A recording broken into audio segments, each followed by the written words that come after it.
They gasp! I'm gonna learn to be not terrible at... Whoa, okay. Dorcas is through the door like a gunshot.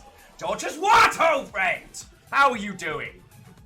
Dorcas is screaming, what? Someone is keen for chess. I mean, I am also keen for chess, but... Oh yeah, Aaron, that was the other thing. Even though you know this crew a whole bunch, we'll still do the usual 10-minute wafflemancy before we get stuck into the King's game! You know this, everybody.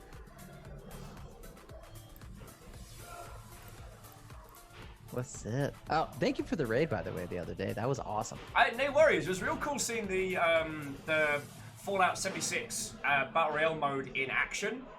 Oh my gosh, I'm freaking addicted. Well, Addicted. I will admit I was very harsh on that when it was announced at E3, but it's a game mode that I still support because it's super fun and super inclusive. So it's like, also you'll get my wanted sign. I got coffee! Coffee! Thank you! Yes. Michael brought me coffee. Thank you. There's no way I'm getting any good at chess if I'm not fucking caffeinated up to the eyeballs. Oh, dude, my daily routine is wake up, make coffee, play chess, and usually because I haven't any food, I lose. Oh, I've actually got a box of pastries here from yesterday, so I'm set. Also, along with Dorcas, we've got Al from the Deluge. Wraith Watto, friends! Come on in. Actually, I should be cooking a tweet on the other side, shouldn't I? Good work, Will. Good work. Yo, you already have a TwitchCon 19 icon on your name. Why do I not have mine? It's supposed to be ready to go, like, straight up.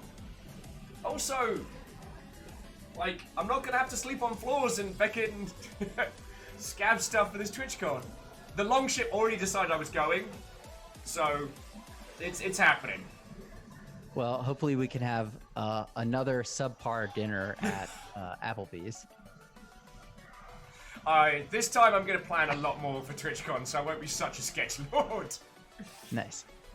So alongside the usuals, Captain Steph, Compliment Cap, Vanderbeest, Jarl, and what? Oh, and welcome!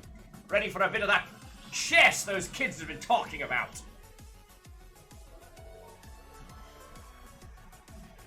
And do let me know how the levels are. I hopefully mixed it so that, one, you and Aaron don't get your ears blown out by me yelling, and two, you have a good time. So yeah, Artsy Paul, what? Oh, friends. I do like that there is... Oh, that is feckin' cool. Isocrid started off with some House Chaos stuff off the bat. So Isocrid, thank you for the 100 cheer, yo. Oh, actually, Aaron, let me send you the bleep link so you can hear it when people send stuff through. Because you know they're going to use it to mess with us both. Sure. What do I do there? I open OBS, put it in a browser source, and then just sit there with it? Yeah, just throw it in a browser, and then you get to hear all the stuff and things. Oh, just like a Firefox browser or something. Yeah. Oh, okay, cool. Easy peasy. Baron Sheep got me doing that for Memnol, so that he can cackle maniacally as things happen. That's my alerts. Sweat. What? Unable to find this page. It says Kevin is lost in space. Wait, no, there it goes. It's good. I'm good. God damn it, Kevin. Everything's fine. It's fine. Everything's fine here. Kevin's fault. Kevin, if you're watching, we're disappointed. Jerry Lynn says, are you going to hit him with a 4-move checkmate to start off? I actually can't teach that checkmate when we get to the part about tactics and stuff later on. It's called the Scholar's Mate. And basically, it is like it's like an idiot check in chess, basically, where inexperienced players who don't see it coming get checkmated. The problem is that it's like one of those one-trick ponies, right? If that's all you're trying to do to people, I don't know, most people who study chess, they can see it coming a mile away, but it'll be fun. I'll show it to you. So you're telling me there's basically the chess equivalent of Updog. You get one good hit out of Updog. I'm not gonna fall for that. I'm just saying. Oh. So friendos, we'll do the usual like proper 10-minute intro. I'm cooking a tweet on the side. We're slowly getting everything ready. And I'll do I'll do proper intros. I'm just smacking stuff with a hammer. No, over here. Didn't mean to flash you all my Discord there. Yes, I haven't cooked a tweet because I'm an idiot. Today we are going... where are we going today? Today we're going to play the King's Game!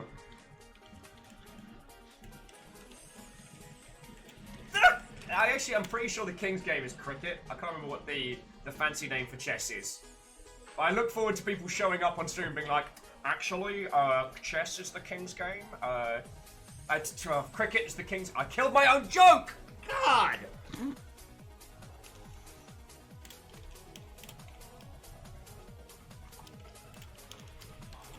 I'm sharing your stream link with some staff members because they're like, ooh, we want to watch.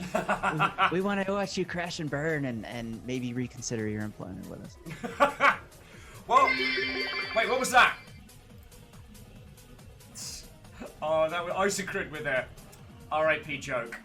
Yeah. I'm trying! Good! So who else is coming in? So Tanari, Wow, Eraman, Watto, friends! Playing some chess! It's your combined tushes in here. Practically double fisting it. Alright. Today the tribe. Who's that? Stooge! Watto, friends! Coming in. We're still just setting up, but come on down as we're really ready to take a bus into Train Town. We're gonna do the park and ride into Train Town. Like, honestly, like, parking in Train Town in... kill my own joke again! That's like a double massacre. Yes, Vanderbeest was the first one to fall for it. Isn't tennis the King's Game? You gotta have a hobby, right? Double kill. So, J-Crypt, Stooge, Watto, friends!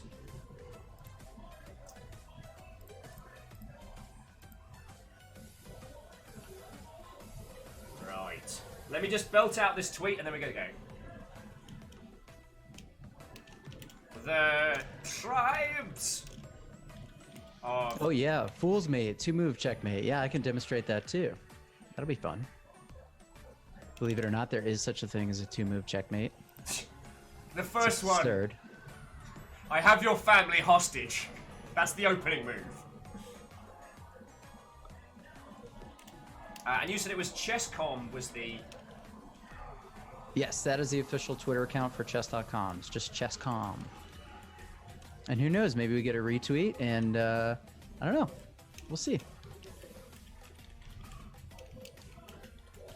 Some chess peeps might dive in here and be like, wow, not only are you guys tools, but you also suck at chess.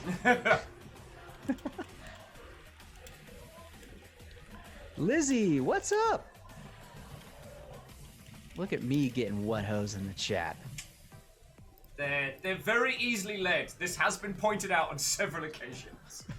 Also, dude, here is a disappointing thing. I did not take a goofy ass selfie with you and I last time we hung out. I know that was a serious fail.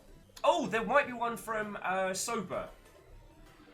There is at very least there is footage of the interview that I did at Soba. That was pretty cool. With you, which is how we met actually.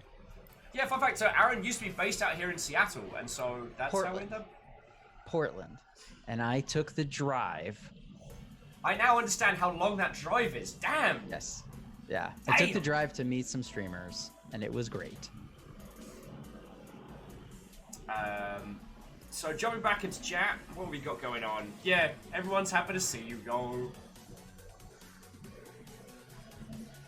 Alright, I am almost ready to go. I'm just gonna see if I got a picture of you and I from back in the day. From the Ghost of Sober's... Oh god. The Ghost of Sober's past. Wait, was that pre or post PAX?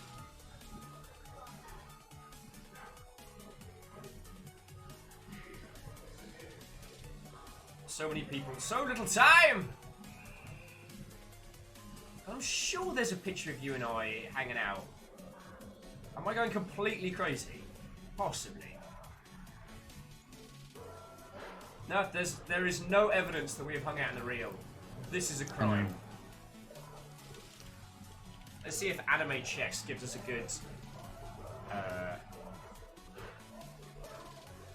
good gift to go from.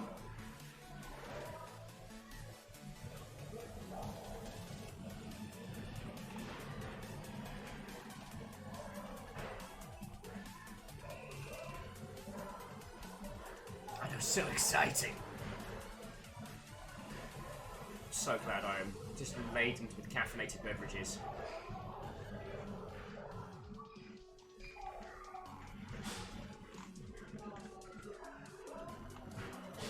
Jumping back into chat while I'm looking at buttons. The Ghost of Longship says, "Did someone say ghost?" I'm gonna be haunted again today, dude. It's gonna happen. I can sense it. I can sense it on the wind.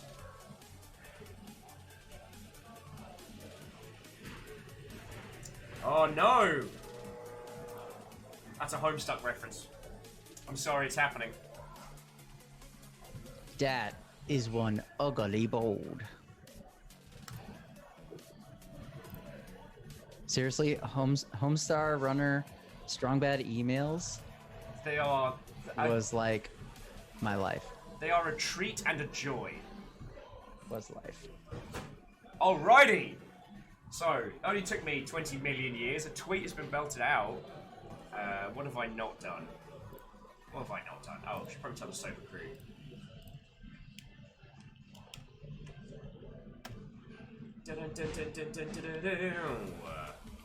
Alright.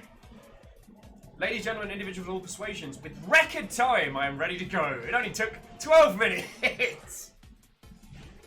But, I got a bevy, I got some pastries. Jobs are good. And Geraldine went, I got to email, you got to email, we got to speak email. It's incredibly strong, bad. I can't do it right now. It's not happening. So I guess the first question is, what is your go-to controller for chess? Like, personally, I go for like the classic 360 wired, but I do have, I think I have a fight stick somewhere. If you feel that's gonna help. Nintendo Power Glove actually is pretty good. It's just so bad. So you can tap the pieces and like move them. It's so bad. Yeah. Oh. What was that? What was that thing that you could get that like hacked Nintendo games? It was called like it was like a cartridge that had all the codes. The Game Genie. Game Genie. Which that is it. That you get instant grandmaster skills with chess if you use Game Genie. Just plug it in, then plug in chess, win. Yes. Although Alpha did point out Game Shark was the other one, which now I know is that what they did is live hex editing. So like you can't change the code on a game cartridge, but you can change the values while it's running. So they did some janky stuff back in the day, and it was kind of awesome. Can't do it now, I'm afraid, because that's breaking TOS, because nobody wants us to have fun anymore! Aran Sheep, what, oh friend? It's me. Well, one of the things that I do like about trends in gaming right now is that there seems to be a lot of demand for it's like simple platform games where you're just like run and jump from left to right, and they're hella difficult, and I think that's kind of awesome, right? And it also, I think maybe that helps a lot more independent game designers like get into designing games that like people actually want to buy. Yeah. I mean, I don't know. Old school is new school. Like, it's coming back. Who'd enjoy a platforming game about jumping around, right? I mean, who'd be about those? It is kind of like real life in a way, right? Metaphor. We're just jumping from thing to thing and occasionally falling into a pit of death. Yeah, no big deal. So it's good. I have done most of my Fafamancy, but there's a couple I want to do before I introduce you proper, dear Aran. So firstly, ladies, gentlemen, and individuals of all persuasions, TwitchCon US tickets are now available. I'm going, Aran's going. The reason I'm able to go is because, I don't know if they want to make themselves known because I haven't asked, but 2 Longship members are not only covering my accommodation but also my flights. And another Longship member is covering my ticket. I'm already bankrolled on this one by the Longship before we've even started. So, That's awesome. Yeah, it is. And Aran, I know it's been a year, but thank you again. For those of you that don't know, last year Aran kicked off a donation drive to send me to TwitchCon last year. And that ended up with me and Caffeine jumping in a car for like 14 hours with Ket having a feckin' great time. And it ended up being a real cool thing, but it was like, dude, because you kicked that off while we were playing the Stanley Parable, I got to go, so yay. And that's why my little name badge has got the little 19. Because I picked up my ticket this morning, and one of the Longship friendos was like, buy it, and then I'll give you the cash for it, because you have to sign in with your own Twitch account to pick it up. So yeah, if you are considering going to TwitchCon US, just hang out. If you have to choose between that and PAX, PAX is still my love, but friendos are taking me to TwitchCon, so I have no complaints, you know what I'm saying?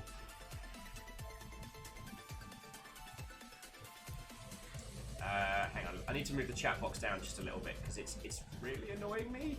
PAX I've definitely never been to, and I think if I can get away from the studio, then I will totally go. Mate, you come down here, you know we got you. I've had a lot of firsts with conventions. I had a first TwitchCon last year. I did E3 this time around. Oh shit, how was your E3? E3 was cool. I wasn't really there to attend any of the like E3 events. I went there to sort of study with the Twitch Studios team at their little lounge thing because they were having the live broadcast there, and just kind of like do a little bit more Q&A of their tech, so that I can take that stuff back to the studio and incorporate it into like our broadcast. Way cool. Stooge, so Joe Man, Stooge says Cyberpunk 27 is going to have a playable demo at PAX West. That'd be cool. I will chat with my friend at CD Projekt and see if I can sneak in. British Gale's got, as only said, the Twitch thing they've been to the London one.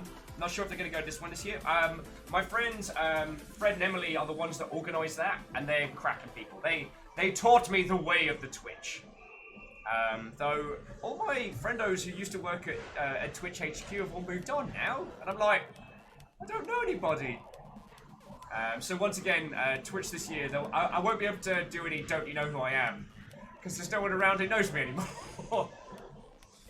Back in my day, there was one bloke that handled all of Twitch in Europe. He took me out for a feckin' sandwich at my right good. But that's another story. What was the other thing? Oh, yes. If you haven't picked it up, because I think today is the last day, or it's a new game. Yes. Alright, no, you got today and tomorrow. Friendos, if you have not picked up a copy of the incredible Enter the Gungeon and want to get it for no money, then that is a thing that we have. Oh, and Very British Gale says someone decided to schedule the Barloo Bowl the same day as Twitch London Summer. That's not my fault! Quiet! We have a mech tournament going on, Aran. It's going to be kind of dope. Baron Sheep's organising it. But I could talk giant robots and E3 until I am absolutely blue in the face. And we might yet. But I would be remiss if I didn't properly introduce our guests. So, ladies, gentlemen, and individuals of all persuasions, please welcome onto the show the wonderful Aran Hawaii. This is the point where the crowd will be like, whoa!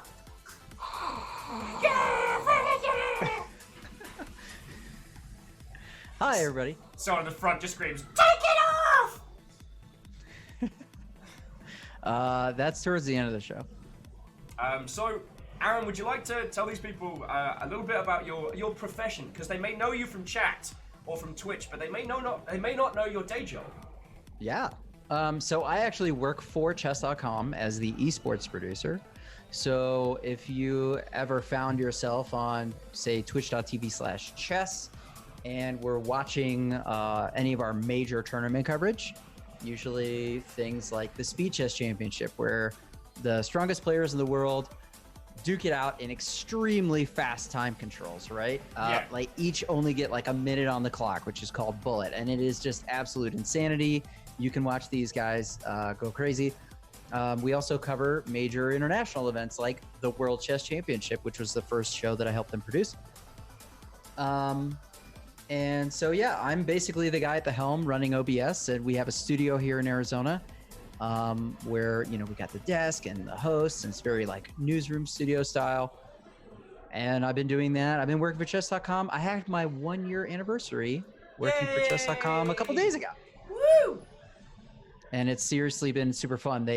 I got the job because I was streaming chess on Twitch, and somebody from the company came into chat, and we're like, "Hey, look at this dum-dum.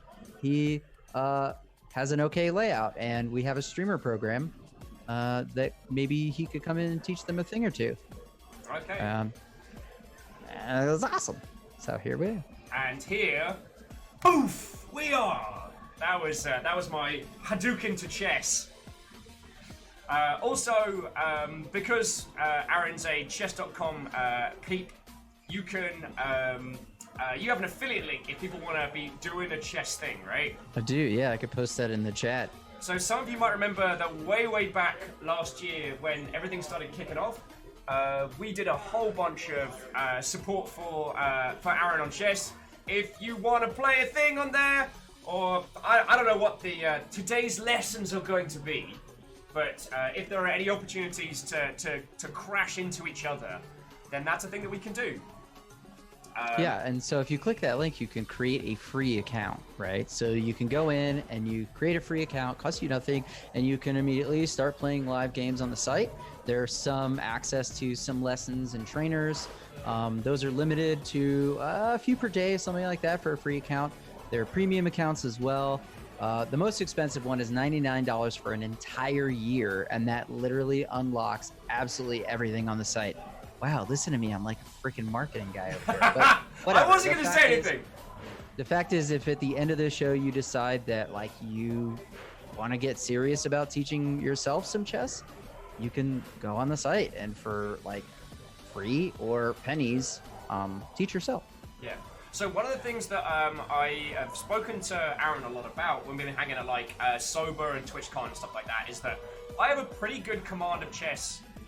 Just in terms of reactionary, I am not a good chess player because I don't know strats. I don't know that there is very little planning in my chess game. The reason I win chess is I play it in the pub and I get the other person fucking ruined. Then I drag the game out until they're drunk and then win. Like, which I mean, a chess victory is a chess victory. But that's not something that one can rely on. So, one of the other things I really liked about watching Aran's streams, and obviously you can't tell him that I was saying nice things about him. Like, that's not allowed. That's not how we do things. But one of the things I like about watching Aran's show is that as someone who doesn't understand chess strats and doesn't understand high-level play, I can watch it, follow along, and be like, oh, without feeling like I'm getting talked down to or feel like I'm getting poked with a stick.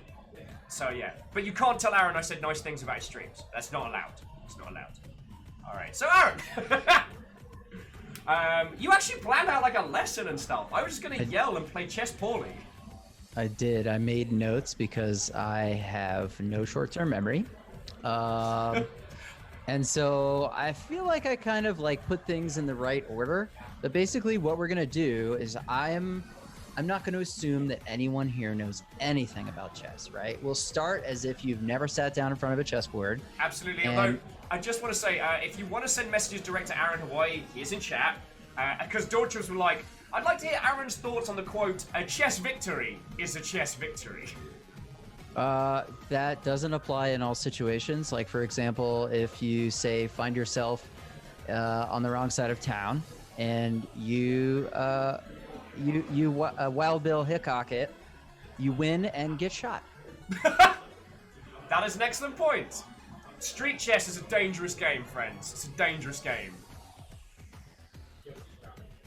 Otherwise, yes. It's perfectly good quote. Sorry, the Okay, jams are great. So, you were saying that you were going to assume that us as a crowd know now about chess. Yes. I mean, my English teacher in middle school, her best advice to me about writing an essay, if you're going to write an essay about clouds, you have to start as if your reader does not even know what a cloud is and go from there and you'll have a great essay. So, should I just start? Should we do this? I just like how everyone's immediately like, Vagabond's like, I had to get out of street chess. Lost too many people. Raid's yeah. like, number of times I found myself in a dodgy chess joint at the wrong part of Glasgow. Yeah, you do a mix of chess and 3-card Monty where you're like, where's the queen? Where's the queen? I got real addicted to totally unfair chess over a summer, so that's probably the maximum of my skill. Which, if you haven't seen it, it's a mobile game where, depending on your elo, depends on what pieces you get. So the more shite you are at chess, the more queens and more like fucking winning pieces you get. The better you get, the worse your pieces are. And yes, so it's like unfair. a handicap. Yeah. I love that. Alex is asking if you're going to be able to teach us how to double jump in chess. That is actually not a functionality that our site has right now, but there is a ticket in to develop that. JK, there is no such thing. No. Double jump would be if you rage flip the table at your local chess cafe and then you bounce out there before you get shot. Because everybody who plays chess has guns. Did I maybe I forgot to mention that. Everyone who plays chess gets a gun. Oh, I am so under-equipped. I've got America. Squeezy hand, and I've got the Longship House Growler. I'm not equipped for this game. All right. Okay. This is gonna be a day. Here we go. Let's do it. All right. We're gonna start out with the most basic of questions, right? What are the objectives of chess? There's really only one, and that's to checkmate your opponent, right? Yeah. You can also obviously win if your opponent just decides that they know you're going to win and they just resign, which you can be perfectly proud of because it's not the easiest thing to get your opponent in a position where they've had it and they forgot their gun at home, so they've just resigned. Just politely leave it. Can you tell that this gun thing is going to come back again? All right, so the first thing is the first two questions are what is check and what is checkmate. Right. So I can actually demonstrate things on your board by highlighting squares, and I can draw arrows and stuff like that. If it'll let me, there you go. All right, so I'm actually just going to go ahead and move the pieces and demonstrate what a check looks like. All right, so let's say that we start with, we're pretend we're white, okay? I make that move. Okay. You make that move, and then I do this. Kablamf! So that is check, right? Because the king is being attacked. And now it's your turn to protect your king somehow, right? So there are a few ways that you can do this. I shall send in my grand cavalry! Ha-ha! I win! Okay. Right? Yes. No. So, few ways that you can deal with that. Yeah. Yes, that is one of the ways, right? You can block the check, right? That's one way to deal with check. You can also move your king. So let's pretend, for example, that there was, say, this pawn was not in the way. This pawn had been moved, out of the way. King could move out of check. Yep. That's not available to us right now. Or you could capture the piece.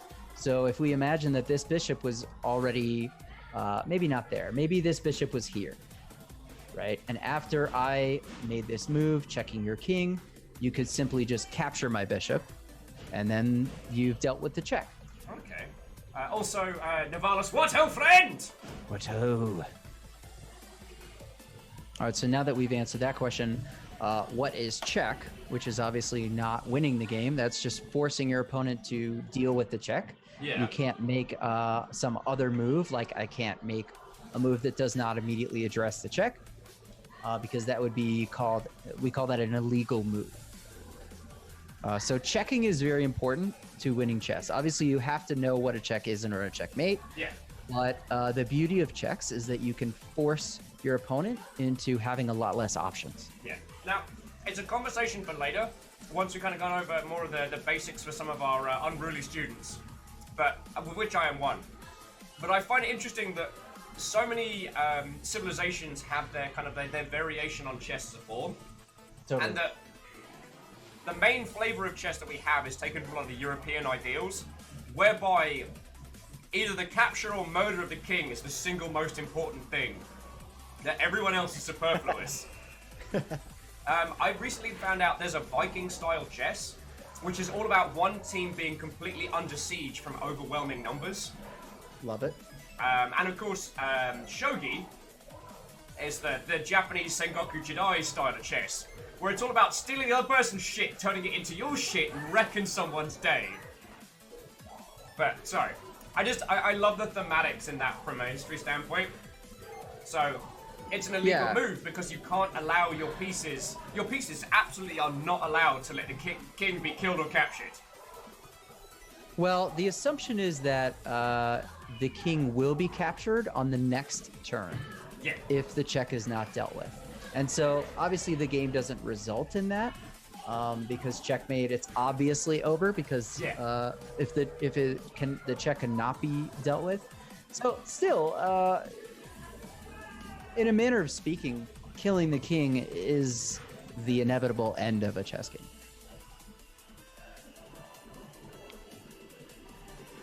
Is it illegal to not address the check? Says George Shadas. Yes. In fact, there is a branch of a police force in every locality that will settle the matter. Indeed. They tend to come in usually like as a high response team, so it's very rarely necessary, but they're ready to go.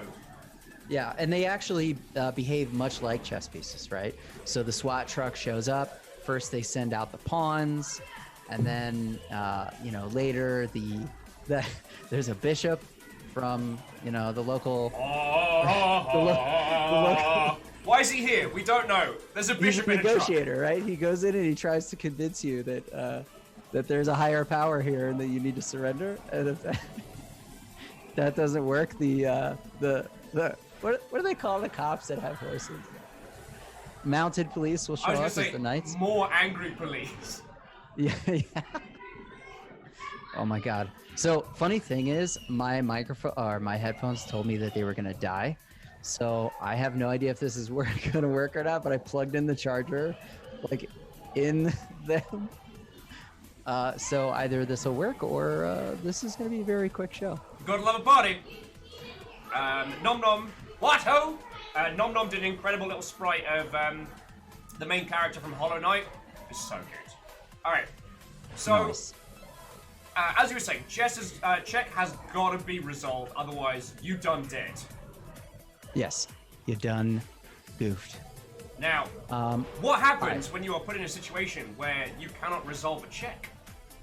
He Then says that is called checkmate. stuffing pastries into his face. That's called checkmate, and you win the game. And I can actually try to think of a way to demonstrate that here. How about I reset the board and we do something like this. So I'll just move this piece, and then I'll just make any move. Doesn't really matter right now for the purpose of demonstration. I'll put that there. I'll move this, and I will do that. And then I'll do that. I'm just making innocuous moves for black in order to demonstrate what a checkmate looks like. All right, and then boom. I've taken this pawn. I'm delivering check with my queen. Yep. And if we go through the checklist of ways to deal with check, well, first we'll see that there's no piece available to capture my queen. So you cannot take the piece that's checking you. You can't move your king. He's blocked by all of his own pieces. Yep. From escape. And you cannot block my check because there are no squares here in between us where you can place a piece. In the words of Solid Snake, CQC. Tis toast. So that is checkmate, right? You have no legal moves that prevent this.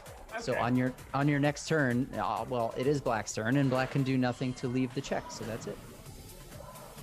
Game blouses. It explodes. Okie dokie. So, I guess Aran... Oh my god. My headphones just said, please charge device. So indeed, I am screwed here. So how about this? I am going to switch real quick, my headphones off, and just go with my soundbar, and hopefully you're not hearing yourself through that. And if you are, let me know. All right, challenge mode. Okay.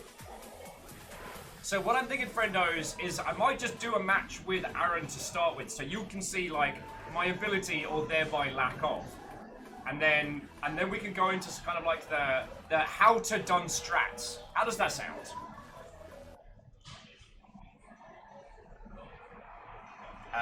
So what was that? Devar's saying, couldn't the king kill the queen? Well, yes, but if the king moves over to here, look at this bastard who's providing sniper support from the back, like bam. So, lamentably, moving into that would put him into check. And if on the next turn your king would be viciously slaughtered, that's an illegal move. So correct. Because if you were able to capture the queen, the bishop would capture the king. Yeah, as Raid says, gotta watch out for that dirty bishop. Oh, it's a dirty bishop. So Aran, one thing that I wanted to propose is just, I guess, so you can gauge what we got going on, and we can get a little bit of a blood sport going with these people. How about we throw down for one match initial, so you can see the full extent of my skills. Sure. And then we can go from there. Okay, so like maybe we'll play a game right now, and then afterwards we'll crack on with the lesson plan, and then maybe we'll test your skills again afterwards to see if you've made any improvement. Not a bad shout. Not a bad shout. I like it. I love Alex is saying skills in air quotes. I could. It's not. But what if this turned out to be like a massive hustle? What if it turns out all along I've been great at chess? I'm not. But what if? All right. And you're not hearing yourself through my speaker, right? I'm not. You're hearing two wills. Just want to make sure so that we're good, because that would be sad. Okay, great. All right, look at that. Yes, you've got to give it eyebrows though. So there you go. That's important. All right, let's do it. I will send you a challenge, and we'll do this. All right, it's going down. It's going down. I'm gonna have you play as white, so you get to make the first move. Okay. Where does that come from? Wait for that challenge to come on in. I will have to think about a time control, so maybe let's go with a 15-minute with a 0 increment. What that means is that we each get 15 minutes worth of time on our clock. So when it's your turn, your clock is ticking. When you make a move, now my clock is ticking. That's terrifying! And, yeah, 15 minutes is not as much time as it will feel like. So, but you know, give yourself like, you know, maybe 4 or 5 seconds per move to consider 1 or 2 moves, and then you do the thing. All right. So if you're in live chess, you should. Oh, game aborted. Okay, let me try it again. Oh, here we go. All right. You'll see a notification soon. I can challenge you to a rematch. Now, you see, the thing to do would be to win this game and then basically just straight smurf my way to the top. It's not going to happen. So your clock is ticking. You should be able to make a move. All right. There we go. All right. Ooh. What are we going to do here? Just that.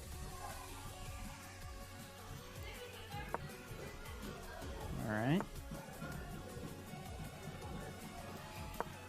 It's good that they're seeing this from your perspective too, with white on the bottom. Understandable, but the fear is real! Well, I hope you're proud of yourself at that one.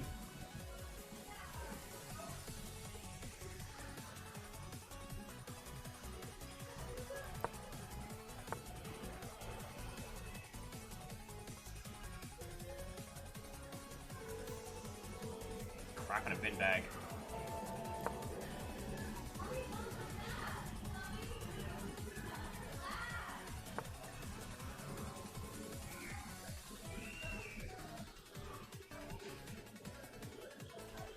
Alright. Wait, hang on.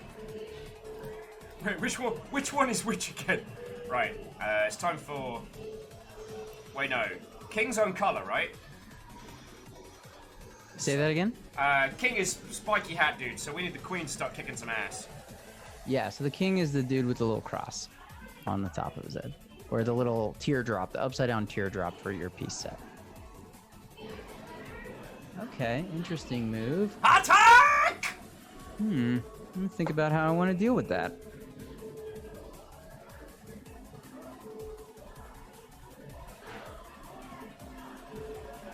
I will do that. Interesting.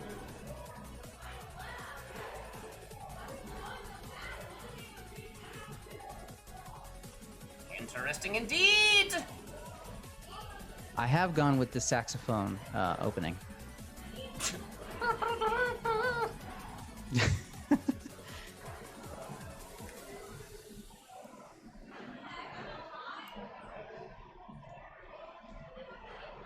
Well, dear Knight, it's been lovely hanging out with you. Oh wow, and Alex Swavely actually said something that is completely on target as far as how you're setting up your chessboard if you do sit down and you have a board, which is that you put that bottom right square on white square on the right, and the queens on their own color. So the black queen is on the black square, the white queen is on the white square, and I have it kind of like a little, I don't know what they call it, a phrase. Is white on right and queens of color. So very nice. All right, now. And as it should be, the queen is the most powerful piece. Totes, and that wasn't always the case historically. The queen was actually kind of a terrible piece. It was like a mix of a knight and a bishop, I believe, and then that rule changed. And all of a sudden the queen, which was a terrible piece, became... And I think there's historical significance to that decision in chess, but I can't remember what it is.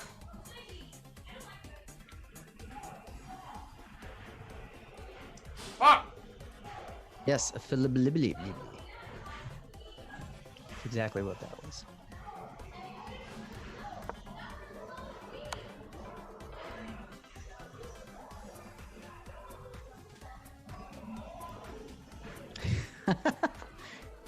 I love that. Hovering the king over the bishop. I mean, sometimes it's nice to dream. Utter shitlark. You utter shitlark.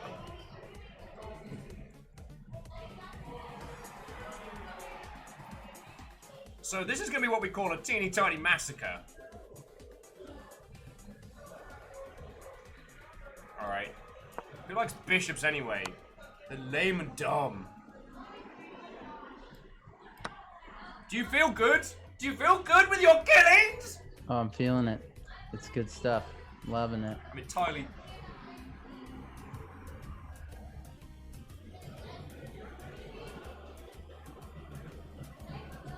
Alright.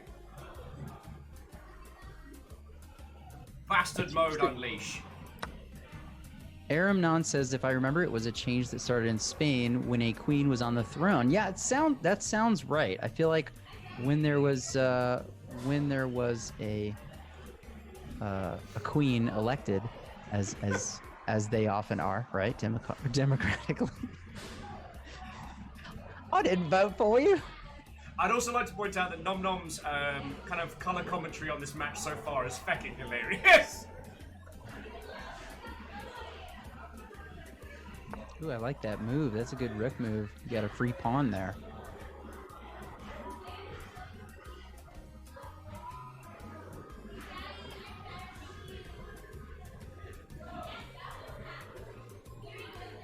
Alright, alright. Calm yo horses. Nice.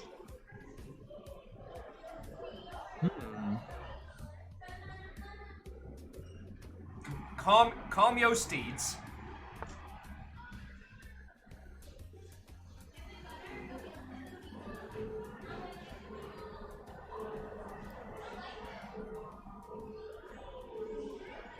One of the things I do like about playing chess digitally is the whole holding the piece thing.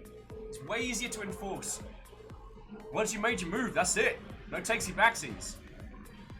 True, and a lot of people, when they're playing over the board, will play something called touch play rules. And what that means is if you put your hand on a piece, you touch that piece, then that is the piece that you must move. Now, let's say I touch that piece, I move it to a square, but I don't let go.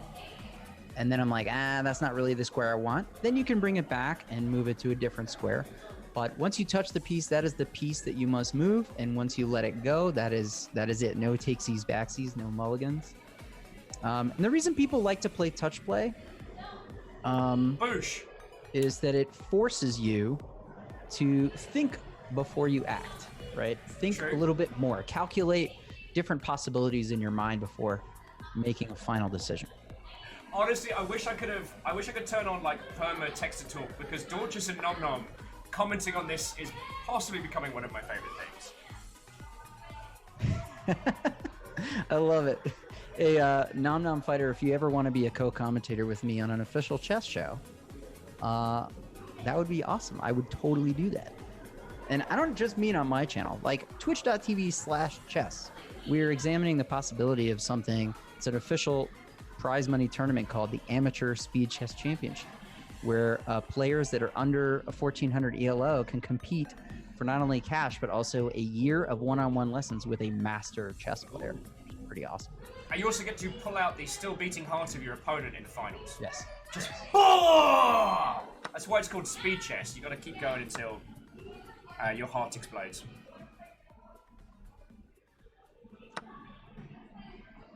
Interesting.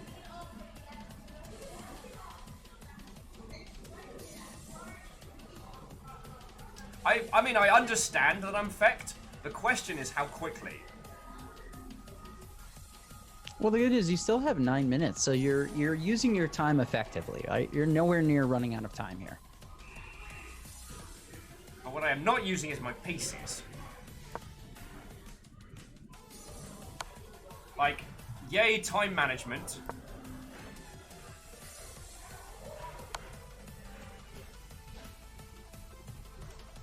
Oh, we're gonna play this fecking game, are we?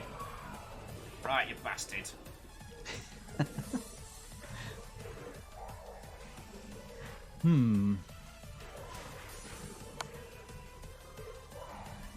Well, that's not how I saw that party going down.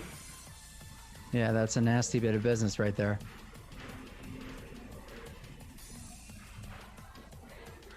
Why you let me have that, though? Because sneaky snake stuff. Because of reasons! Fine, I'll take your feckin' horses, me. Ah ha ha ha ha! You bastard! I must either give up my queen or lose. Well, okay, so before you make a move, there's one thing I want to say about that. If you ever are playing chess and you find yourself saying in your mind, well, now I have to blank. Now I have to do this. Now I have to do that. That's when you have to stop for a moment and say, do I really have to do that, though? Are there other options that I have yet to examine? Because that's usually, people will lose games thinking that they're forced into a scenario when there's actually more options.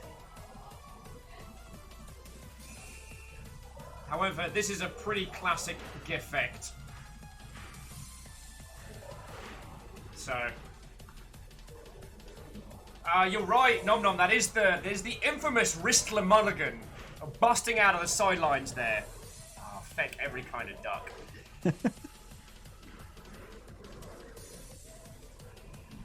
Might as well just fecking call this the English Rebellion because my queen's going down hard. That was a Roman history joke.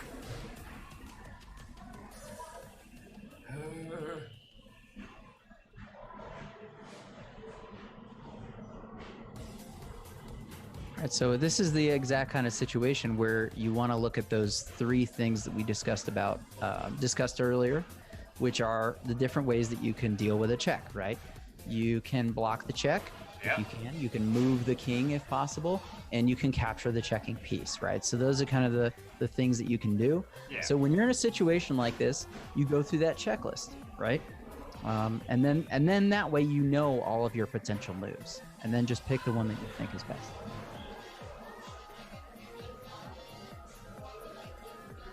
And 9.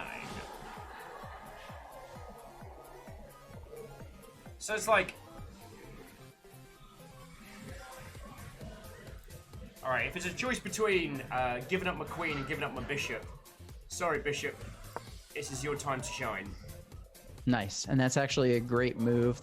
I would say that's probably the best move right now.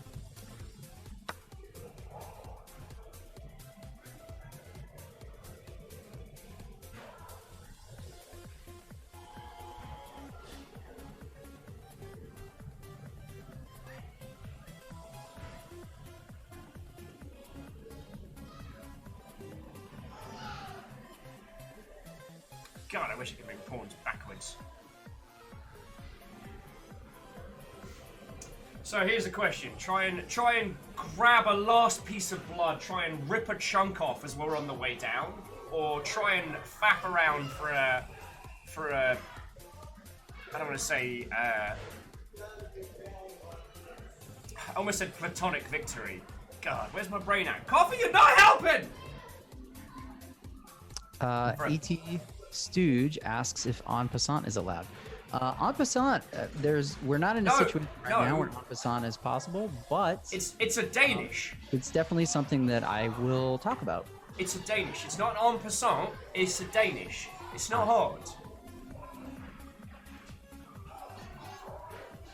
Jeez. Oh, if you asked about it earlier, I don't know if there was potential for that yet because his pawns are not quite advanced enough for en passant.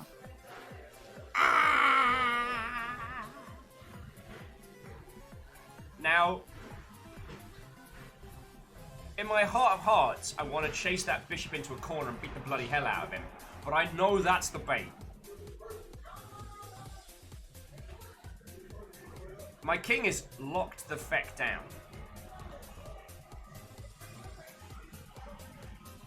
So, and chasing the bishop out with the queen doesn't really help me a whole hill of beans.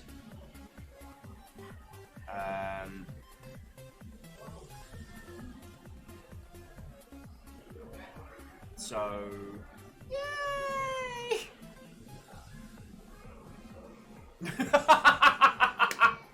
Professor Helper being like, it seems you're trying to win this chess game. I can't help you. Just resign. Never!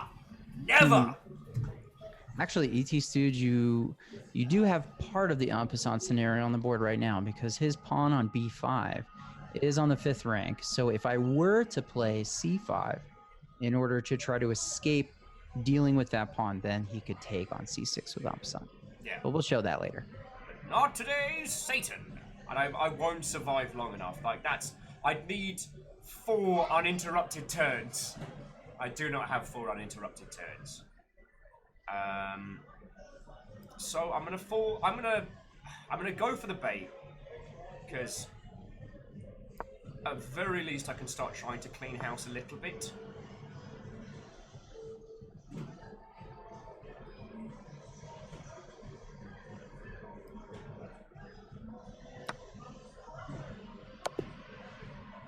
All right.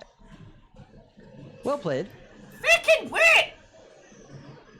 And if you want to, you can click that X so you can look at the board in the final position. Yep. Tough opponent, your opponent gave out 3 mistakes, 5 blunders. Oh yeah, so what's nice about that, and the people can't really see all of it on the stream, but that's okay.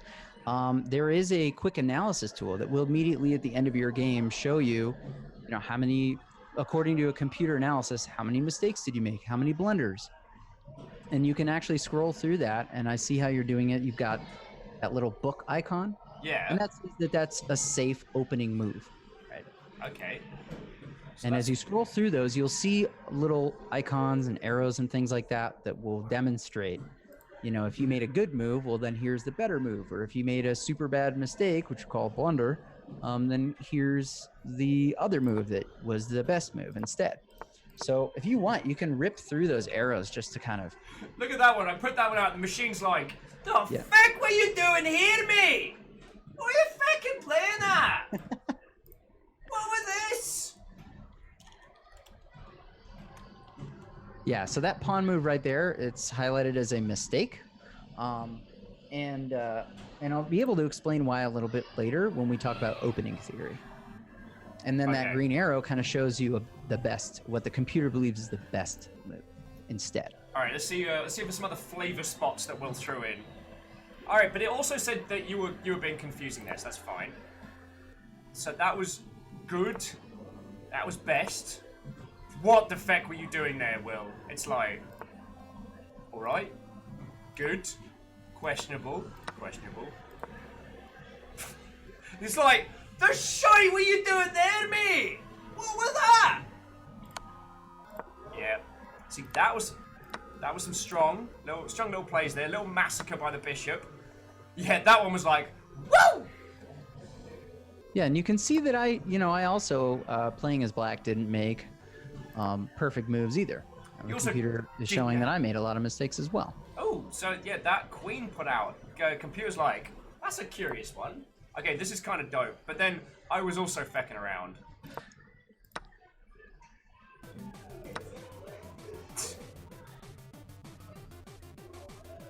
Okay, but for this one, I saw this little setup you had, queen, knight, rook, and I'm like, this has got to be a trap.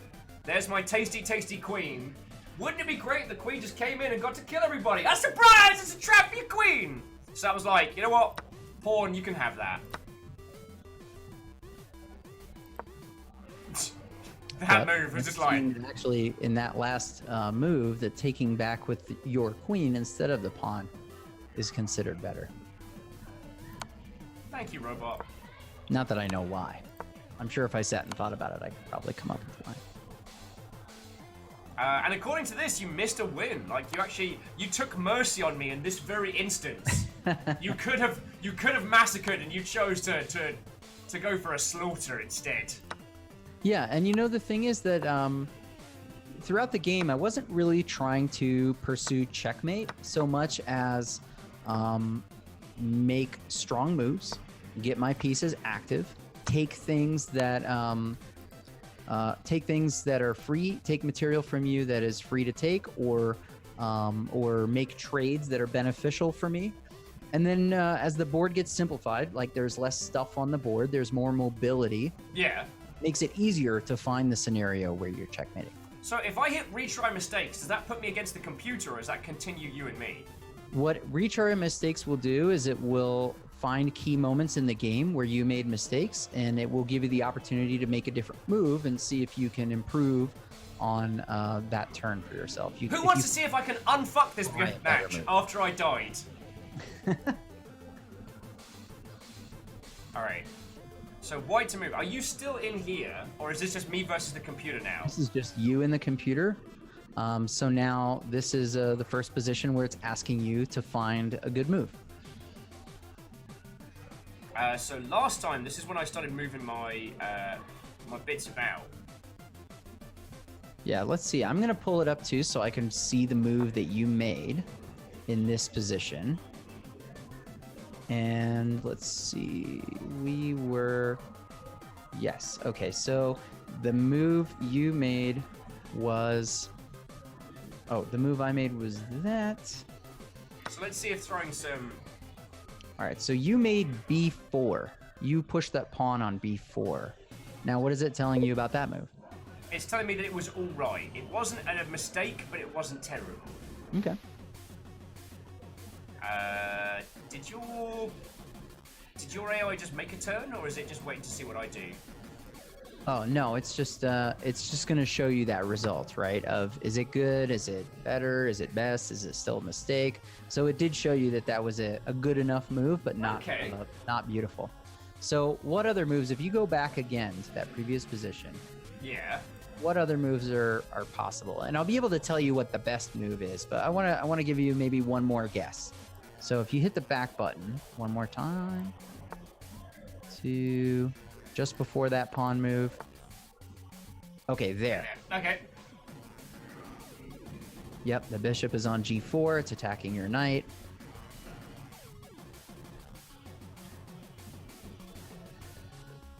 Oh, num fighter. Don't worry. Like, you keep chatting away. Like, I know it's me and Aran a little bit kind of chatting back and forth, because I am not a good chess player by any means, as I'm sure you've all just seen. But I enjoy it, so, like, I'm not being my usual level of commentating self.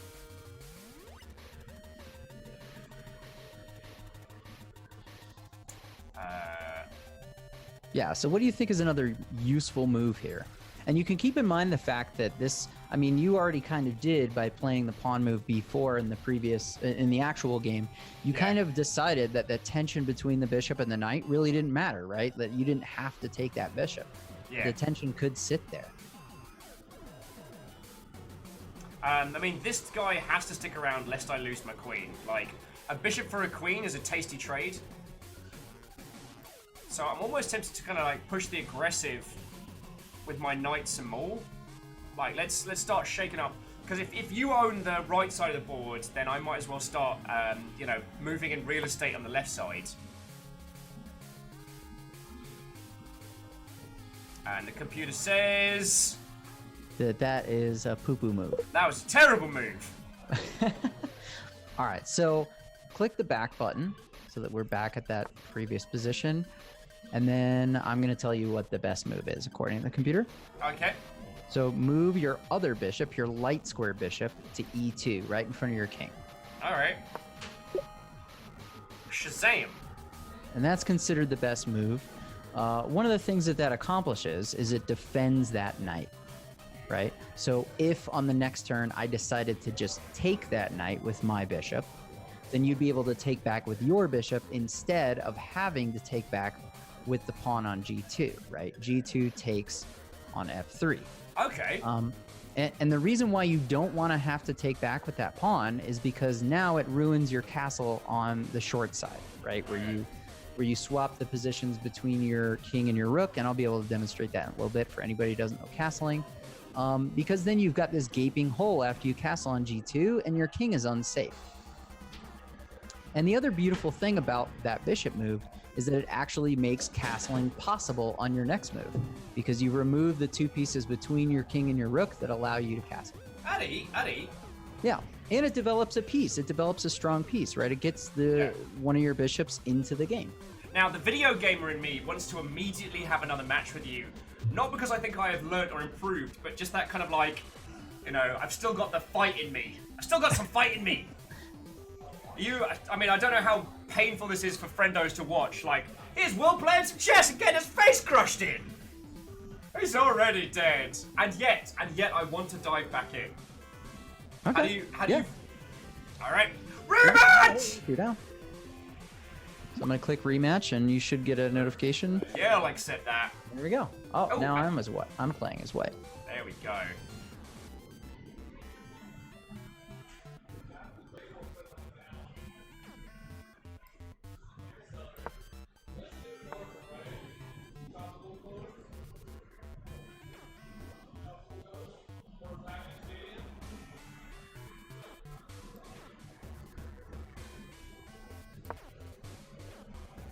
Okay, so this opening from White's perspective is called the Queen's Gambit.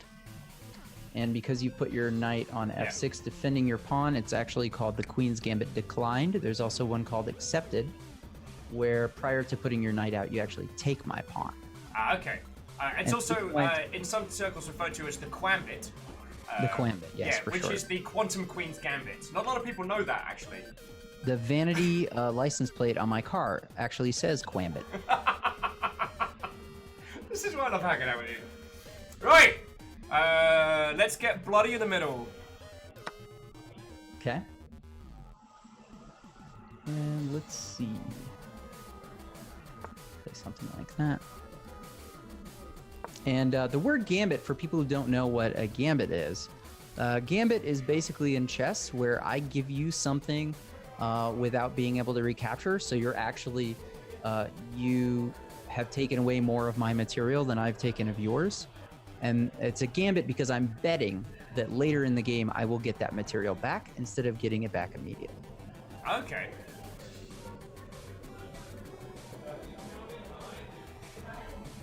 Oh, it's me, isn't it? No, it's me. Okay. An interesting Quambit there. It's actually called a quinundrum. Oh, I'm so sorry. I'm so sorry. It's okay. We're learning. Um, Quambits usually lead to quinundrums.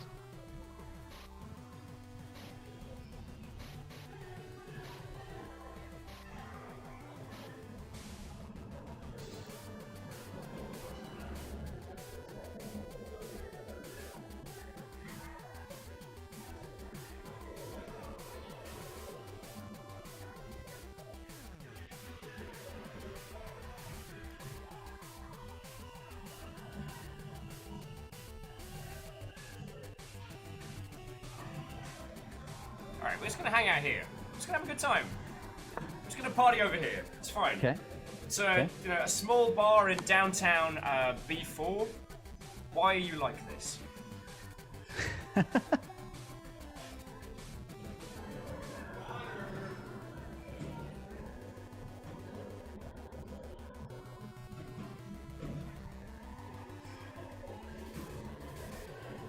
I mean, I gotta. Yep. So, well, remember, like I said before, whenever you feel yourself saying, I gotta, you gotta make sure that there aren't other options. But, yeah, what you just got hit with is called double attack, where I'm not only checking your king, but I'm also attacking another piece at the same time. You said... Oh, It's a bit nasty. We in a bin bag.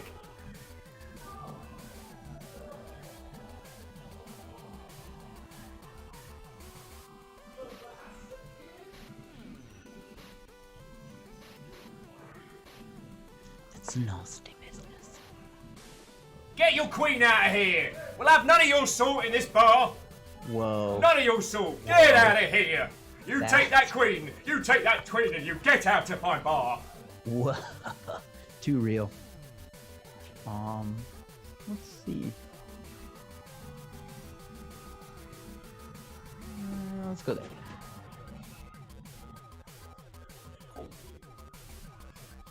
Now I would I'm say that sorry, even though man. that double attack was pretty harsh, your first opening moves were much improved from the previous game. And we're gonna talk about opening theory in a little bit after this. Alright.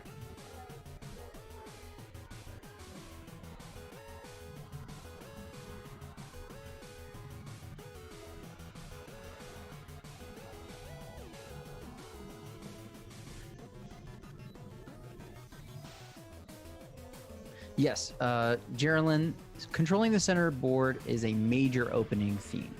It is one of the principal tenets for openings. Let's get some more backup. Let's get some more backup. Ooh. I was tempted to run your queen out of town, and then realised that is probably very much what's going on! Yep, I like that bishop move a lot.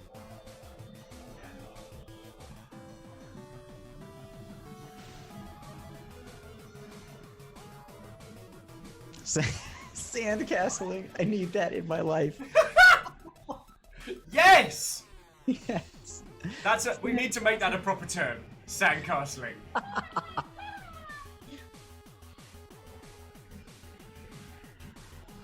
I'm just having a little rave over here. I'm fine. Alright. You what? Wait, no, why is it my turn? What did you do? I moved my pawn to e4. A shocking pawn format. Yes, yes. And you can see what the previous move was by that, like the fact that those two light squares are slightly blue. Yeah. So it'll always highlight the last move made.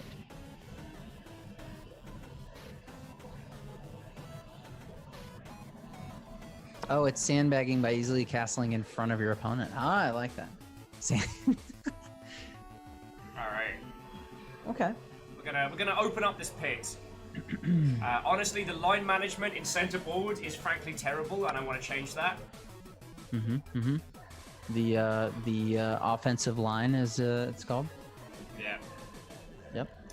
Let's get this party started. Totally not called that. That's just dumb football joke. It's a mid-board massacre.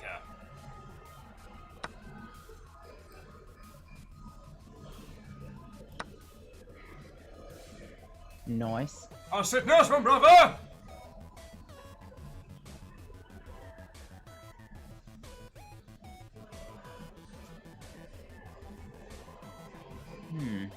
How do you intend to play this one?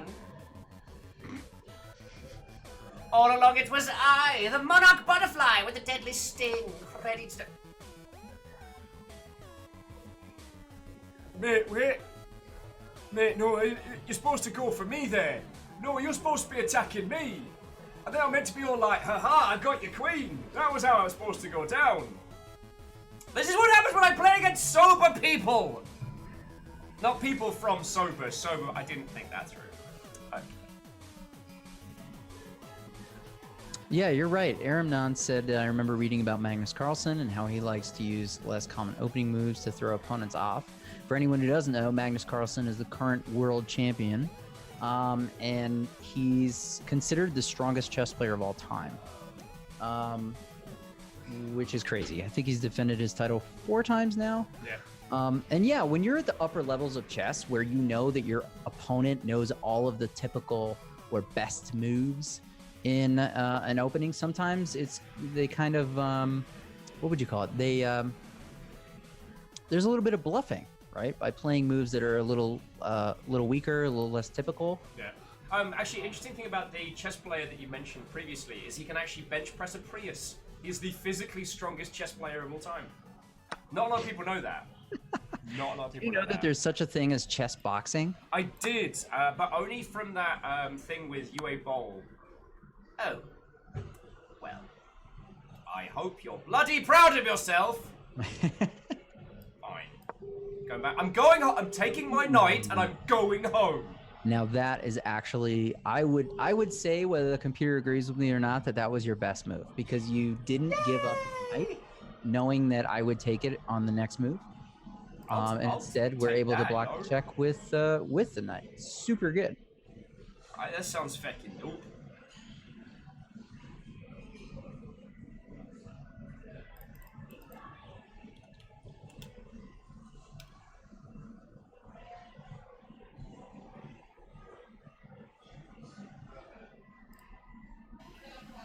There we go. How am I doing, friendos? How am I doing? Cool. Much stronger than last game. In fact, we have equal material because we both captured either a bishop or a knight, and we both captured 3 pawns.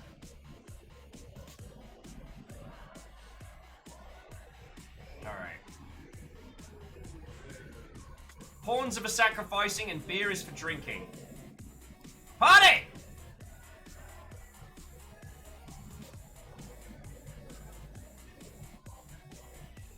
Jacob says, you're having fun. That's always a win. I am having fun, friendos. I am having fun.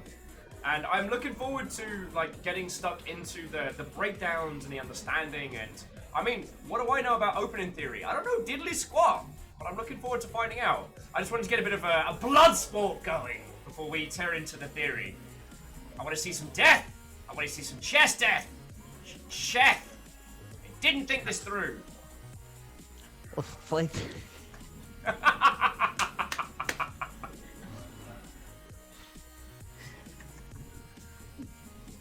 Daffy Duck actually calls it chef.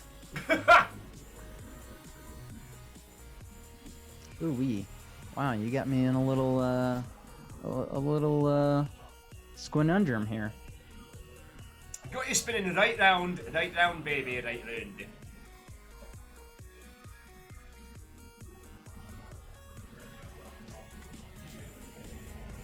And Lizzie, thank you for pinging the chess.com. So the thing that Lizzie's pinging, chess.com's free, but if you use that link, then it's something good for Aran. I didn't even ask you what it is, but it's a good thing. So if you're not on the site and don't mind like pinging a registration, it helps Aran. So that's why we're throwing that in. Oh! Ow!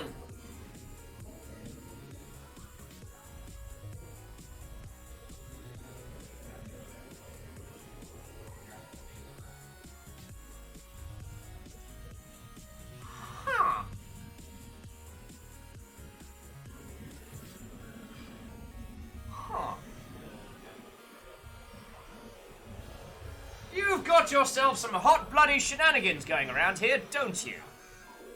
Because, as you were saying earlier, this is one of those... I feel like I gotta do a thing. But... I also feel like I'm getting baited in some hot shite.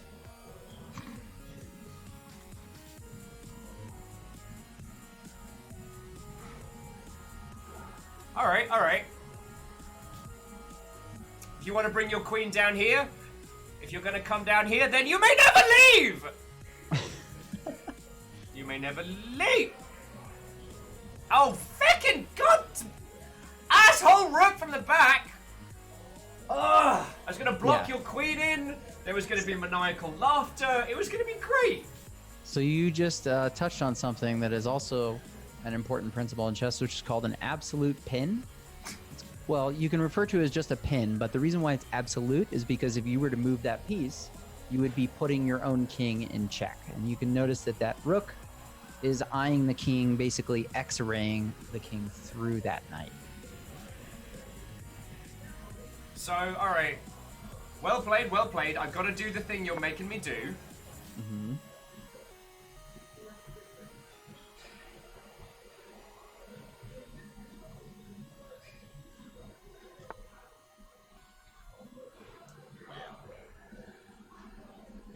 Because now we know that's safe.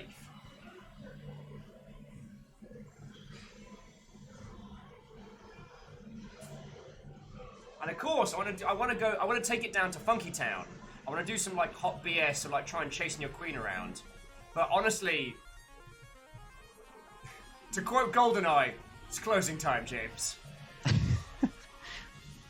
So Dorchatus had a question for me. If you're playing with touch rules, we will have just lost. Well, no, actually, because in tournament rules, if you were to make an illegal move on the board, the tournament director would tell you that you made an illegal move. You can put that piece back. However, I do believe that if you make multiple illegal moves within a single game, then your opponent could petition the tournament director to just give you a win by forfeit. Nom Nom has named my favorite maneuver, which is the Super Saiyan Gin and Tonic. Which requires 4 minutes of yelling at the bar first before you can summon up the Gin and Tonic. Which is only the true move of a Super Saiyan Gin and Tonic Prince. Get wrecked here.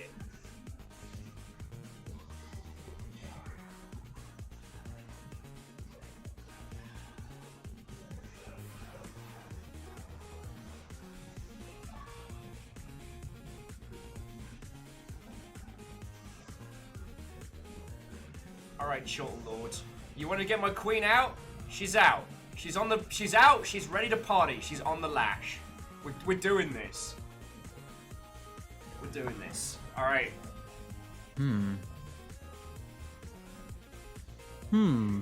She's just done 2 shots off the bar. Who's ready to rumble?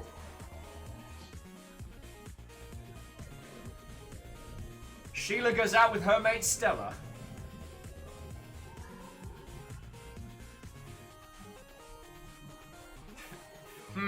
.gif.jpeg.attack.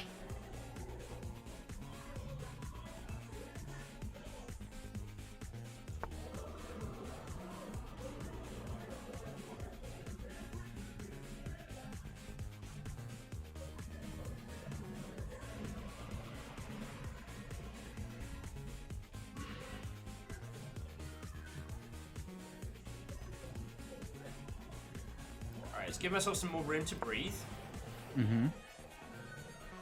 Because what we don't want is our king feeling claustrophobic. We don't want him trapped in. He's a bit useless and he's a bit slow. That'll be the inbreeding, but we've got to keep him alive anyway. Sorry, that was always how I saw the fact that the king's really shite. Is because king's not usually the most, well worked out of lads. I mean, the queen's doing the hard carry.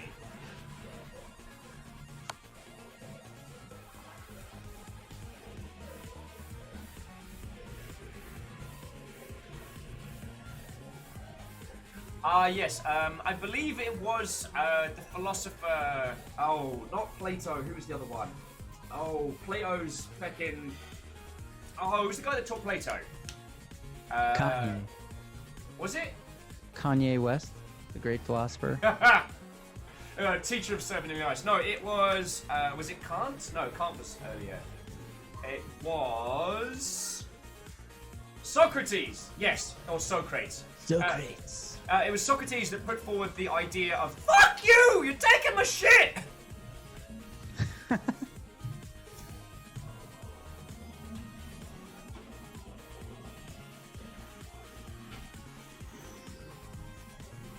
Socrates the breathtaking.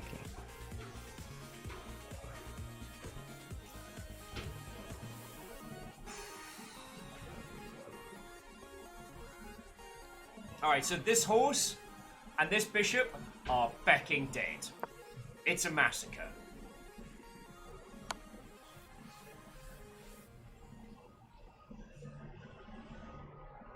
Fucking weird.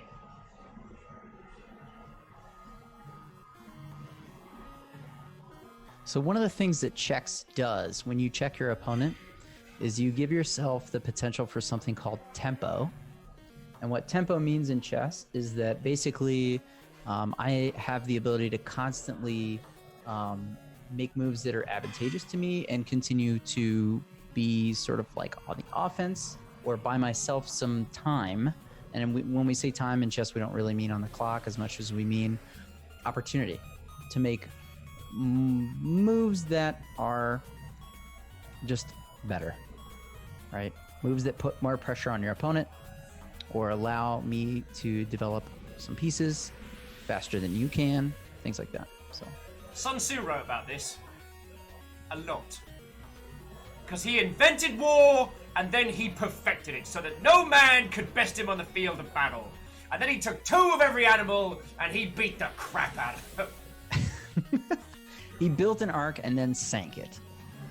And that's why whenever there's a large group of animals together, it's called a zoo. Except for when it's a farm. Oh, I'm so fucked here.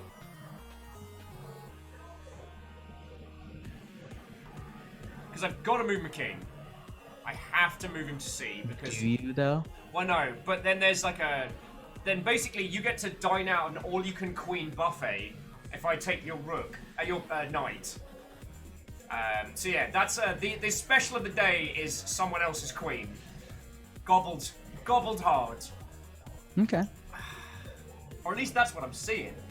However, with the minute on the clock, I'm going to start with the pacifist's run.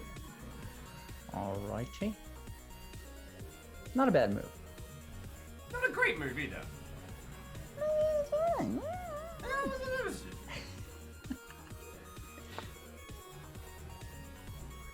Alright, I see that. I see that. Was that our best Jay Leno just now? It had some Leno qualities, certainly.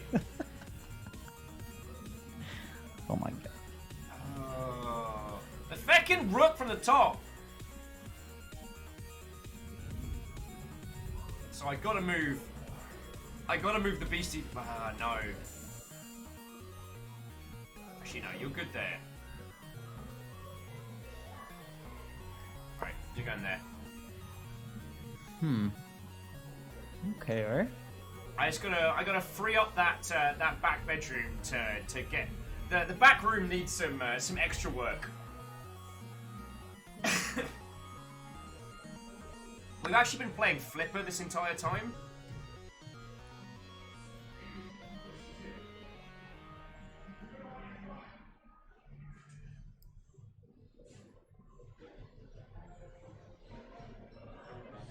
Alright. So with what little desperation I have, I'm trying to change the tempo of the fight. I'm basically trying to create something that might desperately cause my opponent to start reacting.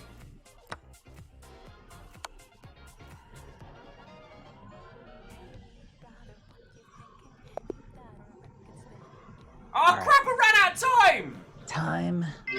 And that's considered a win for the person that, or a loss for the person that runs out of time, so. Isaac, thank you for the 100 kappa. Can I just do new 15 minutes and we keep it going? I mean, I'm happy to allow it to be your win, obviously. Where it's like, Ice cream. Thank you for the bits. If I add new 15 minutes, is that going to give me more time? I have the desperation. I have the desperation of hope. So you're saying you want to play another one? I'm saying throw that 15. Can we continue? Oh, can we throw that out and continue the game from here? Yeah. It's a little bit of tricky business because what I'd have to do is like basically copy this weird code and like put it into a thing. And so new 15 minutes is let's a restart game, right? That would just be a new game, yeah. Let me see if I can basically copy and paste this into an analysis board. I mean, according to this, I had 3 chunky blunders. I bet you I could. Let's take a look. And we'll call this blah, blah, blah. And I'm going to invite you to it, so you should get a notification. And I'll click start. All right, you should be able to get that. Let me know if you get it. I can make a square just to make sure that we can both see from it. Okay, cool. All right, so yeah, it's your move. We can continue from here. There's no timers, but if you want to see how this plays out, then we can do it. It's on the weird flipsy switchsies, which is very interesting. Oh, you were playing as black, right? So Yeah. there should be an icon. Let me see how I can flip the board here. I mean, I'm good. It's the old. I remember from back in the day of being taught, like sometimes you got to take a step back and look at the board from a different angle. I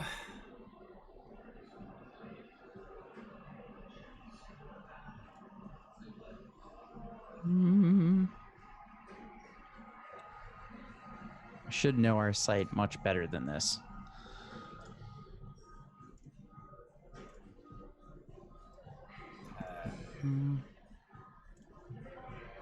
It's all good. It's all good. Oh, and our playlist fell off. Oh yes, there it is. Got it. Hopefully that flips the board for you. Dunker. Cool. Oi. Sorry, bear with me just a second.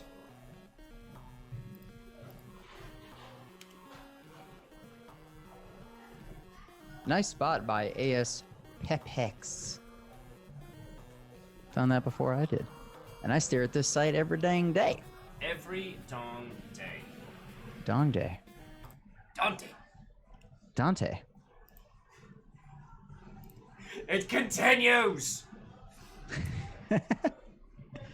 Okay. So I'm in check from one of your nights, so I gotta Yes. I gotta move in. But this does present me with a little bit a chance, a hope. King's not always the best, but some. Why is that not? Oh, is his mate up the top? All right, so I do have to move back because I can't clear that night out. Now, I remember what you were saying. Oh, Friendo's Beverage Co. Oh, thank you kindly for the follow, yo. This All was a right. good one today.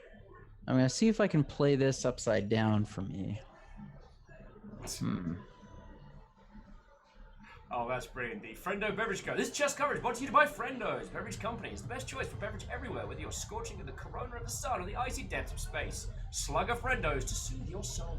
Try Friendo's today.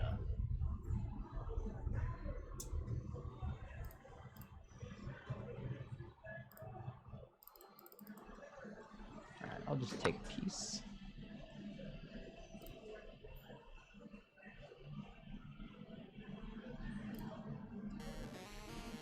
There we go. I mean, that's understandable. That's understandable. How long have I been enjoying Friendos? Since more than a year, I think. I went to that SOBA meeting a long time ago. In the before times!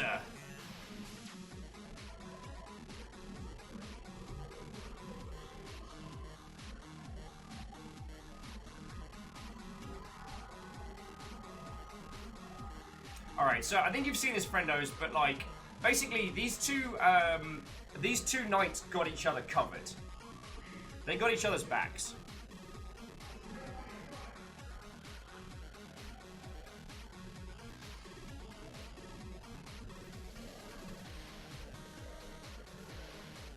So I can't, that back row is pretty much locked down. There aren't many places I can put them.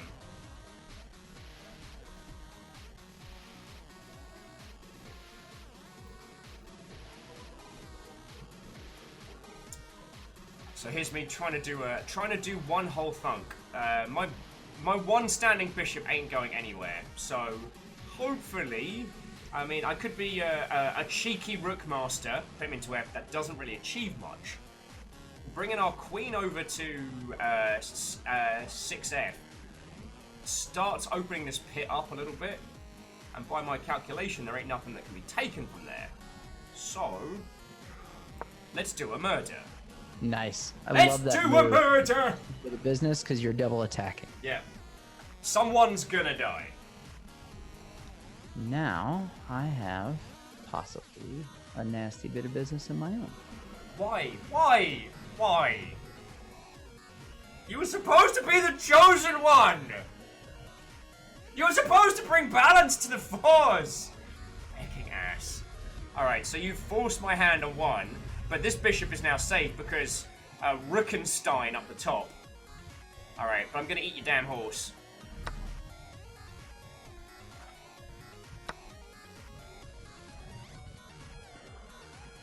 Why are you like this? Alright, but the king can get in a nice meal. Mm-hmm. And I'll get a really good meal. Fuck! For that. So if I scroll back for a second before you make your next move, I'll show you. This is a technique called the discovered attack. Right? Surprise, Mother Hubbard! Because by moving one piece, I'm creating an attack with another piece that's basically been passive. That rook at the top is that one guy who's been working on the feckin' group project and has done nothing to contribute. I just writes his name at the end. Now, Alpha the Deluge says you could have taken the other knight, but that is not true, because if he were to take this knight, then the bishop would just take the queen. Yeah. And you don't want to do that, because the queen's a much more powerful piece. Yeah. Except for now I'm hot fecked.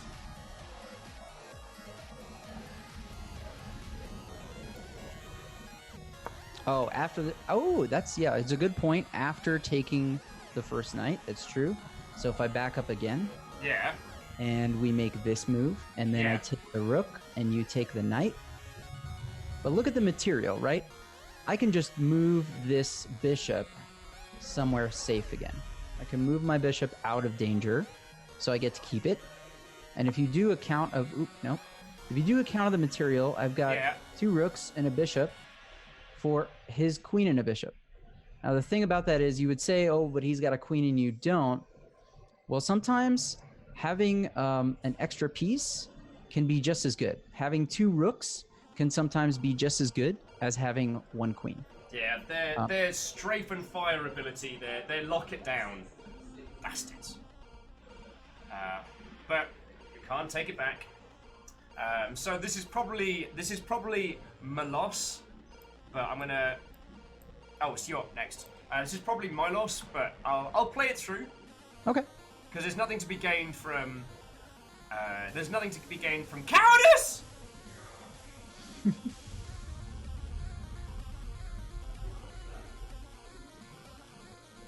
see. And you lose 100% of the matches you give up on. Which is one of the reasons why I've never been good at Go. Let's see. As by my understanding, Go is reliant on you admitting defeat gracefully. Which is entirely against my personal philosophies. So yeah. This is where it gets messy.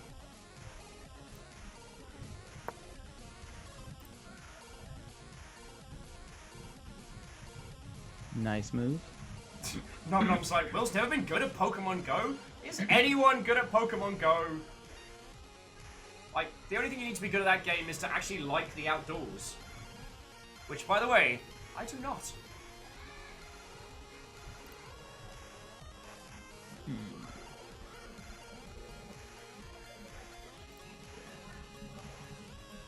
That Friendo Beverage Co. was real good.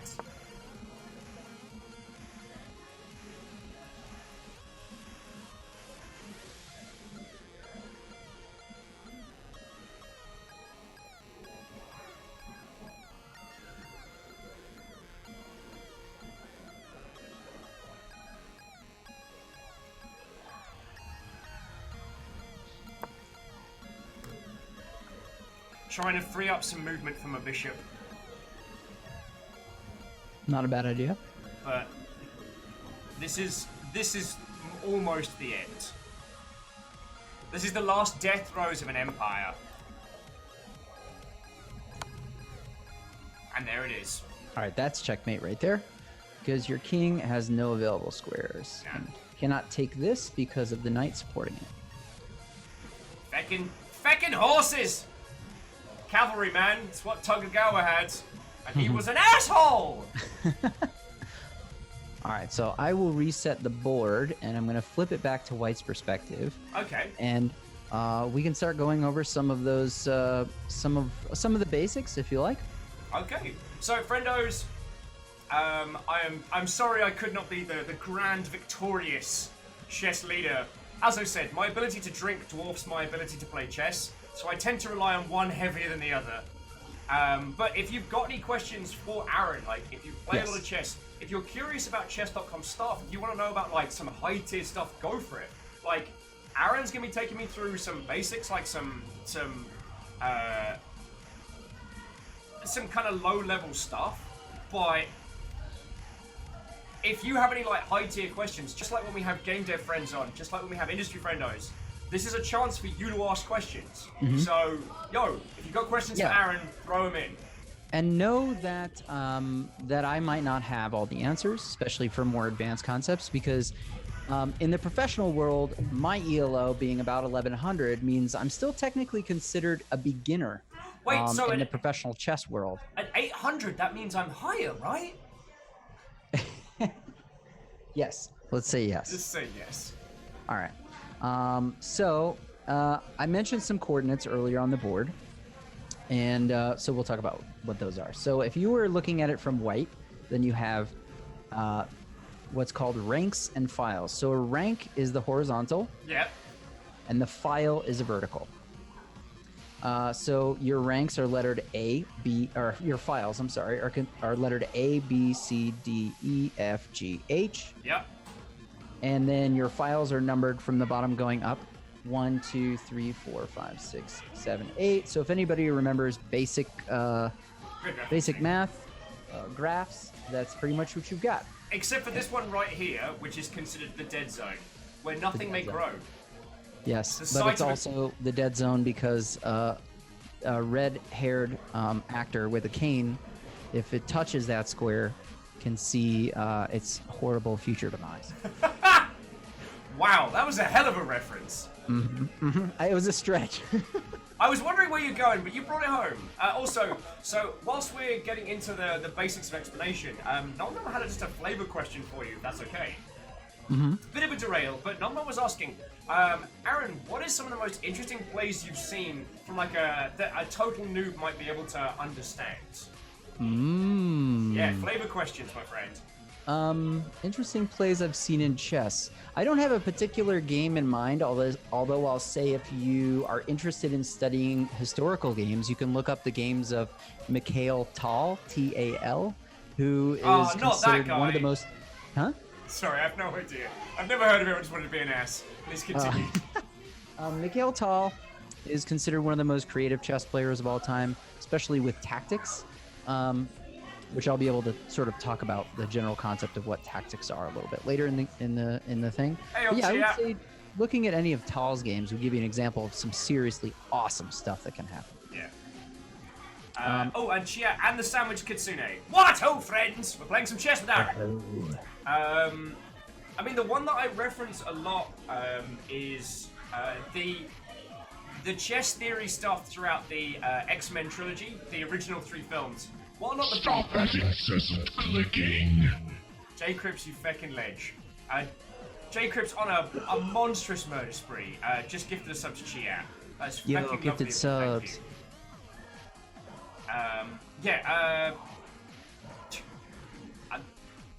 J. Cripps, thank you. It's completely derailed me via the medium of generosity, you lovely mother hubbards. What I was going to add was, in terms of like interesting chess games, one of the things I've always liked is the kind of the romantic idea of chess theory. And the example I give a lot is the original X-Men trilogy, because throughout that, Professor X and Magneto are always playing chess. Mm-hmm. And, you know, they highlight the pieces. The pieces are a chance for them to talk and discuss. But what's always interesting about it is that whilst there are many, many times in the chess games that are laid out throughout the films where Professor X could win if he would only sacrifice his pieces. And Magneto spends the entire time trying to pressure him into maneuvers where he must do that. Mm-hmm. So Magneto's not playing to win, Magneto is playing to take pieces. Mm-hmm. And Professor X is refusing. And it's their two philosophies. Because at least in the core of the philosophy is it's not really like good versus evil. Magneto believes that mutants shouldn't be oppressed and should kind of rule. Professor X believes that, you know, mutants and humans should live together, but that mutants should hide until that time comes. So it's the pacifist philosophy with the ideal versus the realist with the aggression. And telling that story through chess moves throughout that film thing is something that I always thought was very clever. Even if the films were a bit naff. Yeah, and you could further simplify that by just saying that Magneto is in favor of going on the offense, where Professor X is more interested in making good defensive moves, right? Being strategic rather than tactical. Yeah. Right? Tactical is more being on the offense. Strategic is more of playing the long game. And, you know, Professor X doesn't want conflict. He wants cooperation. And so defensive, you know, strategic long game thinking, you know, it's a good metaphor. Yeah. So jumping back onto the board, and thank you for those little stories. So we've got our board layout. You were gonna, was it opening theory you wanted to cover, or was there another thing you wanted to dive in first before we? Yeah. So before we go into opening theory, I just want to make sure that everybody watching understands some of the super basics. Like, oh yes, thank you. How do the pieces move? What is castling? What is en passant? Some of the odd rules in chess. And once we understand those, then we can definitely better understand things like opening theory. Onward to victory! The first piece type is the pawn, right? This is one that pretty much everybody knows. And the pawns have an interesting choice as their first move.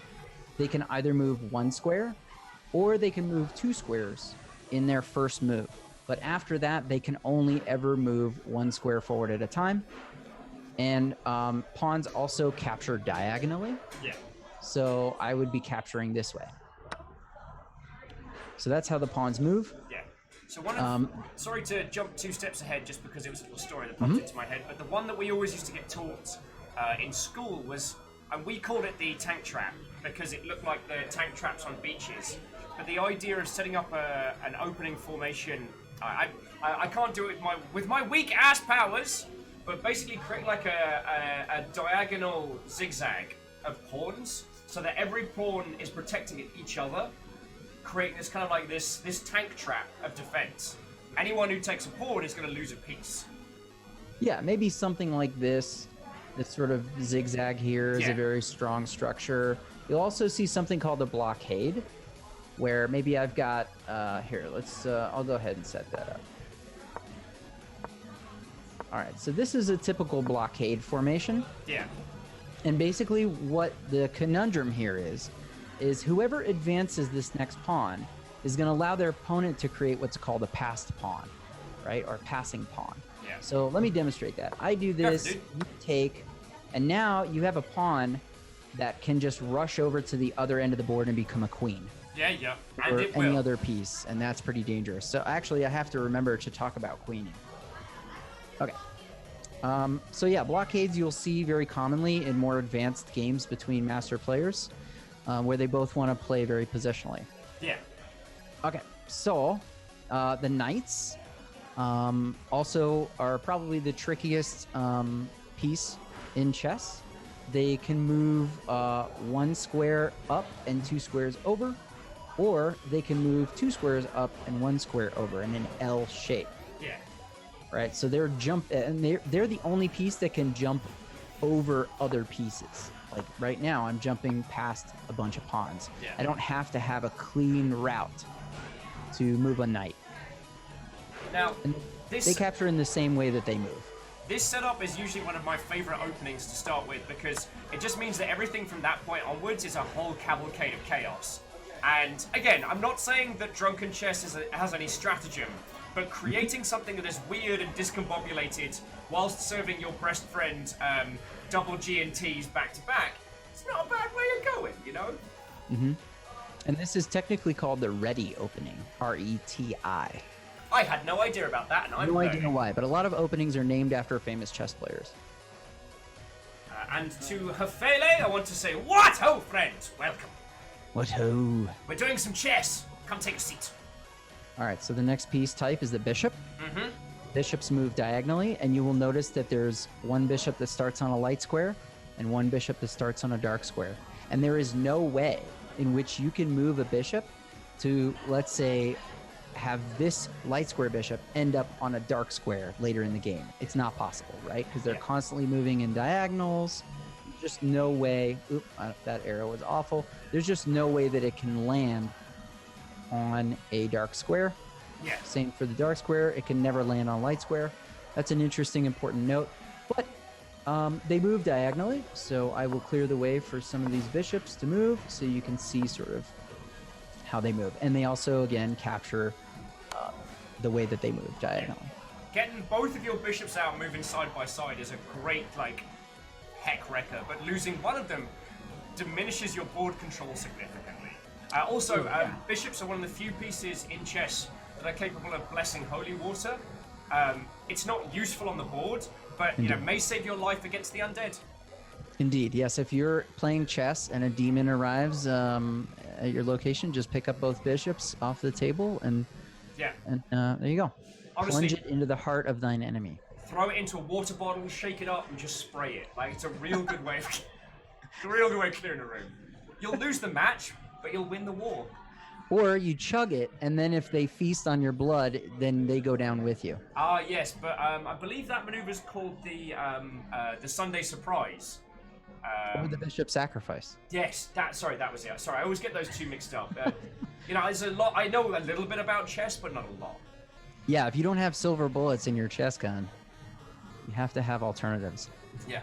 So a beautiful thing that you mentioned is that if you can get your bishops working in coordination with one another, it can be devastating. So let's pretend that white has these bishops on each of these two squares. Yeah. You'll see that this attack, they're covering a ton of squares and they're hitting a lot of stuff. And let's say I had a queen here, then this could be really nasty. Yeah. So that's kind a of showed massacre. that checkmate earlier. Yeah. And the speed at which bishops get in and get out is just feckin' all over the place. Hey, Tuna! What, ho friend? We're playing a spot of chess if you want to come hang out. My buddy Aran Hawaii is hanging out, and he's teaching me to be not shite at chess. I've been wrecked twice already. Yeah, and the other great thing about bishops is that they can cover a ton of squares. So let's say I move this, and you move that. I put my bishop here. Look at this. We call this a long diagonal, because I'm owning all of these squares. I'm attacking every single square. And if I have pieces on those squares, then I'm defending those pieces as well. So bishops are dope. All right, so now we got the queen.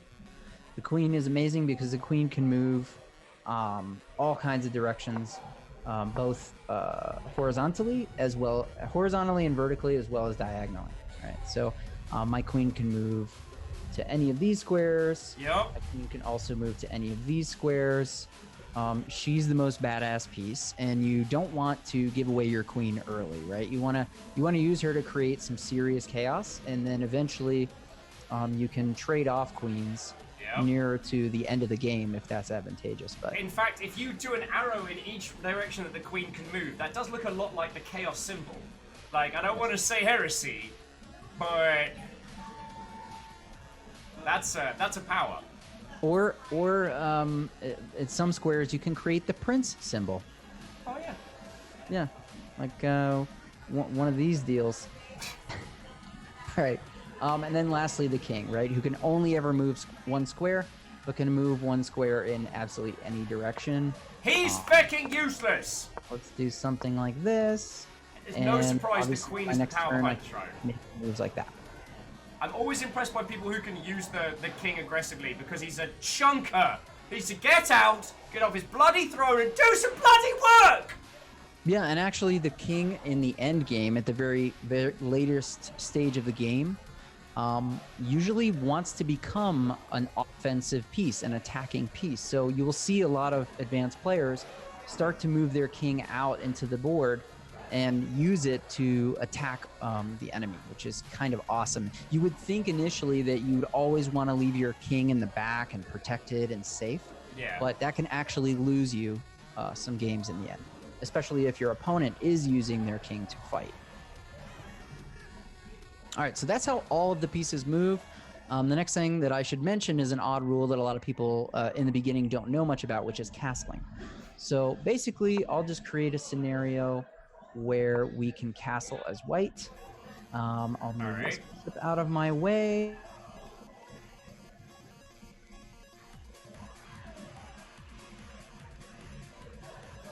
Wait, what just happened? We just lost Aran. No, we're back. We're back. All right, sorry, we lost you there for a brief second, good sir. Oh yeah, I saw a little buffer there. Oh, no, we're good. We're good. We're all good.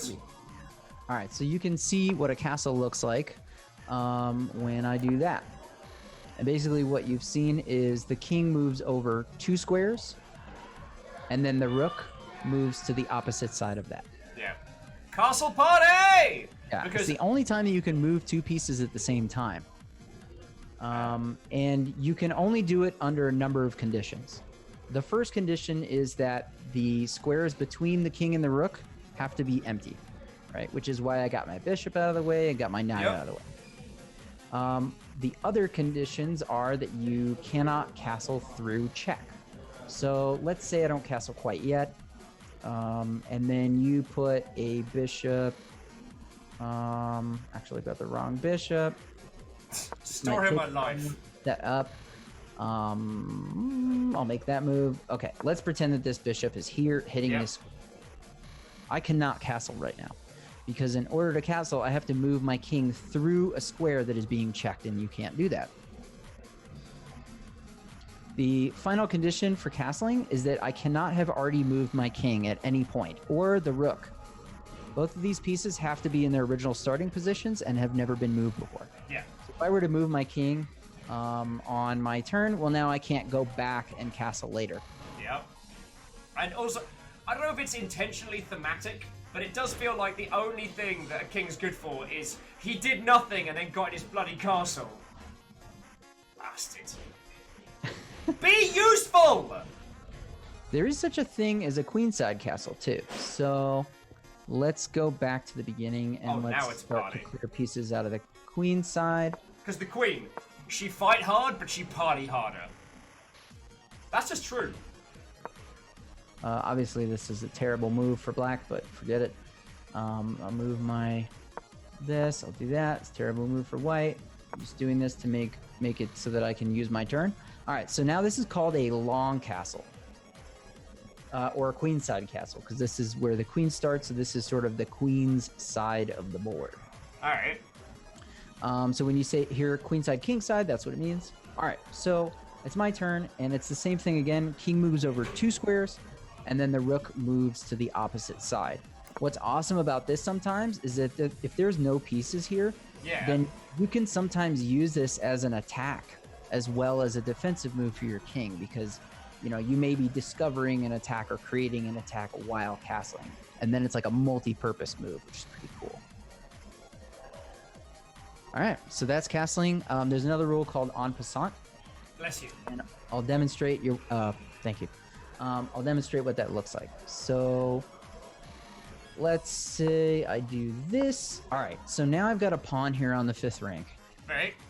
Right? And you want to get this pawn moved, so let's say maybe you can develop this bishop. Yeah. But if you move it here and you don't want me to capture, what you might try to do as black is just use your 2-move jump to avoid that capture as if you moved a single move. Okay. But what I can do is I can just go ahead and move this pawn here anyways, and it's going to capture that piece. Oh! The same way as if you had only moved 1. It's going to create the same scenario. That's a rule called en passant, and that was, I believe, introduced in the 1400s. Oh, that was the worst time! Time travel is weird. Yeah. And I think the reason why they introduced that rule is that a lot of people were doing exactly this, right? They were just jumping past the attacker and avoiding the attack altogether, or the threat of the attack or the exchange. All right. I got And Ninja that led Falcon. to some really weird positions that I think just made for bad chess. Okay. I mean, But don't quote me on that. I'm telling everyone. All right, so how do you feel so far, guys? You feel like all those things make good sense? I feel emotionally recharged. Those are the basic rules of chess, and there's something actually. There are chess engines that are designed with artificial intelligence. One is called AlphaZero, which is, I think, made by Amazon or Google. Maybe it's Google. Okay. And the other one is called Leela or LC0. And basically, the rules that I just described are the only parameters given to those AI. All right. There, they just play chess over and over and over again until they start to learn other themes, totally by themselves, which is pretty crazy. It's mildly terrifying. I mean, that's mildly terrifying. E.T. Stooge has a good question. I thought the castling couldn't be done after your king had been checked. Not correct, because you can answer checks just like we talked about before. You can block the check. You can capture the checking piece. You can do either of those two things. But yes, if you moved your king to answer that check, then you would be basically ruining your right to castle. And black will sometimes play something like that and sacrifice a bishop. So let's say I'll just make some innocuous moves, and we'll do something like that. Okay. And then black will maybe do something like this, and then I'll just make a move, and now black takes this pawn. Okay. It's a check that has to be answered by the king taking that bishop. There's Okay. no other way to deal with this check. And when I take it, well, now I've moved the king, and I have no right to castle later in the game. Okay. It's a very interesting thing. That's a Magneto move right there for sure. Hells yeah. What was I going to add? Sorry, it dropped right out of my brain. Adding a real clever point. Poof, gone. Although Wraith was adding that the rules for chess are also the only thing programmed into Google's self-driving car, which isn't actually true. Order 66 is also programmed into Google's pretty much everything. Just so you know. And hopefully the what are they called? The Turing what is the one where robots can't hurt humans? God dang. Oh no, that's Asimov's law, right? Asimov's, yes. Asimov's laws of robotics. The three laws. Ah. The Turing one is the Turing test about whether or not you can make an AI convincingly human to where a person couldn't discern whether it was a person or a computer. Control or bingo. And what we've been doing here is creating a system whereby people can't tell that I'm actually 3 corgis in a trench coat. So honestly, I don't get why the Turing test is such a big deal. All along, I've been 3 corgis in a trench coat. Fact. Stacked on top of each other. They're working little pulleys. Nice. So I think the one thing that I remembered I had to talk about was queening, right? So pawn promotion, we also call it. So let me think about the fastest way for me to create the scenario. Let's say I do this, and white does that, and you do this, and I do that, and then you do this, and I do that. Okay, so now I've created a passing pawn where another pawn can't stop its progression. And let's just say black makes some terrible choices. We've actually, I all have to been back there. that up. I'll move this here, and then I'll move this here, and black does that. Okay, so now I have a path to promotion. In order to promote a pawn to another piece type, you have to make it all the way to the opposite side of the board. So now when I do this, I get a choice. I can promote it to a queen, a knight, a rook, or a bishop. And you would think that you always want to promote to a queen, but it's not always true. There are conditions in which it's actually better to do what's called under-promoting and promote to one of the other pieces, a rook, a knight, or a bishop. People can actually checkmate by under-promoting to a knight in some situations. Ah, so creating that wonderful web of death. Yeah, it's pretty awesome. And you will find that in advanced endgames where everybody's traded off everything and all you're left with is a king and a pawn or some other pieces, pawn promotion immediately becomes the theme of the game. Yeah. The race to see who can make a queen first. All right, those are the basic rules. You fancy a feckin' rematch? Let's see A if I've rematch? learnt. Okay, let's do it. I've been paying attention.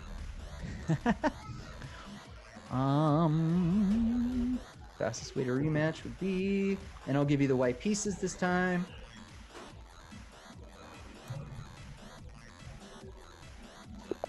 Let's do it. All right. Let's see if any of these basic dealios have improved your openings.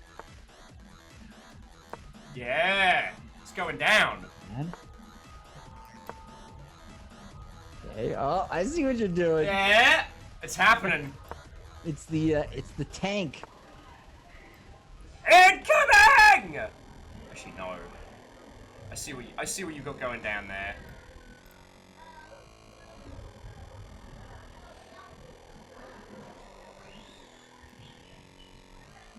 Shazoom! Shakal Dracona says, I don't think there's ever a possibility where promoting to a bishop or a rook instead of a queen is ever advantageous unless there's some score issues or something. You could also checkmate by under promoting to a bishop or a rook. And there's also situations where if you have a queen already and you promote a pawn to another queen and have two queens, you might accidentally stalemate your opponent where they can't make any legal moves, but they're not in check. And then you would actually draw the game, which would suck because you were probably winning until you did that.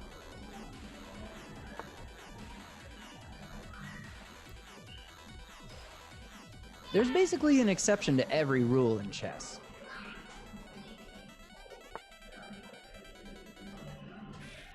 As long as it's not an illegal move, of course.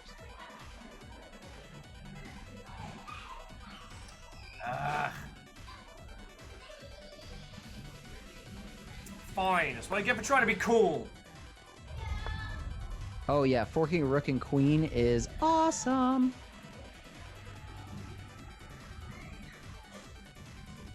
I know that sounded horrible, actually. Hashtag forking jokes.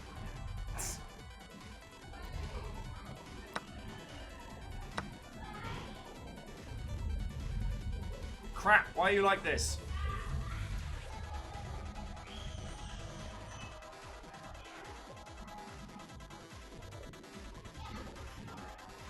Why am I like this?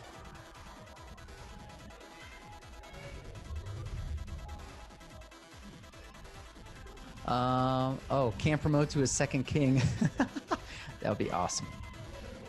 Now, what that does bring up is that there are a lot of variants of chess, right? Chess games with completely different sets of rules than standard chess. To name a few, there's one called 4-player chess, which looks kind of like a Chinese checkers board. And you have 4 players, all attacking each other. You can do T2 or you can do a free-for-all. It's kind of a battle royale version of chess, if you think about it. There is a version of chess called Crazy House, where when I capture one of your pieces, it gets converted to my color, and I can drop it on empty squares on the board as my move, which is absolute insanity. There's a 2-player version of that called Bug House or Doubles Chess. What else? What other variants of chess? We have one called King of the Hill, where the objective is to be the first person to get your king to a center, one of the 4 center squares of the board, which is hilarious. Leads to some ridiculous moves.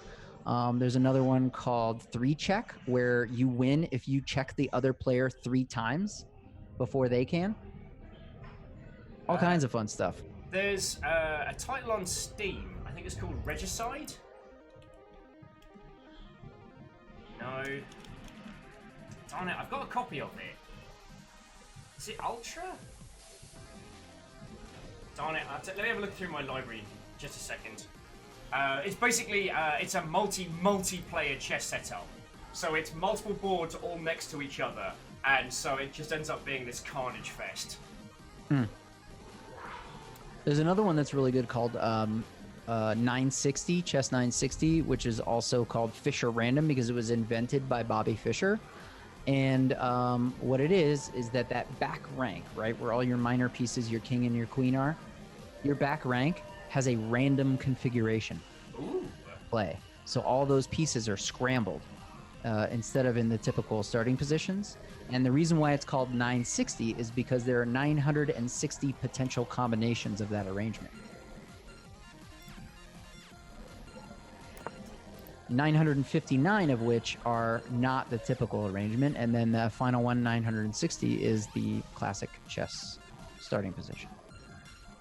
Cool. Steam makes it feckin' impossible to find anything. It's cool. It's only like it's the biggest digital storefront on the internet. It's fine.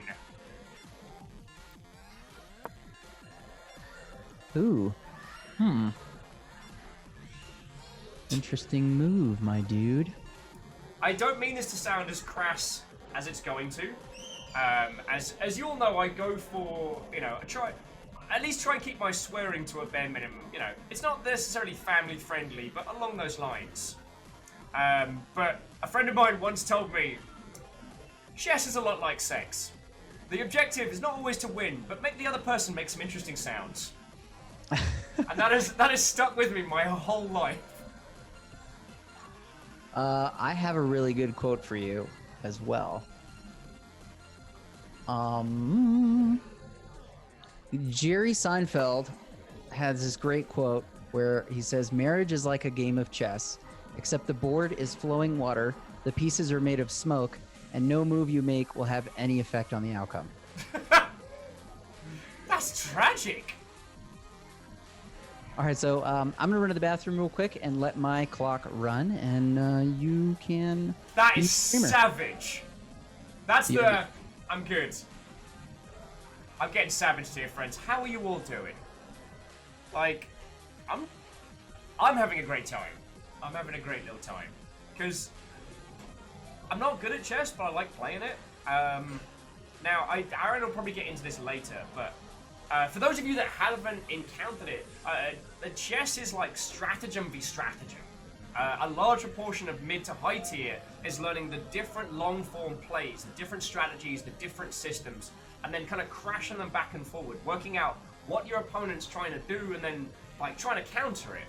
Whereas I'm a reactionary player. I'm playing this like most other board games. I'm looking at what I'm seeing, what's going on, and making informed with a question mark decisions. And so that's the point that I never really tipped forward into. It's been discussed weirdly a lot in fighting game circles, where like becoming competent at chess, as in like having enough chess literacy to understand the board, understand what's going down, and be able to make an informed move is actually surprisingly easy. There are only X amount of pieces, and there's only a handful of BS moves. But as board games go, chess is real easy to learn. However, the difference between literacy and competency is massive. There are so many different stratagems, so many different plays, so many different ways of going at it, and that's the bridge that I never gapped. In fighting game tournaments, this is kind of like talked about as air quotes, the meta, which unfortunately is usually the most boring part of a conversation with someone. Like, fighting game peeps, I love you dearly. But someone needs to do a class on how to talk about top-tier fighting game play in a way that doesn't make everyone else around them suddenly cease the need to stay awake. And I say that with love. Me back. So I'm just discussing the difference between like literacy and competency in chess. That it's possible to go from naught to understanding all the pieces on the board and being able to make an informed decision quite easily, but then going from that point to competency, to understanding strat, and being able to play at a mid to high tier that's a C. Well, there's the saying in life that you learn more from your failures than your successes, right? That's why I'm so damn smart. In chess, what we say is losing is learning. And that depends upon one thing: analyzing your games after they're done being played. Right? Going back and thinking about, okay, where were the mistakes? Where were the moments, just like we did in that analysis tool, where were the moments where I made a bad move or a not as good move, and where's the better move, right? And if you do that, you analyze your games after you're done playing them, Yeah. then that's how you convert that loss into learning. Hells And yeah. that's pretty much the basis of how chess players get better. Ninja's saying, meh, who needs top tier characters when you have top tier neutral? Okay, for a start, red is OP, which is why Aran's gonna win this following. Fuck! Hey, losing is learning. It's okay.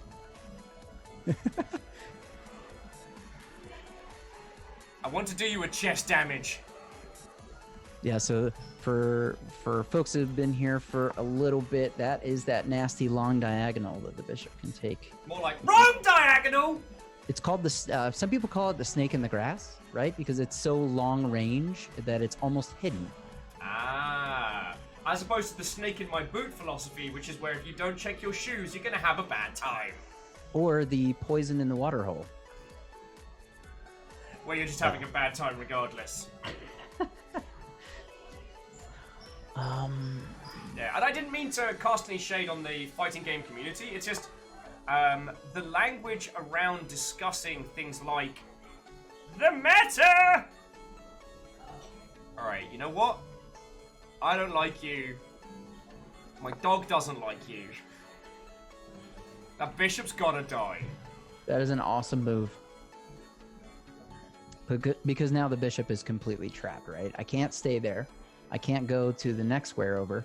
And if I capture that pawn, well, then your knight is going to take it, right? Yeah. But in those situations, if you know you're going to lose that material, the best thing to do is go ahead and get something for that if you can, right? So take some material off the board before you're dead. Yeah, we call it the Amazon Prime exchange, which is that even though you're paying money to an evil corporation, you've got to buy like some blue tack or something. So you just gotta.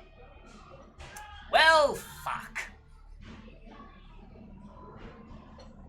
Yeah, this is an ugly check because it's a double check, right? I'm checking with the discovered check of my rook after I move the bishop out of the way, and I'm also checking with the bishop as well at the same time.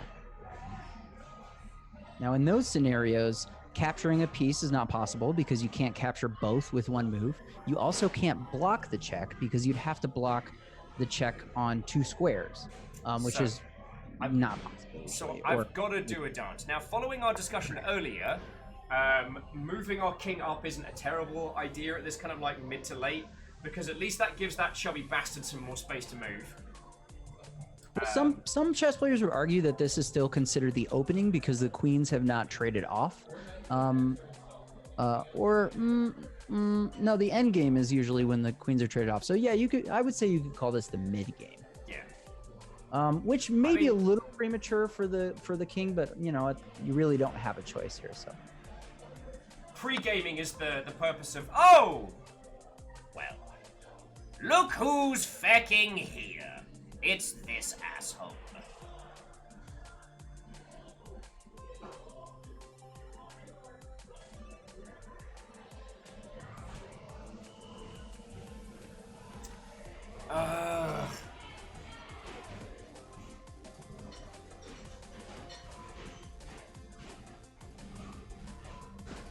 This is the start of a massacre, by the way.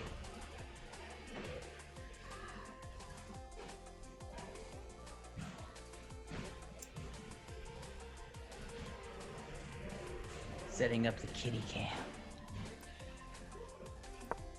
Kitty.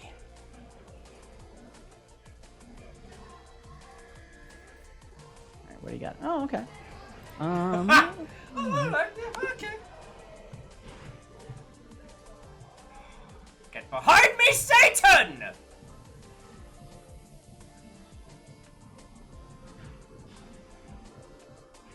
As you can all tell, I'm basically getting shuffled around like a feckin' puck on the board. I'm in very check now, and my options are, well, very limited, and they end with some messy deaths. So it's been a good one. A never-ending story.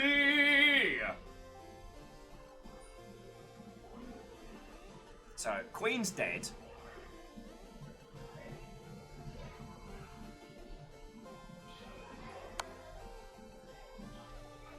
Which I can then take in response, but this is just how it's gonna go.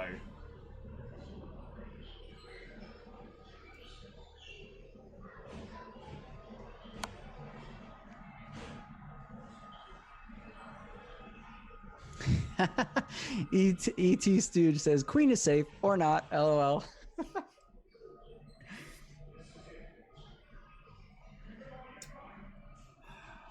Our official commentators who are master chess players constantly blunder their own games when they're analyzing. Oh, They'll be yeah. like, "Oh, this is now it's this move, now it's that move," and then they're like, "Oh wait, I just blundered checkmate." Mate, if you want to start blundering your moves, I will not complain. Alright, this is it, friends. This is my one bit of breathing room.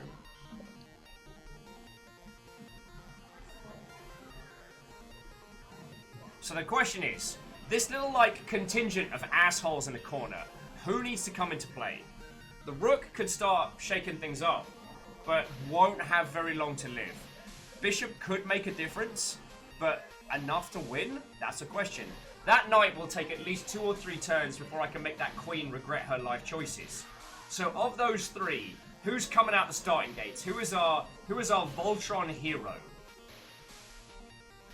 Who is our Battlestar Wackalactica? Yeah, this situation for you is a little tough, right? You Because think? you mentioned Sun Tzu earlier.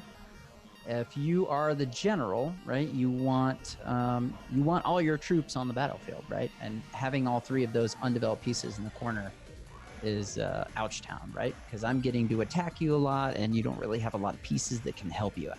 Yeah. I mean, dude, right now all I'm looking at is, you say Sun Tzu, but I should have worked Sun sooner to get in the fight. Oh. Can we revoke your Twitch? How Could to they ban just someone on suspend your Twitch? channel for that joke? This is the Pyrrhic victory. It's like I'm just throwing cow drops of puns behind me. I mean, Graf's saying rook to a3, and then threaten with the knight. Yeah, but that bishop's gonna be like, ha! No. Chomp. Yep. But Chomp, then, chomp. but then all right. It gives me a little bit of breathing room. There's more death, but in all fairness, like this little squad of lazy crumb bums could just jump in the bin.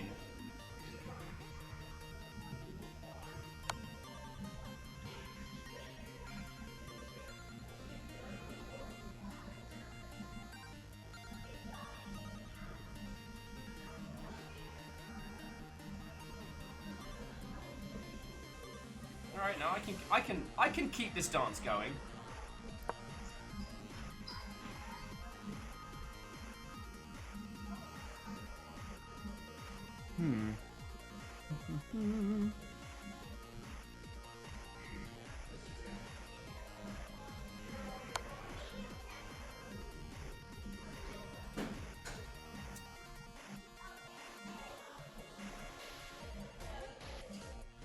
Ah, yes. Pavlov's favorite go feck yourself maneuver.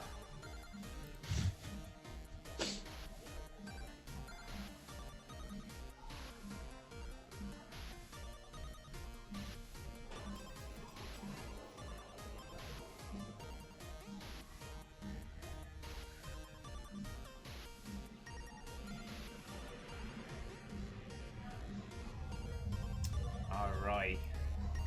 Forehead to F5. I like that.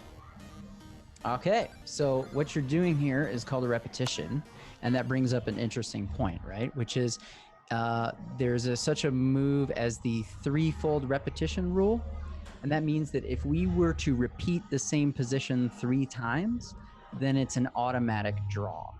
Okay. So, I mean, it's a dick move on my part, but, I mean, my cheeky, board gamey Magic the Gathering brain says, force you to do something different. Because if I can't win, if I can push you into a draw, I might be able to push you into making a mistake. And I just need a breather to get my feckin' bishop or knight out the starting gates to come kick someone in the general crotchal region. Absolutely. And the non-denominational crotch region, I might add. But it's definitely like someone's getting a punt between the legs. If I can force this now, is this going to is it automatically concede on this site if I do that?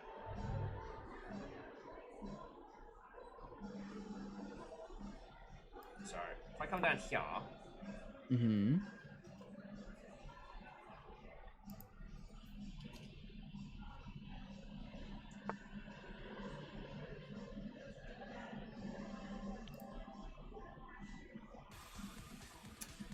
But now you're mixing it up. Now it's Flavor Town. Mm-hmm. Yeah, because I don't want that draw, right? No. You You want a murder. Also, Fiona. What, old friend? We're playing chess! Fiona? I'm really good. Like, you've obviously missed the previous couple hours of the show, so you're just gonna have to take my word for it, but I'm doing really well. I've just been winning. Like, winning chess here, winning chess there. It's actually been upsetting how much chess I've been winning.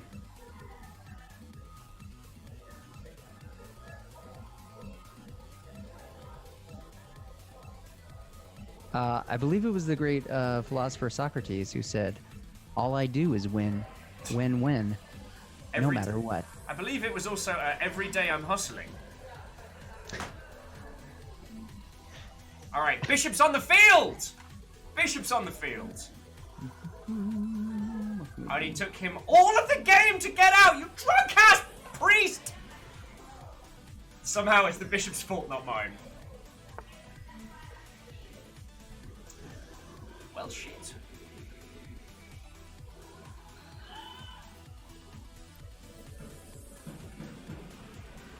But yeah, you did really bring up a great point, which is that if you know that you are losing a game, it doesn't mean that you've lost, because you can draw and basically you're robbing the other player of beating you. Yeah. And because chess is a really old game, that's not seen as a dick move at all. No, that's entirely allowed. Why are you like this?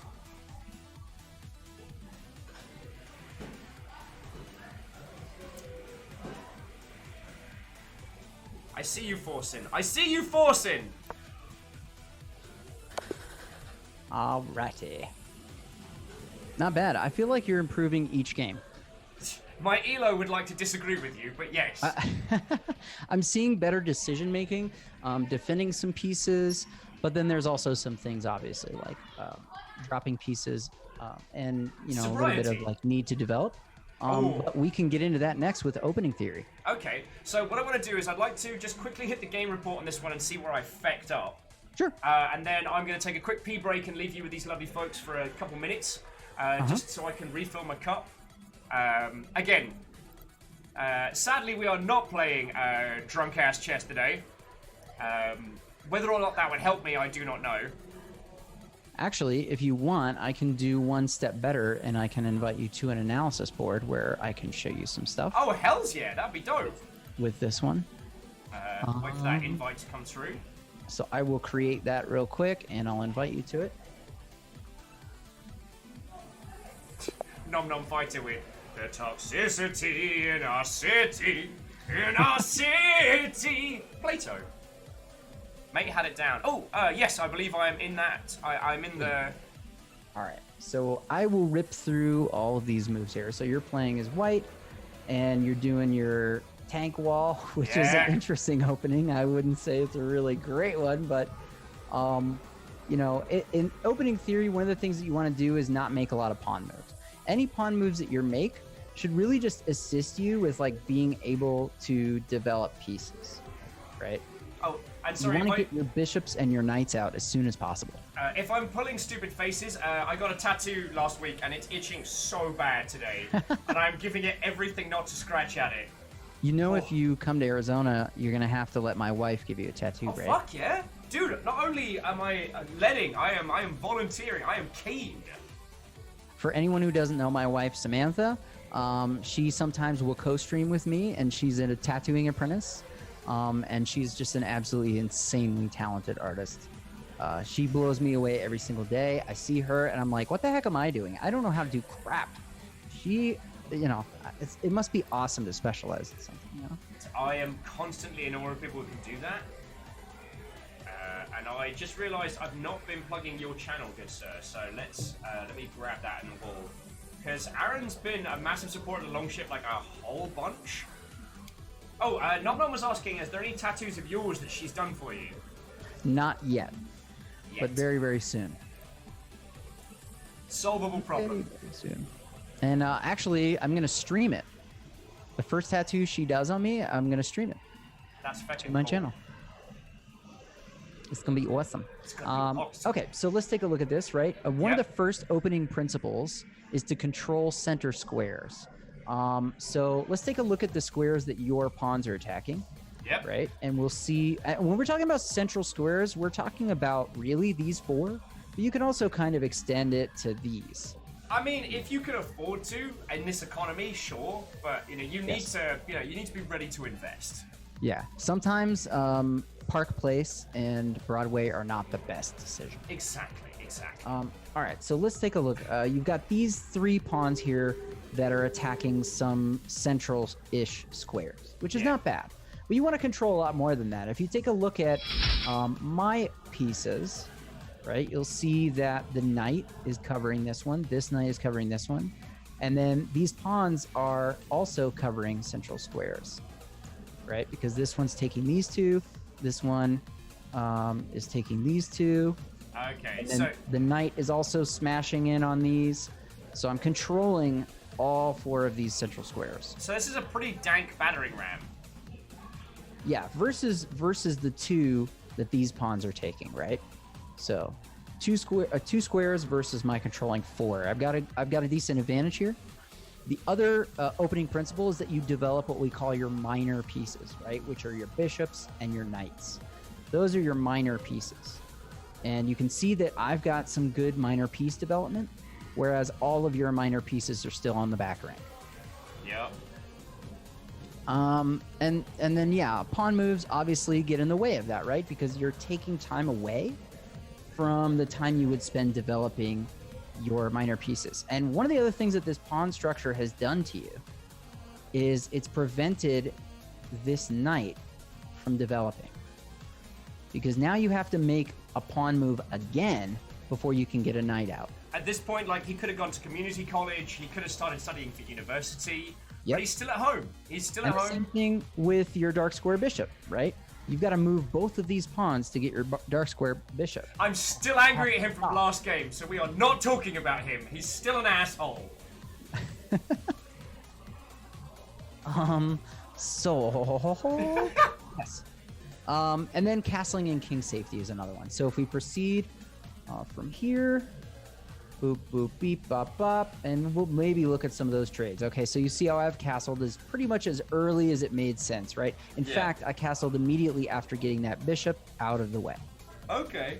Now, as we scroll through this, we're looking for the moment where you castle, and unfortunately, you get hit with a check before you castle. So, and then you Yep. moved your king, which robbed you of that right. Yeah, and then there was the bastard bishop who was like, "Hey, what up?"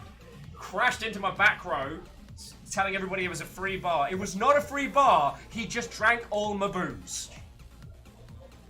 Sorry, Yep. also, very, very quickly, whoever Sickly Deer was, thank you kindly for the follow, yo. Dude, I'm questing for 2K in the Gaia Online sense of the word. It's gonna happen. It's gonna happen. Sorry, please continue. So, one of the nice moves there is this one. This is a common theme with white, pinning the knight to the king. So now the knight cannot defend or attack a square. Or I mean, move into a square or defend this pawn. If you somehow were able to capture this pawn, I would not be able to take back because I'd be protecting myself. Yeah. A nice move. 1 second. My cat is like desperately trying to open. She likes to open every cabinet and door in the house. So she'll go in the kitchen and she'll open every single cupboard for no reason. Also, I see a kitty in the chair next to you as well. Like, dude, you. This is the calm one. This is Stink. And the other crazy one is Moggy, who's around here somewhere. And when Reference! Moggy gets bathed, we call her Soggy Moggy. And she looks like she's been in the wars.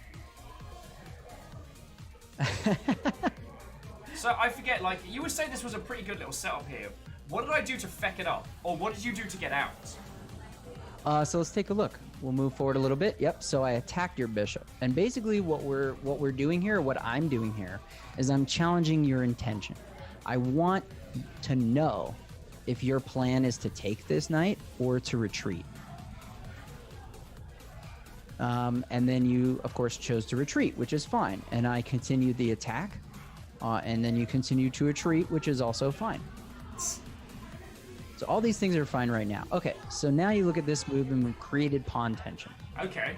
So this brings up something called, well, it's not really called anything. I'll call it the point value system. This is a concept that is really important early on for beginners, which is that you can assign point values to the pieces to try to think about whether trades are good for you or good for your opponent or equal. So let's say that pawns are worth 1. Knights and bishops are worth 3. Rooks are worth 5. Queens are worth everything! Queens are worth 9, but they might as well be worth everything. Totally. That number is completely arbitrary. The scores are made up and the points don't matter. Huh? The scores are made up and the points don't matter. Yes. Which is the exact opposite of chess. Please continue. We are doing the prop skit later, right? Oh god, yeah. Okay, so let's look at this tension here, right? We'll call this pawn tension because pawns are attacking pawns. That's some pawn on pawn action. Yes. So whenever you have tension, you have to think about exchanges, right? Where we just start taking pieces and trading things off. And an easy way to calculate how an exchange would proceed would be to look at how many pieces are defending this pawn and how many pieces are attacking this pawn. So from white's perspective, you're attacking it 2 times. Yeah. From black's perspective, I'm defending it 2 times. Now what this creates is a situation where if you take, say with this pawn, and I take back with that pawn, and then you take back with that pawn, and I take with the knight, well, what's happened? Well, so what's really interesting about that setup is if you look at how the knight is attacking the top, the other pawn's backing it up, so it's kind of like a 3-way exchange. If you look down at my bottom row, you'll notice that the bishop on black is still doing nothing! Yep. Sadly. Yeah, and that's another reason why you want to add these minor pieces into the game. Let's say this knight was here. Yep. Well, then you'd be attacking it 3 times versus my defending it only twice. Sorry. And that's really good for you and really bad for me. Nom Nom Fighter was throwing in some really good quotes, and then Alpha the Deluge just went 3 times, quote, the queen.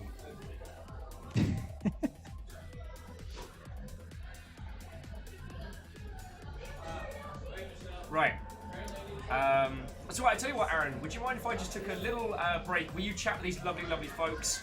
If you want to tell them a little bit more about, like, I mean, crap, like, you've been at Twitch HQ, you've been doing, like, the chess championship stuff. If you want to chat with these lovely folks, or just, I mean, you and I haven't had too many drunk nights together, so there aren't too many, like, and then Will was a drunk ass stories, but we hung out. Mm-hmm. I'm going to refill my bevy, and Nick's to lose, so I'll be just a little bit of time. So yeah, I'll be back with you all in just a second. I leave you in the capable care of one Aran Hawaii. Sounds good. Hang on, where's my BRB needs T main? And Alpha the Deluge spotted a really awesome thing. We were talking sort of about exchanges for the sake of opening theory, but you also do have, as black, an extra defender with my queen there, which is pretty awesome. Okay. And of course, you know, pieces will have to get traded off, but since there's no additional attacker for white, then my queen doesn't really need to worry about finishing off an exchange here. If, say, we had this knight here, and then we started initiating trades, then yes, eventually I do want that queen hitting that so that I actually win the exchange in the end, or at least it's an equal exchange in the end, but I have activity and you don't. That's why that's a good spot. In a couple moves, Will would have been able to split your king and queen's rook. Why would that have not been a good choice? In a couple of moves, let's take a look. Take, and then let's see. Let me know if I'm at the position that you were thinking of. But yeah, it was a good. Oh, 2 more. Okay, 1, 2. Okay.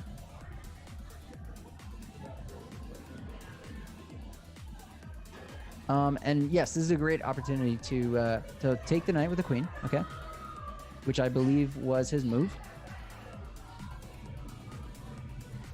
Yeah, questions about anything would be fun. Okay, so I'm there. All right, so Will is playing as white, so I have a move here. But what is sort of your plan as white from this point forward? Like, what is the next move you wish you could play as white here? You're thinking maybe queen c6, which would check my king and also win the rook. I imagine that's right. It's double attack, and it's forcing.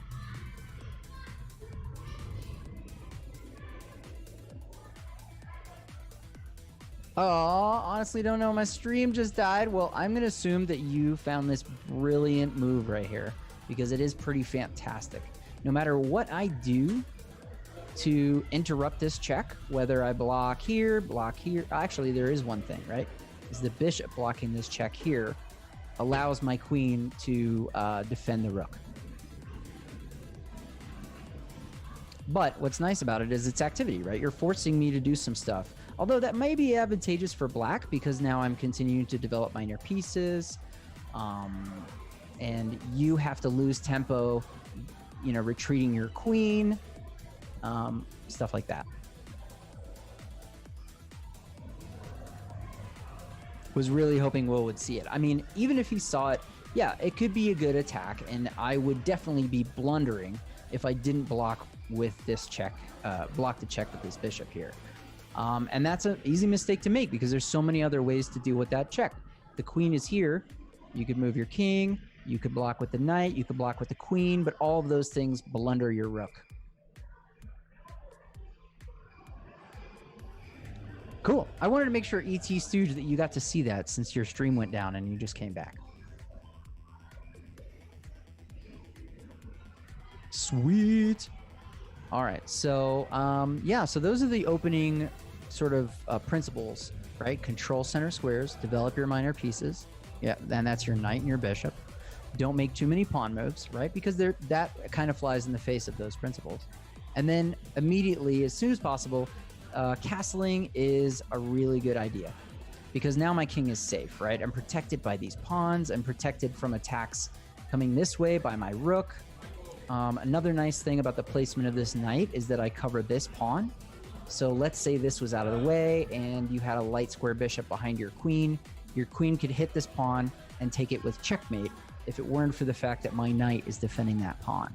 And that's a common, this is a common pawn to try to attack your opponent's pawn. This is a great pawn to try to attack because if a knight or some other piece is not defending it, it's a really, you know, the king has absolutely no space to get out of something. It could be devastating. The point value system is really important for understanding trades. And so let me walk you through that. Let's go back to where we made our first captures. So like there. All right, cool. So what I do is I count the points out in my head as they happen. So white takes. So now we'll say you're +1, right? You have a point that you've captured and I have 0, right? So to balance that out, I take. So now we're back to 0-0 instead of 1-0. Get out of here, kiddy. God dang, crazy. All right, I take. Will takes, okay? So you're back to +1. And then my knight takes. So now we're back to 0 because I took 1, you took 1, I took 1, you took 1. So we both taken 2 pawns, and we'll call that equal as far as points go. Now, obviously, the thing here is I'm attacking this bishop. Now, if I take that bishop, you're going to take back with the queen, right? So I will get 3 points, and then you will get 3 points back by recapturing. But sometimes it's considered better to end the game with bishops than with knights. So usually when you have a knight and they have a bishop and you have a chance to trade and take a bishop away from them at the cost of a knight, that's usually a good trade. You want to do those when you can because bishops are really devastating near the end of the game. Although some people actually like to lose their bishops and play with knights because they can be very good tactically. They're very tricky, right? They can jump to squares that other people can't jump. They can jump over pieces. They can attack multiple things at once. Let's pretend that this queen was here. And then I played this move. Well, now I'm attacking the bishop and the queen, and that's nasty. now the queen has to move. Otherwise, I get a queen. You don't want me to take your queen. This is 3 points for 9 points. Who's the cat on the other sink? Or other seat? This is Stink. Stink is a lovely boy. He is maybe 7 or 8 years old. And then the crazy one, who I keep kicking out of here, is Moggy. She's like 4 weeks old. Keeping knights is always what I've been told. Well, you know, there's exceptions to every rule, right? So sometimes keeping your knights is good. Sometimes keeping your bishops is better. It depends on whether you call the position open or closed, right? So in an open position, there's not a lot of pieces blocking activity on the board. And when that's the case, bishops are great because they can move very freely about the board. In a closed position, let's say there's like, it's complicated. There's a lot of pawns in the center. Then knights are better because you can jump over those pawns and continue to attack your opponent. Whereas the bishops, you know, will be blocked by those pawns and they won't be able to move as freely. So closed position, knights are great. Open position, bishops are great. That's kind of a principle, but it's not a rule, right? Because there's always situations where the rules or the principles are broken, right? Always a situation where a creative move can prove those principles wrong.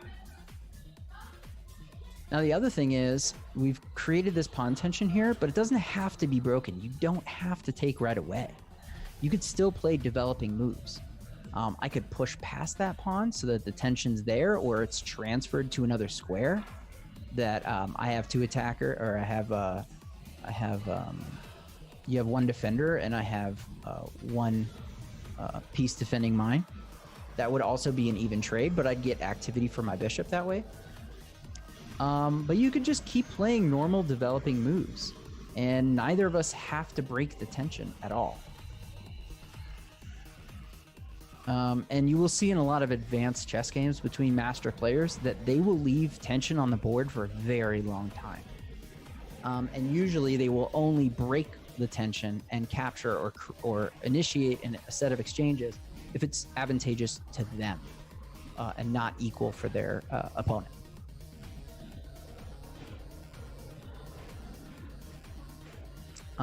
For those of you just joining, a little bit of background about myself. My name is Aran. I stream on Aran Hawaii.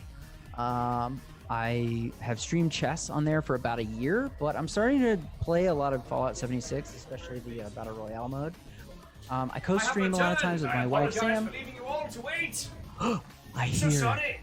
I'm assuming the cat stole the show, right? I hear a Viking. Yes, we have seen kitties. We have seen many a kitty. This is the great truth. Welcome back, my dude. It's good to be back. I apologize for the wait. Baby, come back. Yeah, Bianca Discura say the cat definitely stole the show. That's entirely fair. All right, so while you were gone, we were just kind of chit-chatting a little bit about some more opening ideas and theories and the point value system. Indubitably. And stuff like that. And Nom Nom busting out some Kraken lines again. And we also have some spooky bits. We do. I'm constantly under haunting. And Michael continues to be a hero and bring me beverages, thank you! I need these to function. Who is this lovely person delivering you coffee? That is Michael. He is one of the peeps that works over here at GameWorks. He's based in like the esports area, and is kind enough to bring me caffeinated beverages. Ooh. Right. I need an esports area of my own if coffee comes with it. Delivered. Beck, yeah. Beck, yes, you do. Dude, just let the chess.com peeps know. They need an office, they need an esports area, and someone to bring you coffee. Nom Nom Fighter says, Aran, do chess masters leave any tension on the board or just use the sexual tension that builds up as foreplay? Oh my gosh. You know, just like in Hollywood, a lot of chess masters actually like marry other chess masters, which is kind of okay, whatever, sure. I guess, you know, those are the circles you're rolling in. Though I've always found that the concept of strip chess is interesting, but you need to be wearing more layers.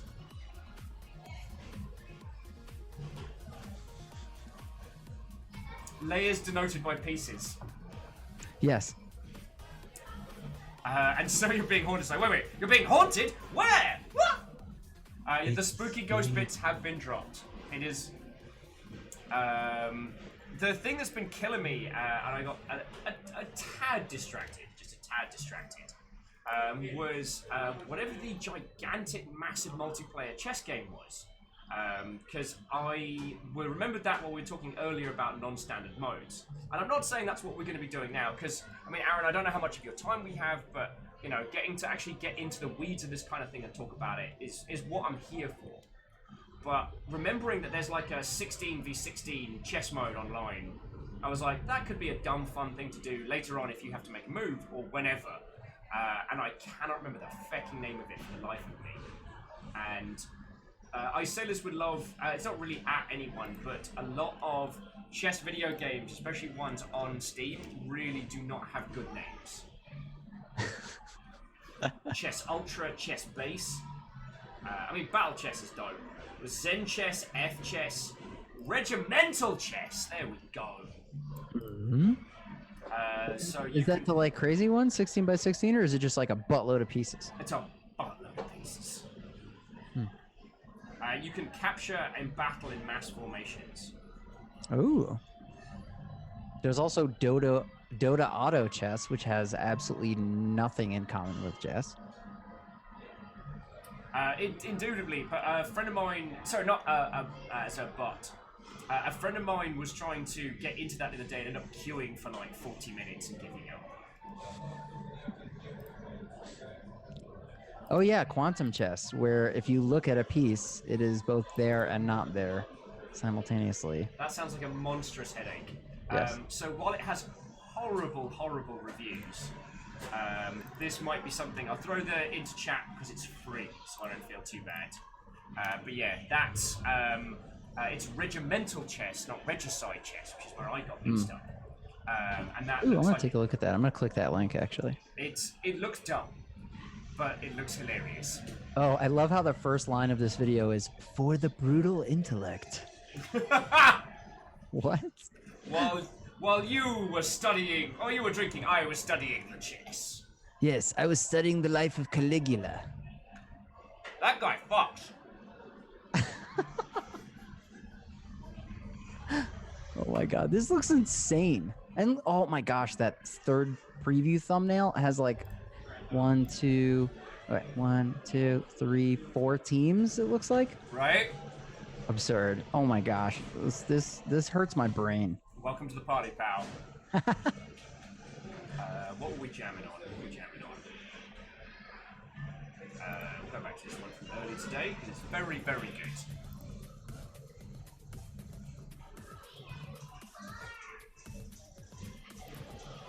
So we were going through some opening theory, and so I guess from what I learned from your earlier lesson, to paraphrase a little bit, was that giving your minor pieces space to move is kind of like key and optional, and creating formations where as many as possible are double stacked defending each other is ideal.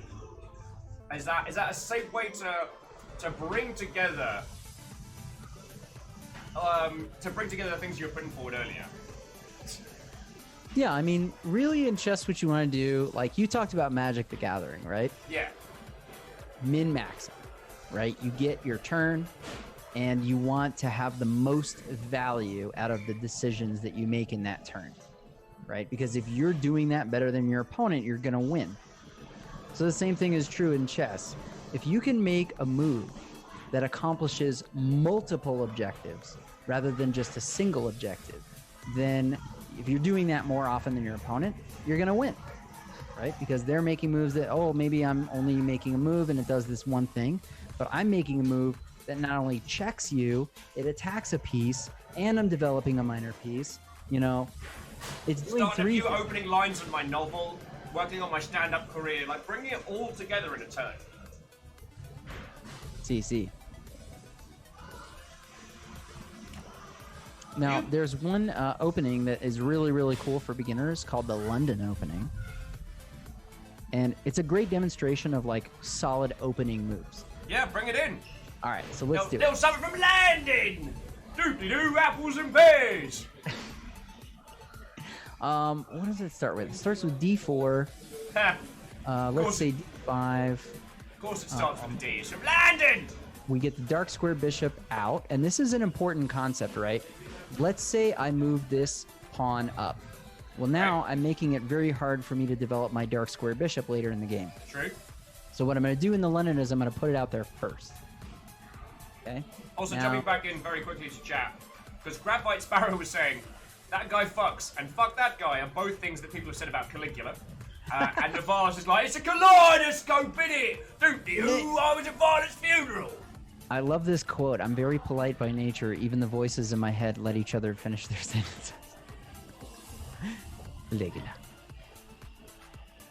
All right, so I'm going to make a move as black, and now we're going to close this pawn structure with a pawn move. All right, Alright. so reconnected these pawns, and my dark square bishop is outside what we would call a pawn chain. Right? This pawn is actually defending this bishop from attack. So Yeah. if something takes it, I can take back with my pawn. All right, so that's a multi-purpose move, right? And I'm defending this pawn. So I'm defending 2 pieces with it. I'm opening lines to develop my light square bishop. Yep. I'm reconnecting my pawn chain. This is exactly what I'm talking about, right? Min-maxing moves where you're doing a lot with one thing. So I'll make another move for black. And now I will develop my knight, which is developing a minor piece. Yeah. It's defending a piece. It's controlling a center square. And it's clearing up the route for a castle later. And I'm not developing the knight here because then I'm blocking my light square bishop from developing. So there's a lot of reasons for that move. If you felt like being an ass, you could put your opponent in check a little bit, but that's a little bit presumptuous, a little bit. Yeah, it's premature because the knight can block, and that's a good developing move for black. The bishop can block and try to force an exchange unless you retreat. They're all good things for black in response to this check. Now, the pawn can also attack right away Okay. and defend this pawn. Hey. All right, so did I make a move for black yet? Let's do this, which is called a fianchetto bishop, where instead of developing this way, you develop this way, behind pawns. I'm sure that is a wonderfully useful maneuver, but that term sounded like someone's new diet that I would then have to spend the next 20 minutes listening to and going, wow, yes, that is No, sure is the thing you're doing. thinking of the fianchetto diet. Oh, sorry, yeah. Happens all the time. Yeah, common mistake. All right, so now let's think about castling, right? I'm gonna put my bishop on a nice developing square. I'm And then controlling more his of the castle center. time. I'm getting the bishop out of the way so I can castle on the next move. I mean, at that point, aren't you kind of committing your king to one side or t'other? Totally. But the fact is, as long as my king can get to a square where it's protected by some pawns and some minor pieces, it's really hard to attack my king. Okay. So let's give black a developing move, and then I'll castle. Yeah. And now there are a few things in the London system that are really awesome. So let's say you decide to create some tension and try to break the center with this pawn move here. Yeah. Get Well, it! rather than take, Yeah. I'm going to leave the tension there. I'm just going to play c3. And now this creates this really awesome pyramid pawn structure here. This is really solid. Although for legal reasons, it's not a pyramid. It's more of a trapezoid. Yes, more of a flatlander pyramid. Yeah. And for especially some of our older viewership, this is also an ideal time to make any references to the seminal kids sports film, The Mighty Ducks, with the flying V. Which is a ice hockey move which can be easily broken by one grown-up. Blam! How's your V now? Just picked up a black pair of scissors thinking they were my glasses. This definitely wouldn't have enhanced my eyesight. Queen Elizabeth II. Oh my god. I like the ridiculous quote train that is occurring in It's chat. going right real now. well. Also, thank you kindly to the Spooky Ghost, who is not only throwing in spooky bits, but is throwing in a pyramid of spooky bits. It's a spooky pyramid. Sorry, spooky trapezoid. For legal reasons, it's not a pyramid scheme. Well, now it's kind of like the shape of a flag or a P, Yeah. which I'll also allow. as the proctor of this stream. Okay, so then the last thing is maybe black makes another developing move, and now we develop our knight, controlling more center squares, supporting this knight over here, and look at that. That is basically a really strong structure for white that achieves all of the opening principles, right? We've developed all our minor pieces, we've made minimal pawn moves, and we've got our king to safety. Now all that's left to do is call closing time at the bar, have a lock-in, and wait for this whole thing to blow over. Also, Dashkill says for legal reasons this is not a cult. It's for both legal and not a cult reasons. It's not a cult! Why do you always do this when I have a guest on? It's not a cult! You know the first stream of yours I watched, I walked in and the first thing you were screaming was, "It's not a cult." Okay, because it's not a cult. Look, I've got a badge. Look, I've got a badge and it says it's not a cult. Because it's not a cult. I like it. So there you go. That's kind of a nice opening that demonstrates all of the basic principles of openings. Way cool. Yes. I don't know if I don't know what the lovely viewership want. I can try crashing into you once more and see if I can bring forth some inspiration from the void. I'm down for that. Before we do that, I know we had a request for a couple things. Oh, go for it, dude. The Scholar's Mate and the 2-move mate called the Fool's Mate, and I can demonstrate those right quick. Okay, the will gets wrecked, mate. Yeah, the get wrecked mates. Okay, cool. So, the Scholar's Mate goes like this. E4. Yep. E5. These are pretty much the most typical opening moves in chess. E4 and E5. And then I'll play Bishop C4. Yep. You'll respond with Bishop C5. Yep. Both developing bishops, that's fine. Queen H5. And can you see the danger already? Yep. It's just like we demonstrated checkmate earlier, right? Yep. And then you fail to address that. You think you're attacking my queen with knight f6. Yep. But instead, you've chosen to go for a night out rather than do your taxes, and the IRS is like, ha! Check. Nasty. This is fun when you're playing somebody who doesn't know as much about chess as you, and you get the chance to pull this off. It's hilarious. But as you get into the upper levels, nobody will fall for this. And the problem is, from what I can observe from what you told me, is that if you try this and fails, one, your queen's dead, and everyone else is kind of left underdeveloped, being like, cool, I guess this is how we die. I think there's another problem, right? There's another bad response. Trying to remember what it is.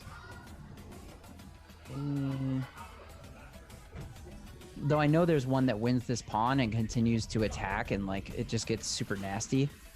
That's just a massacre at that point. Yeah, because if I could take this pawn with check, I get your bishop, or if I want to delay that, I can get your rook. That's a kind of fox in henhouse scenario. It's terrible. And so then the other one, which is a 2-move checkmate, believe it or not, is called Fool's Mate. Yeah. And it goes like this. It goes a little something like this. Like this. Run DMC remix. Oh, I thought you were doing the Devil Went Down to Georgia. Oh, no, but that would have been a way better reference. Feck! I said, boy, let me tell you what. All right, so F3, which is not a typical opening move. I mean, some people play it. It's weird. E5, right, which black is like, oh, I'm taking some center squares. Fine, you're giving me the center. Yep. Then I'm going to play G4, which is really weird. It's ugly. This is like, people will consider this a blunder. Yeah. By white. It's definitely a suspicious move. Because black checkmates you. Fool's Mate. And that's obviously by black, not by white. I'll flip the board so that we can see that from black's perspective. Right? Yep. Terrible move. Great move. Terrible move Another again. awful move because you checkmate yourself. Death. So definitely watch out for those if you find yourself playing chess. Indubitably. Alpha's slightly worried because they're in Georgia, so please send the limited amount of demons down that way. Well, you'll just have to call Johnny and ask him to rosin up his bow, and you'll be fine. Unironic use of the term rosin. Rosin. And play that fiddle hard. Okay, cool. What do you think? I mean, I've covered literally everything in my lesson plan. Ooh. Then rematch! Okay, rematch. And this time, I implore you to see how much of our advice today that you can incorporate, especially in the opening. Okay. And let's do this thing, man. And eat! Prove me a good coach, sir. I accept your challenge! Let's do it. All right, your move, buddy. Okay.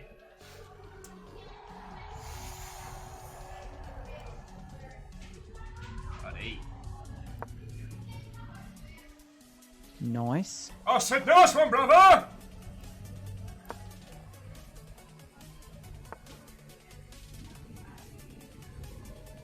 Oh, Eastooge missed a fool's mate. I will show you again after this game. I don't want anyone to miss anything. And I don't want to miss a thing. Even when I dream of you. I don't know where I was going with that one. I'm very sorry. All right, now it's a nasally center square party. Everyone's ready to kill each other. It's going down.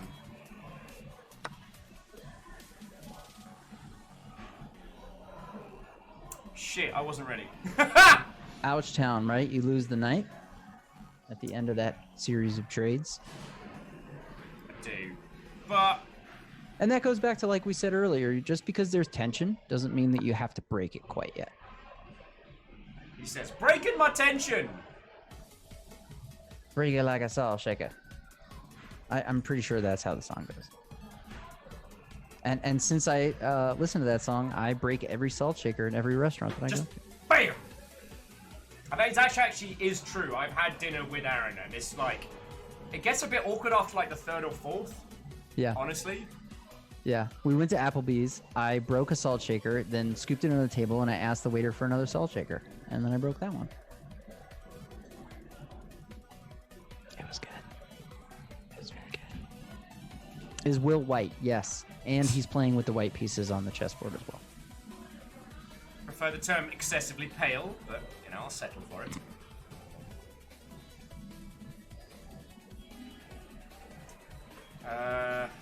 Oh, I know how it happened. I just didn't know if Will did it or it was a demonstration. It was a demonstration.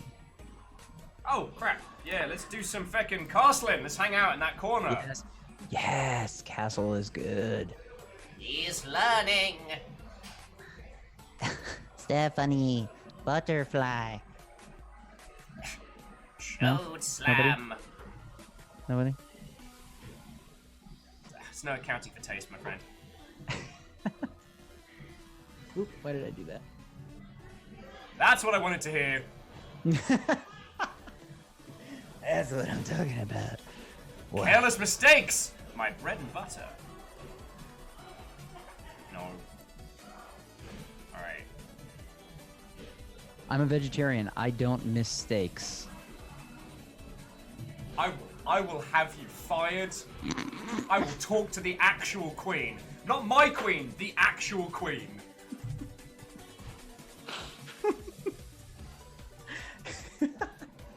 It's okay. We're one for one for horrible jokes today. We're not though. He's made so many more horrible jokes than me. Alright, Scotch hopping time. Ooh, Spicy! it's a spicy meat to move.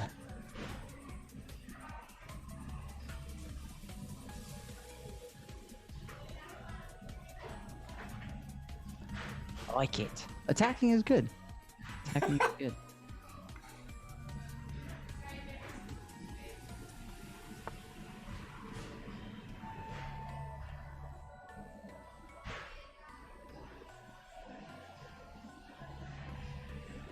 Don't forget what Sun Tzu said, though. Pull up your pants. Buckle, buckle, buckle, buckle your pants. War. What is it good for? How fortuitous. I believe it was the great poet Hathaway who once said, "What is love?" Maybe don't hurt me.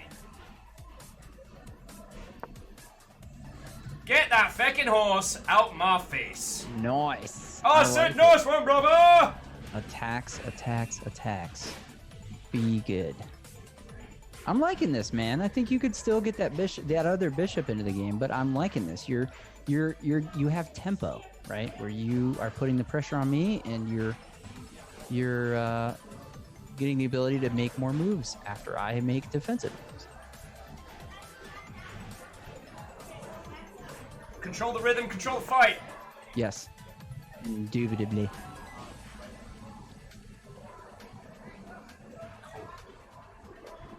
So I'm not in any great threat. So... Wraith 260. I feel like that's the best composed joke of the day. Bloody foreigner coming over here wanting to know what love is. Expect me to show them.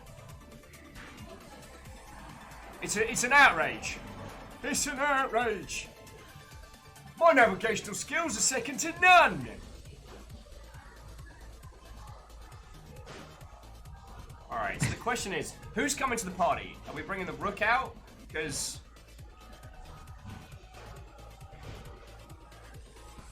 Why waste your time? You know you're gonna be mine. I still have a choice?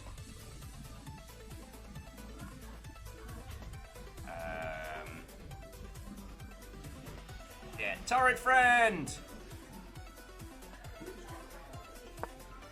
Ain't no party like a chess party, because a chess party is quiet. And consistently takes place in 15-minute increments.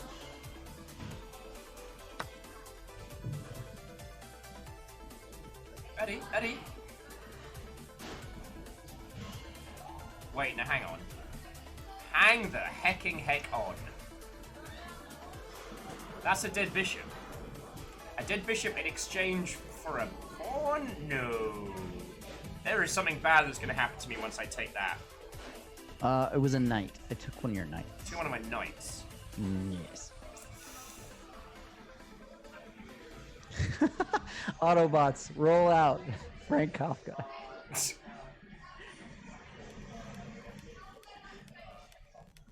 He who controls the rhythm controls the board. And he who controls the spice is going to be properly munted. So look, I can't see a reason why this move is bad, which makes me know I'm being baited into something. No, I like it. And the reason why is because you're developing your queen, which is good. And by taking, if you were to take with the C pawn instead, you'd have double pawns, right? A pawn behind a pawn. Yeah. And that's really hard to deal with because you have to keep moving the pawn in front to be able to move the pawn behind. And that takes forever. Yeah. And it's easier to attack the pawn in the back and in the front. I mean, you know, party in the front, party in the... I don't remember how that goes. Milk, milk, lemonade? It's all a party all the time. Yeah. The My bar grandmother is had all these open. great sayings. I just keep forgetting them.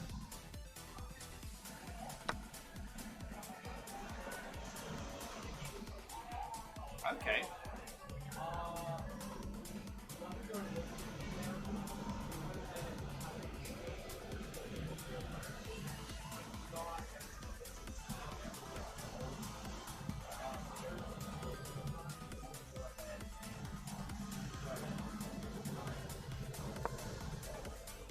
Mmm. Spicy!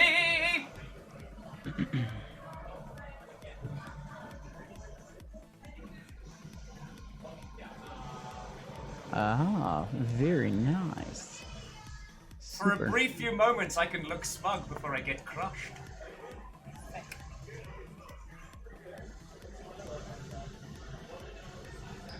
That was a great move, by the way, because you're developing the bishop and attacking a piece at the same time. Yeah. And if I hadn't defended that knight, then you would have won that knight, because after my queen takes, your queen takes mine, and I'm fecked. Yes, that's correct. Vanderbeest will is showing signs of development. Could certainly use a few more fucking. This clock's rat punishing. All right, so let's bring this party together. Oh my god. Let's get it started. Party is great. Okay, nice move because you're developing a rook and you're coordinating with your queen and your bishop against my knight. Oh, yes, non fighter. That was the quote. Business in the front, party in the back. That was Gandhi. Twas. If you want to know something about Gandhi, Gandhi. No, I am not implying that.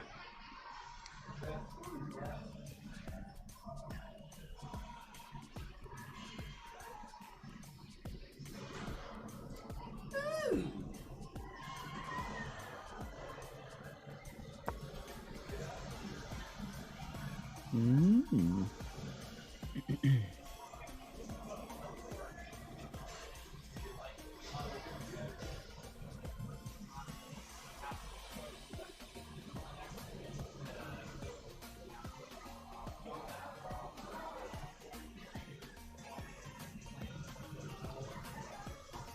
I spent a lot of today dancing. That's not how I thought a chess stream was going to go down. I spent a lot of time dancing.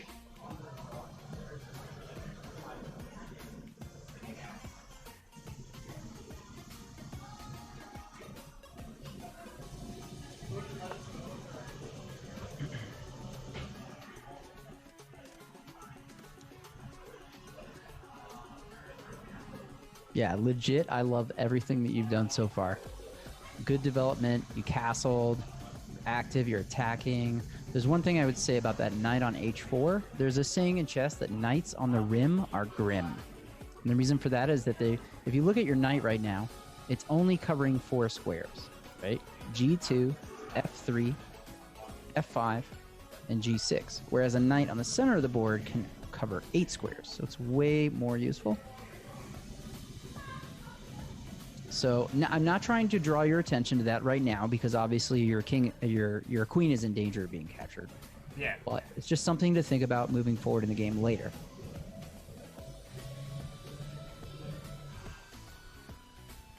Shakira, Darth Vader. It's happening. I am Iron Man, anonymous.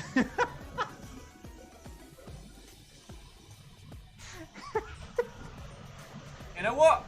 Let's get this party started. Ooh. Get 'em, love. Fucking wrecking me. I'm Masashi Watto. And if any of you have not gotten a hi howdy from me, Watto and welcome. Aran Hawaii, regular chess streamer and ledge over at chess.com is hanging out, teaching me to be less shite at chess. You know what? We're just having a cracking day. So come on in, friends. Come on in. And while Aaron's belting that out, as an FYI, TwitchCon tickets are now on sale. I got mine. The Longship has already decided that I'm going, just so you know.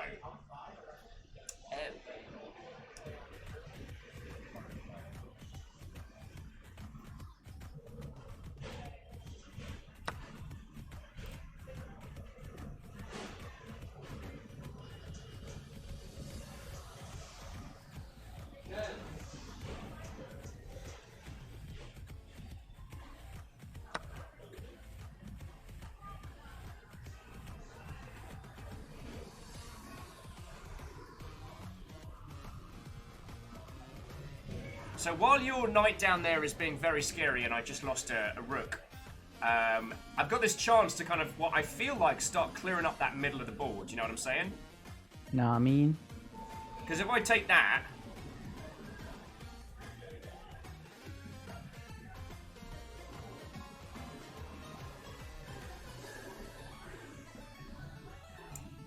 Oh. Check. Mm-hmm.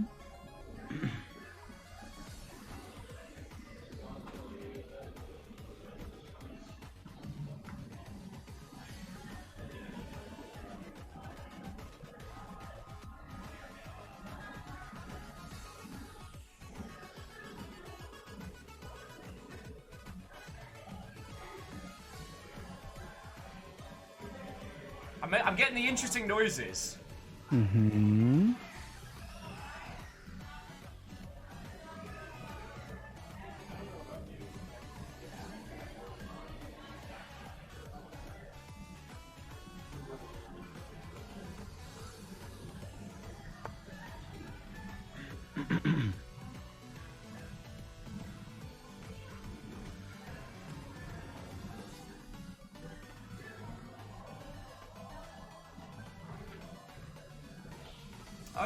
Okay. Oh, chat's going ballistic because apparently I had mate and I fucked it. I didn't see it, so it doesn't count. Them's the breaks, friendos.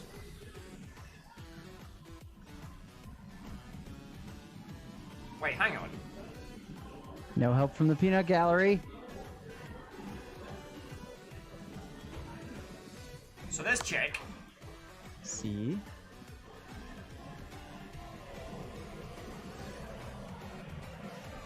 Indeed. Shakira!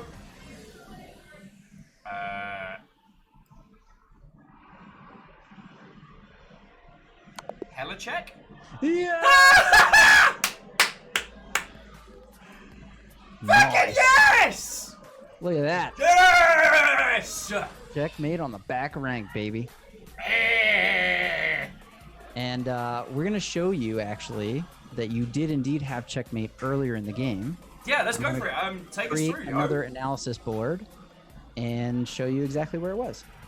You can't really see it too well on the way I've got the setup shown up, friends, but like, there's a thing here called Game Report, where chess.com will do like a breakdown of like when you did a good, when you did a bad. And so it tells me I missed the win, which is really good for learning. Alright. Alright, cool, you got that. We're going to go back to the beginning. I'm going to scroll through here. You played as white, correct? You're okay. Okay. Alright, so we're going to rip through this. Let's back up real quick. I'm going to show you how you lost a knight. Oh, yes, please. So you take that. You've gotten 1 point based on our point system. I take it back. Right? I got a point. You take that knight. Yep. Or I'm sorry, I take that knight. And you have no recapture. Yeah. Right? So I got a knight and a pawn for your pawn. You definitely made quids in on that one. Yeah. And so again, that's really about how many pieces are attacking, how many pieces are defending. You're only defending once, and I'm attacking twice. Also, I got a Chivo called Killer Rook. Killer Rook. Nice. All right, so we'll fast forward through that, and we'll look at where checkmate is for you. I'm seeing this from the other perspective, so it might take me a minute. Okay, so that knight is out of the way. Yep. All right, get ready. Because this ain't funny. Where's checkmate here? Think about it. Oh, shite, yeah. If I'd taken your rook with mine, you would have had no recourse. There's no way to get rid of it. And you can't take it, because by taking it, wouldn't you be in check? No? Correct. If I take it, actually, yeah, I take it. You hit me with the other rook. Now, what can I do next? You can only back up one, and then it's... I could block it with my bishop. I could block it with my queen. I could move my king again. So there's still options. I could also block it with my knight a couple ways. But we're not quite there yet. Let's go back to the game. And let's see. Okay, so now you definitely have mate, right? My taking of this rook lost me the game. Because now if you take that rook, it's mate. Back. Right? I can't take it because it's defended by your queen. I can't move this way or this way because I'm still in check by that rook. I can't get past my pawns. I have no pieces that are able to block or take your rook. My rook can't take it because my bishop's in the way. It's awesome. And you still found it ultimately a few moves later. Yeah. Right? With this queen check, which is beautiful. You could also take the rook with check, defended by your rook in the back rank. Yeah. And again, I can't move here. I can't take your queen. I can't get past my pawns. So my only legal move is to move here, which then after this is mate as well, because now I'm totally screwed. So a lot of forced mates, and I wanted to see if you would get it, and you crushed it. You set it up. What can I say? I had an excellent teacher. Thank you very much. Thank you very much. Hey, it's always good to end on a win, isn't it? Oh, hell's yeah. So does that mean, unfortunately, we are at the end of the teaching segment of today? That is correct. I have imparted all of the wisdom that I can on you, young Padawan, and I hope that the chat also had some good takeaways. Hopefully, fingers crossed, that you know, if any of you decide to play chess in the future and stuff like that, that maybe there are a few principles here. And the thing is that we talked about a lot of specific situations, but ultimately the idea is that if you can remember the very basic stuff, the foundational concepts, you're going to be a better chess player, right? It's more of the abstract stuff. It'll sit in the back of your mind, and you'll see yourself making more solid moves. Okay. Yeah, dude, thank you so much for your time today. And it's cool to just hang out. Like, I'm trying to mentally think of reasons to steal you for a little bit longer. What I do want to say is not only thank you for your time, but, like, thank you for the continued amount of time you've been hanging out with us. Mm-hmm. Like, one of the things that I said when we first met at Sober was it was really cool hearing about what you were doing, the style of how you were presenting it, and how you were discussing it. Because I had a misconception of what, you know, the chess scene is like these days, and it's something that I have come to unlearn from hanging out with you, and that's been real cool. My friendos, I know a lot of us did chess back in school or got involved with these things back in the day, but the world has changed. Like, you know, the chess scene is diverse and fresh and interesting. And while the stratagems might be hundreds of years old, like, the group of people getting into it and bringing that forward is not, you know, the nasally chess master you had to endure in high school. I was like, huh, you're making that move? Like, that's moved away. And so that's one of the cool things. Plus, so Aran, did you get a chance to talk to people about what you've been doing at chess.com? Because as we've had a few new viewers in the last, like, half an hour, like, you ain't just spending your days coaching idiots like me and yelling into a microphone. You've been doing a whole bunch. Yeah, so I actually was hired by chess.com a year ago, a few days back, was my 1-year anniversary. I was a streamer sitting on the couch for 6 months because I finished my master's degree, and then I was just sending resumes out and basically slamming my head into a wall. Failing hard at interviews, failing hard to get a job. And you know, my wife was working 2 jobs to try to pick up the slack, which made me feel even more miserable. It's just a crappy situation, right? So I started streaming chess on Twitch, and I found a lot of joy in that. Kind of helped me through all those awful feelings about my situation. And just so happened a chess.com staff member came into my chat and saw me and was like, hey, this guy needs a job and he's a good streamer and we have a streamer program that needs help. And they hired me. I recently moved out of the management of the streamer program to become the esports producer for chess.com. So if ever you had found yourself on twitch.tv/chess watching any of our major tournament coverage, I produce all of those shows from a TV studio that we put together here in Arizona. And I'm the guy making the overlays, running OBS, and directing the show creatively. Yeah, and like you mentioned, chess is like kind of coming back, and Twitch is helping do that. Not only are you going to find official tournament coverage, which honestly sometimes can be a little boring because you have a couple grandmasters commenting on moves that just would never make sense to a beginner. You're looking at what they're talking about. You're like, okay, they're naming these squares. I don't even know where the squares are. I don't know what to look at. He's talking about some crazy thing 15 moves down the line. It's too much. So there's also casual chess streamers, and the category is like growing and growing insanely. You will get the entire gamut. So you can go from watching a grandmaster who is a top 10 player in the world streaming themselves playing chess, all the way down to someone like me, who is actually one of the lowest rated players on Twitch streaming chess right now. About that. And that's actually a fact. That's not just me trying to be humble. That is the truth. I'm still considered relatively a beginner in professional chess. I mean, but that's the fact right. is, When you reach the dizzying heights of 800, especially 900, which I have, like, then... Oh wait, there's a 4-player chess? yes, yeah, it's totally insane. You can actually click that if you want to take a sneak peek. Heck yeah! Click that. And then once the stream delay catches up, I can tell you what to click next. Yep, so now you're observing a game. Dude, do I have the powers to start a new game of this?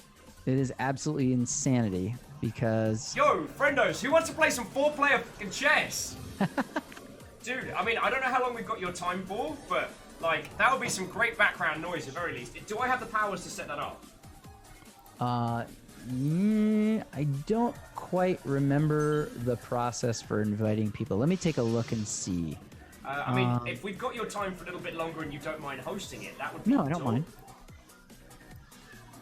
I have actually never set up a 4-player chess game, but let's see. I'll click new, and then I'll click free for all, and then I will maybe click custom. No, I will click host game. All right. So, friendos, we're gonna need 2 more people for 4-player chess.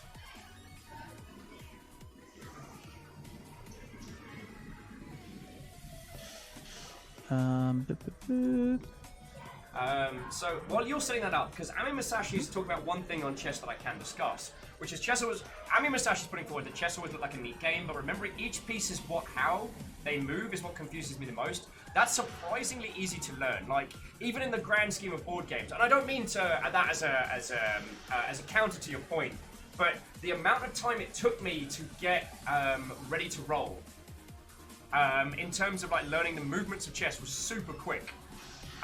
Yes, there are a lot of moves, but there aren't too many like BS moves. Once you've got the core mechanics of it down, it's real easy. It's the stratagem stuff that Aran has been taking me through today that was the hard bit to learn. Oh, does anyone have the, if Lizzie's still there, could you drop the chess.com link for, hang on, let me see if I can get it from up above. Oh yeah, I can dump that in there too. That would be lovely. This will take you to a page where you can register for a free account. Yep, and Aran gets like a little gold star for each of those ones. It doesn't cost you anything. Nice pat on the back. Yep, and then we can slowly start doing the thing. This is gonna be fucking dope. Yep, this is gonna be absolute insanity. I actually don't even play this. I played once actually. There's a streamer that they play team 4-player chess, which is 2-on-2, and you sit on opposite sides of the board, and it's like crazy. Like a 2-headed giant kind of thing. That sounds dope. Yes. So yeah, so friendos, if you want to join us, Aran, have you got time to join us for this next match? Yeah, I can participate. Let me get you and 2 other people in here. All right. I've sent you an invite. And who else do we have? I think I might have to befriend whoever. Indubitably, so we'll probably need to know your chess.com username to make this happen. Will, yes. We're also in no rush. Like, Aran, I have dedicated the entire day to hanging with yourself, belting out some pawns. It's gonna be a special. Oh, cool. We can totally do that. Let's see. Oh, some numbers 26. I believe wants to join us. In the words of Cowboy Bebop, 3, 2, 1, let's jam. I'm still so mad. My Sekiro finale win got muted because I left an Animu playlist running, and it was the Cowboy Bebop opening. You know, right at the end where there's kind of like that jazz finish. Cut off the old dude's head off, and just as he hits the ground, it ended. It was so perfect. Let's see. You may, if you're creating a new account, have to verify your account via email in order to allow you to play games. So check your email if you're creating an account. Am I right in thinking I got red? Potentially. House colors. Stoked. Saying no users found for some numbers 26. So check your email and make sure that you verify. Okie dokie lokies. Yeah, so that was whilst you're helping set this up, that was the other thing, is I really love the aesthetic that you put forward for both your streams and yourself as a person, because it wasn't a sphere of style I thought was going to be in the chess scene. And when I was trying to explain to people, after you kickstarted the whole thing of send Will to TwitchCon, I was like, how do I describe Aran? Aran's just like, I don't know, a vaporwave cool kid who does like pro level chess streaming on Twitch. And I'm like, yeah. Hey, Abu! What, old friend? We're playing chess. Playing 4-player chess as well. Dash says, I found the password only to be told it was closed. Womp womp. Just make a new one. There we go. I got some numbers. So some numbers you will need to now go to, you'll hover over the play button on the left, and then you will click 4-player chess, and then you will wait for a notification.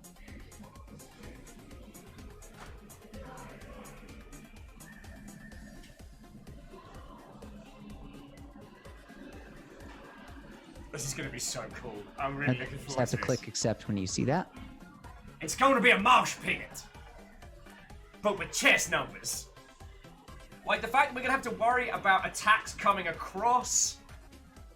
I mean, I assume it's like last person left standing. Yes, it's free for all. And I guess when you get checked, you're just kind of like out. Yeah. When you get checkmated, you are toast. So all your pieces will go gray, and you will be out. And let's see, we got Tasty Little Snack in here. I'm just going to keep posting my profile link so that you guys can send me friend requests. And then when you friend request me, I'll be able to invite you to games, hopefully. Still not seeing the notice of some numbers.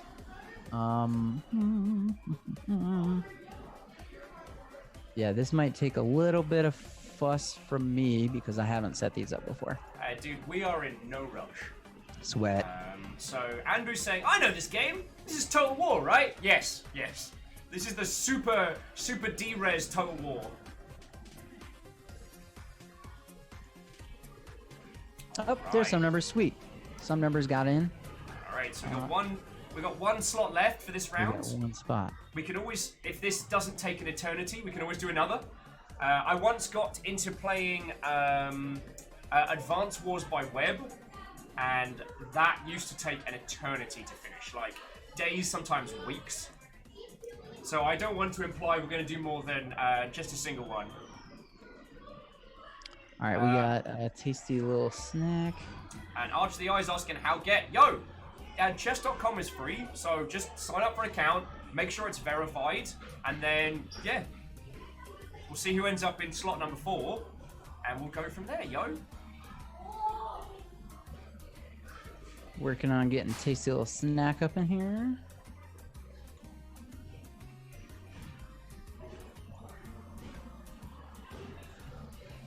Okay, so Tasty Little Snack, make sure that you hover over play and then click 4-player chess.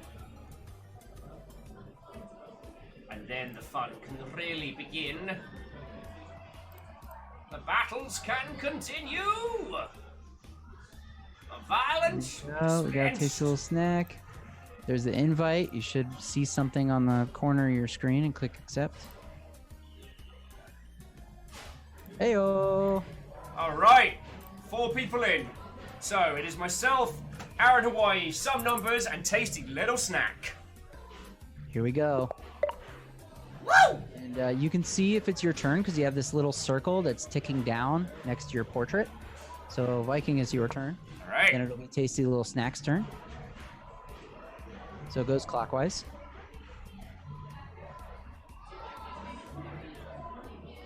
And no stream sniping as well. And some numbers is next. Like, you know, I don't know if I need to discuss, like, you know, chess etiquette or chetiquette as it's known with you all, but let's keep the stream sniping to a bare minimum, all right? I make myself laugh!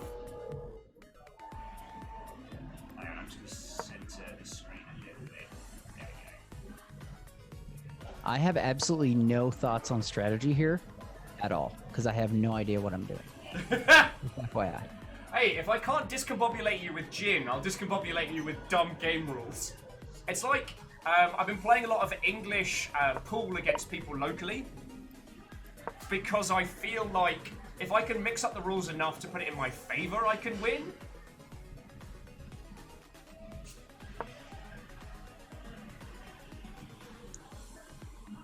Oh, the wifey sentient X Sam is here. What's up, girl? Hey!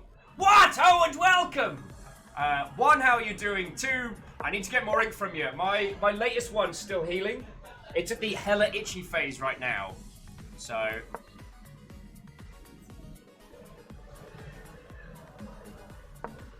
I feel like rooks and bishops are about to become bastard level good. Castle. Ooh. See what we can do here.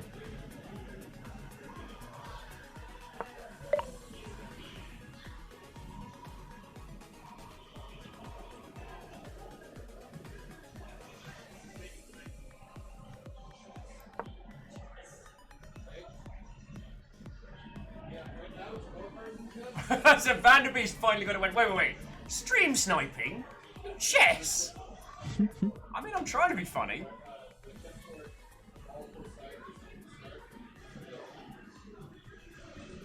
We shall build a fortification that shall silence the This world. little snack is thinking about it. Having some hot, sensible thinks. Oh! Nice. From downtown.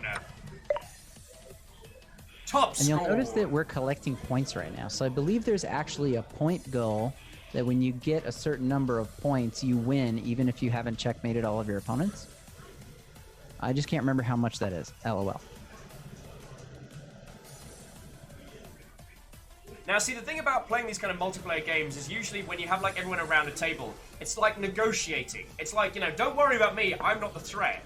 Like, Numbers has just made the first attack, the first murder.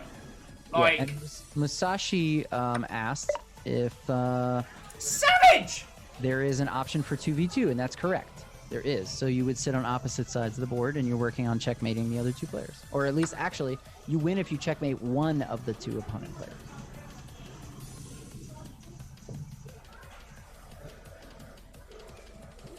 And you also notice that circle that's counting down, it's not counting your clock down yet. That gives you time to think before your actual time starts to tick away. Yeah.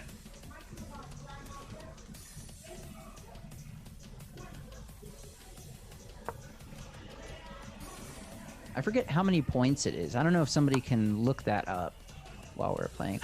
You checked me. You bastard. Bastard. My I think it's like 25 or 26 or something like that. Oh, and Sentient, your lovely partner saying, I hate the itchy part, right? I'm focusing so hard.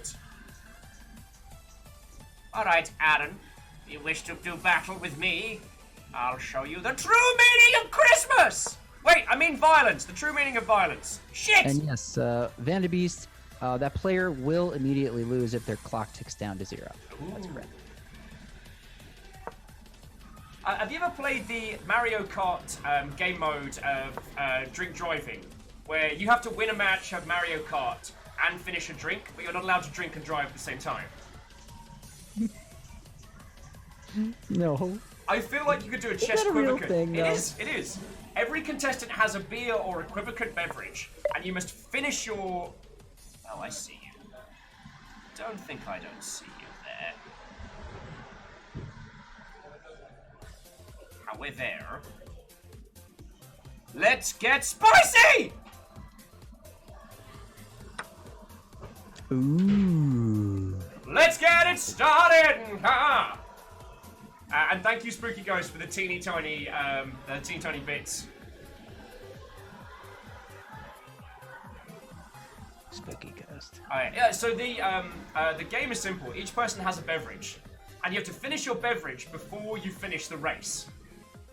The winner is still the person who finishes first.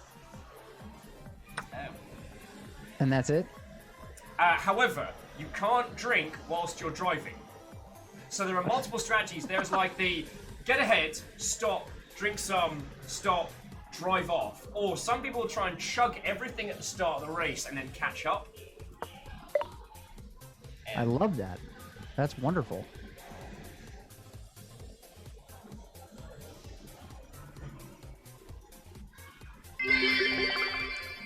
Yeah, What's you know good? what? Hey, Tickatoo! What? Look Oh, at to you. yourself. You know what? You kids can fight that out. I'm not getting paid enough. So... in the words of the Virgin Mary, come again? Some numbers, yes. If your clock runs to 0, you lose. So it's good to kind of like take advantage a little bit of that circle that counts down before your actual time ticks. And then once it's ticking, you know, you gotta Make that move. you gotta get jiggy with it. No. No. More on this story at 11.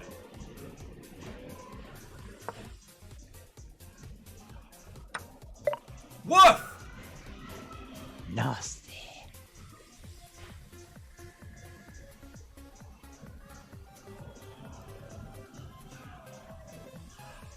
If you need me, I'll be in the center hanging out.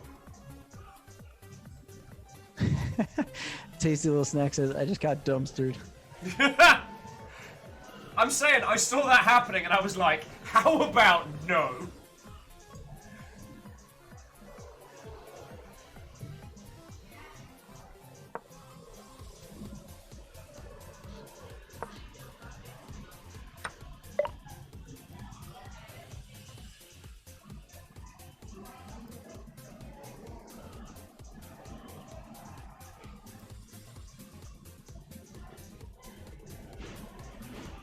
So obviously, as you can tell, one of the things about this that becomes challenging is that since you don't get a turn before all 3 of your opponents get turns, sometimes threats will build up on you before you can do anything about it, and then before you know it, you get ganged up on by 2 players. Yeah.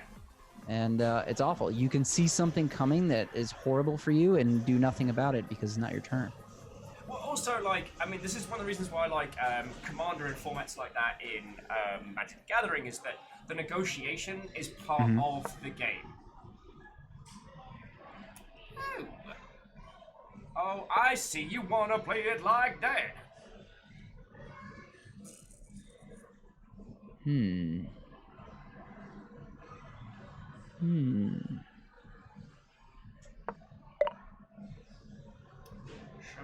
Shakira. Ooh. Ooh.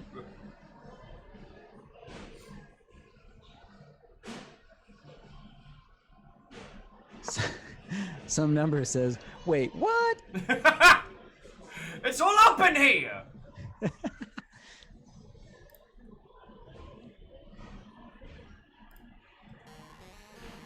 It's going down. It's going down. Teams is amazing, obviously, because, you know, you can get a Discord and you can talk to each other and stuff like that. Teams can also draw arrows on the board to help each other visualize what they're trying to coordinate. And the enemies will not see those arrows, which is pretty sweet.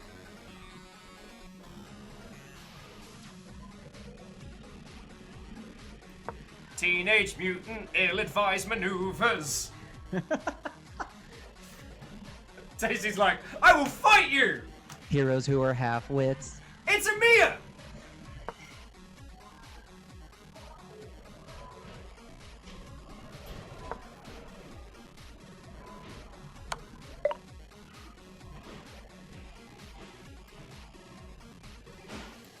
Why are you like this?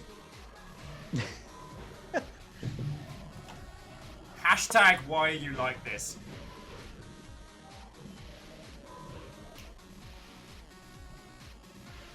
Ooh, some numbers got some nice material out of that. Woof! Sorry, Tasty!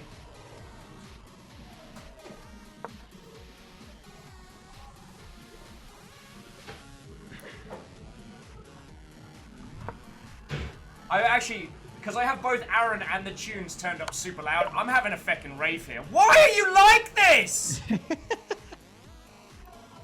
You started it. How did I start it? I was going for someone else! Such an asshole! Hey, Miss Amanda stars with a raid! Come on forth! Come one, come all! It is a 4-player free-for-all chess feckery. How are you doing? I say again, Watto, and welcome!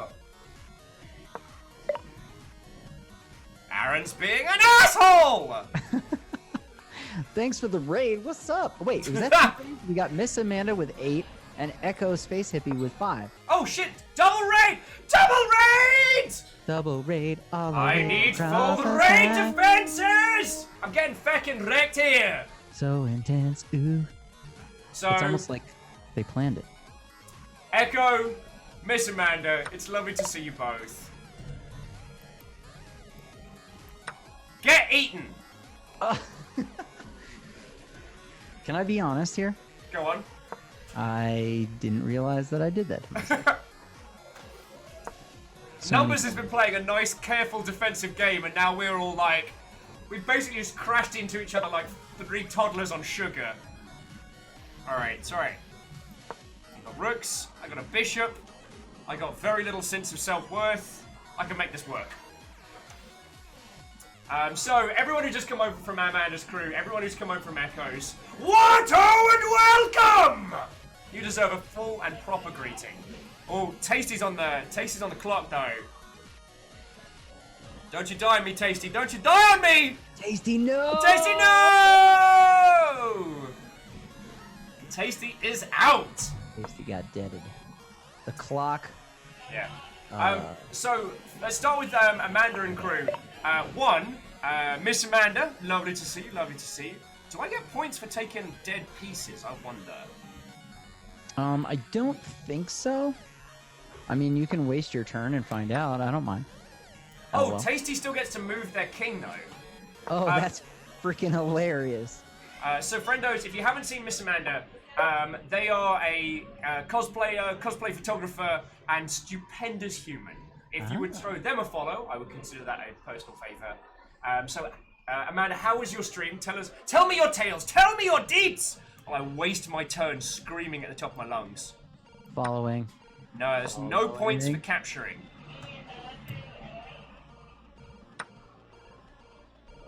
Oh,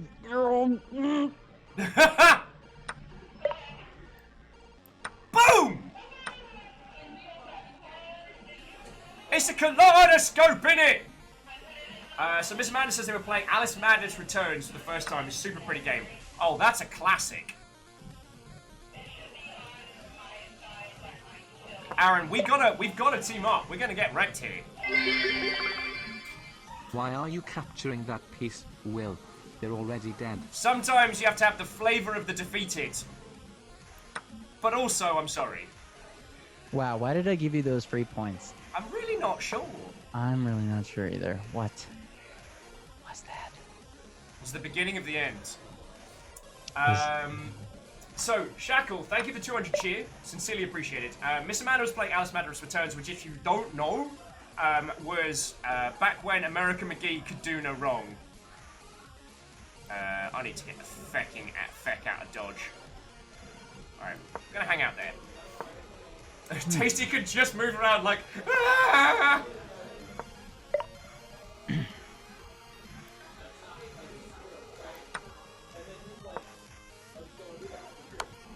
Oh!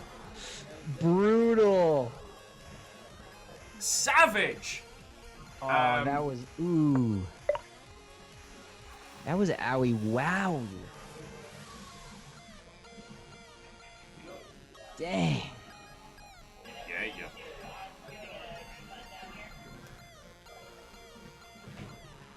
Alright, you know what, Aran? Do it. Do it. Help a brother out. Alright, I got you. Wait, now hang on. What am I doing? Oh no. You got oh. What just happened? Oh, you could have took the rook. Did I just fumble it? Bishop. Oh crap, I fumbled! Oh no. Alright. So, yeah, Amanda was playing Alice Madness Returns, that's dope. So, Echo the Space Hippie. Watto and welcome once more! Crap in a bin bag.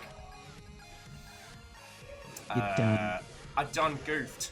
We both done goofed, man. We're in the deepest of the deep. So Echo, what were you playing? How was your stream? What's going down? Some numbers. Good job checkmated me. If by good you mean savage, Well, am I now gonna it's just do? the two of you. You gotta checkmate him, my dude. I'm working on it. There are ways. Means and ways. So, one thing you guys should know is that you can promote your pawns to queens if you can get them nearer to the center. No. Oh yeah.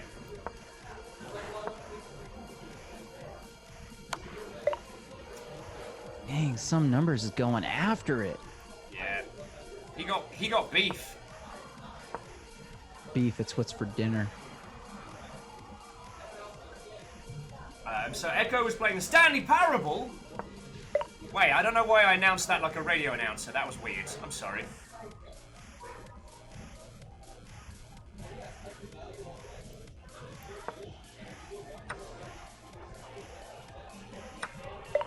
Ooh-wee.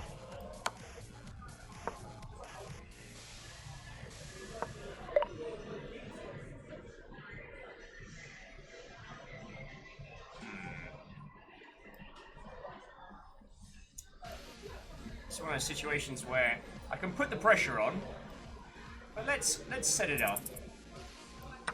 You're running out of time, too. I got it!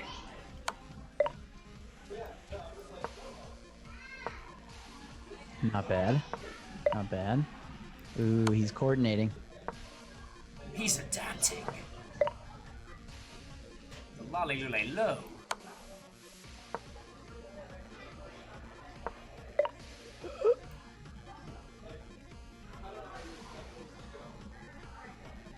Wait, no, I got an idea.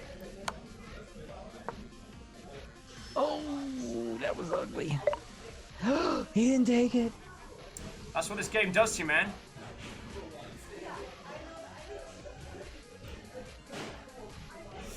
That was a free feast of that ruck. It was.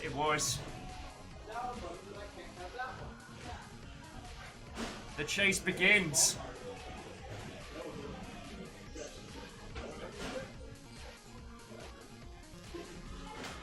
You thought it was Czech, but all along it was me! Dio! The check is coming from inside the house. Interesting. Interesting indeed. Weeb confirmed. Oh, that is a beautiful move. Interesting. Don't particularly want Now- to start losing things here. But now, you gotta think it over. Yeah. And you only have seven seconds. 6, 5, 4. Yeah. Someone was gonna die. Oh. Free bishop. Yeah.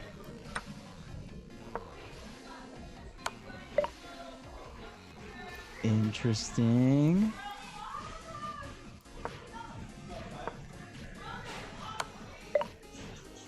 Yep.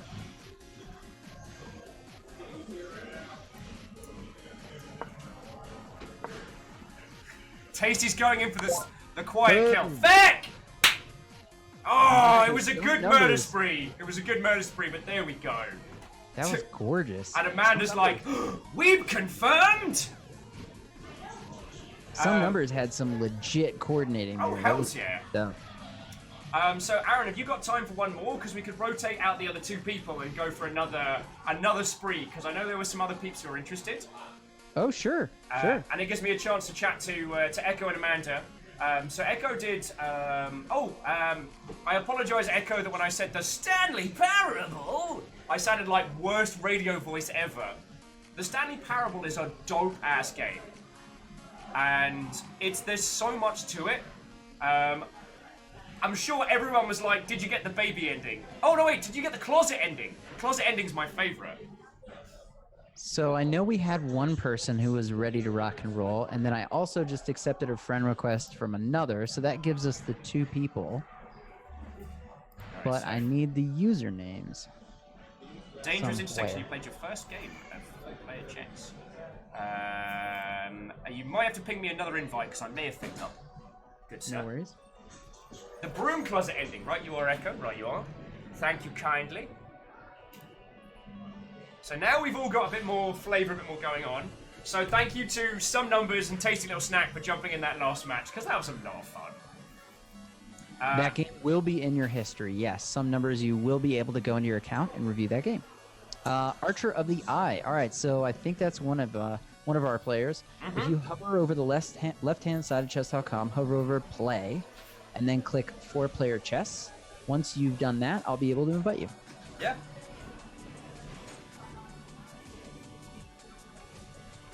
I mean, I got real angry, I got real fighty with my queen in the middle. While everyone else was doing battle, I'm just like, frickin' yeah! Frickin' yeah! That was my strategy for the last one. As soon as my queen died, I was like, huh. All right, and then was it Nuvalis was the other one that I accepted a friend request from? Ah, yes. Nuvalis 42. Okay, so yeah, let me know when you have clicked into the 4-player chess area. So itchy.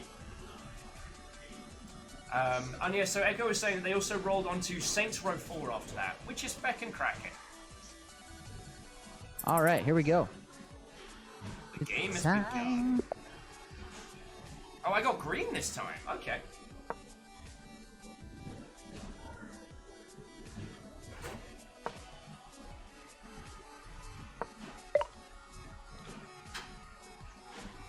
Actually, I'm gonna copy suit. I'm gonna open this party up because getting them bishops out early is. Oh, I see. You want to play me like that, do you? I can play you like that. So you do kind of want to think about who do you want to attack based on the turn order, right? Yeah. That's important. It's my queen in a box. Is my queen in a box? Woof! Archer of the Eye is getting savaged on immediately. Aran's out for blood for this one. Oh, and Echo's going to go for Lurks, so Sisu. I should also say, those of you that came over from Amanda's group, from Echo's, if we haven't met before, it's lovely to make your acquaintance. My name's Will, I used to work in video games, and now I do this for a living. Why, I don't know. Oh! No mercy! Out No blood. mercy! Blood.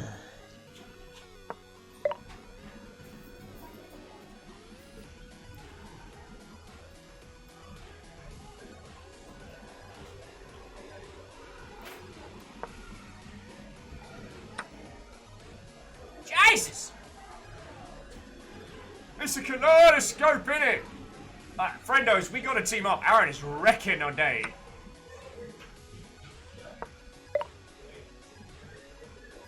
It does appear to me that it's very much about alright. Got an idea. I've got something of an idea. No, you know what? Taking it slow. Slow Ooh, roll. discovered check. Dun dun dun dun dun dun dun! Nasty. That is properly savage. Nasty. Wait, so it's a check that's enacted by two of us together? No, because I'm not checking him currently, but the fact that you moved your pawn, which revealed a check from your bishop, that's a beautiful move. It's evil. Archer, I'm sorry, I didn't mean it! I And it didn't was mean made it! possible by the fact that I made him move his king to that square. Oh, and friendos, I didn't get a chance to say that if you wouldn't mind throwing Echo the Space Hippie a follow as well, that would be lovely. Aran is on a kill spree and must be stopped. Murder? Has there been a murder? There's been a murder! Nice. There's been a murder back at the bishop's place! Always doing a murder! I don't know where I'm going with this skit. I'll be honest with you. It's okay. It's a bad plan is better than no plan, as they say in France. Yeah. We call that the McDonald's rule. But The you Norm McDonald's rule? you must always be able to suggest a better place to eat if you don't like the place that someone else is going. You must always be able to suggest a plan if you don't like the current plan. Bam. Ooh, Yes. nice. Yes. That is super nasty. Let's see what I can do about this here. Let's do this.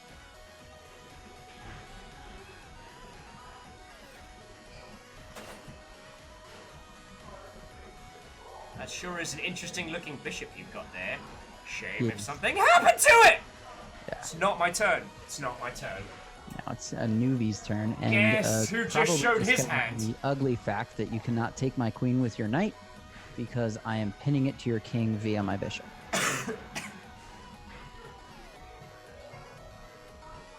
You bastard! Bastard. I invited Navalis into my house like a friend!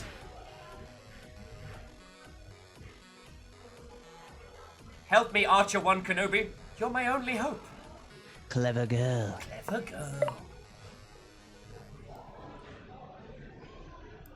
Kablamf! Ooh. Now I'm forced to take that. And now, oh man, that was freaking evil, dude. All along it was me! Skeletor, dick! No, I went way too high there. Yeah, see, so what happened is because you took my bishop that was pinning his knight, now he was able to take my queen. It's awful. If by awful you mean awesome, Yeah, awfully awesome. It was terribly awesome. I'm getting ravaged right now. so it seems to be like it's top score wins. So you get like 40 points for checking somebody or like 20 points. So you could win by just like a pure massacre. Yeah. I can't remember. I think the points are sort of a tiebreaker in case somebody doesn't like checkmate everybody. Yeah.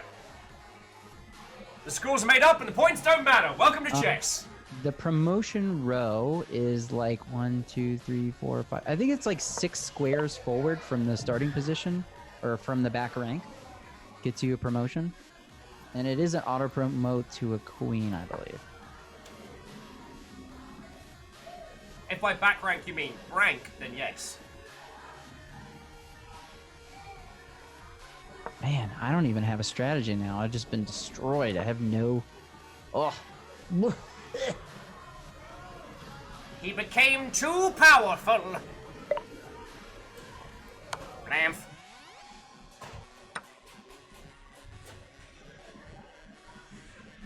Deserved, certainly. Deserved. I got cocky. You got cocky, kid.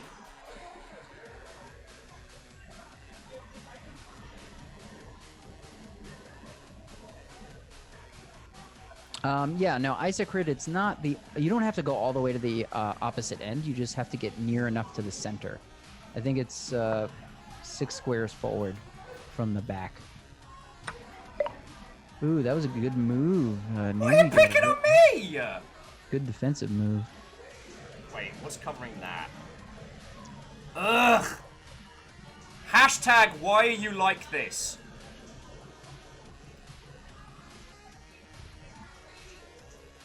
Ow.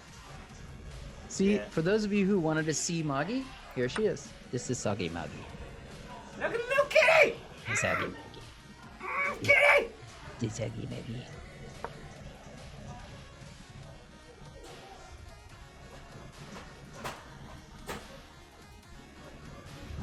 I love how people scream and chat at you. Take the knife! Ah! But the thing is, because of the delay, I have to like they gotta be on the ball for like Will flavored recommendations. It's one of my favorite things about watching chess streams is like how involved the chat gets. Right? Oh, God, They yeah. get like so hype.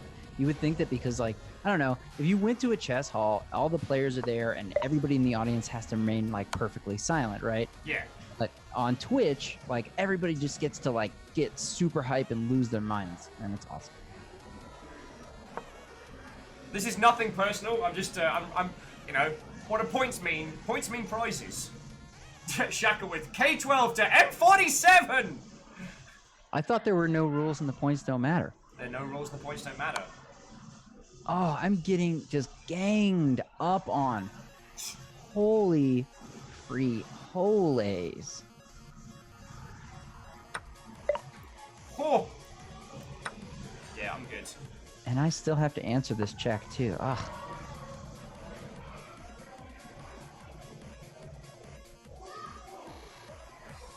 I see Nivalis. Nivalis is teetering on the edge. You can hear the drums of betrayal.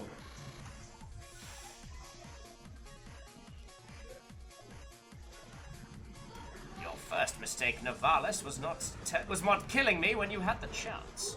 Curse your sudden but inevitable betrayal. Multiplayer chess, when all sense is out the window. Alright. Gosh, this is just disgusting. Nivalis, you take your queen, and you go home. We'll have none of that here. I run a sensible stream here for sensible people. And none of that queen nonsense down this way.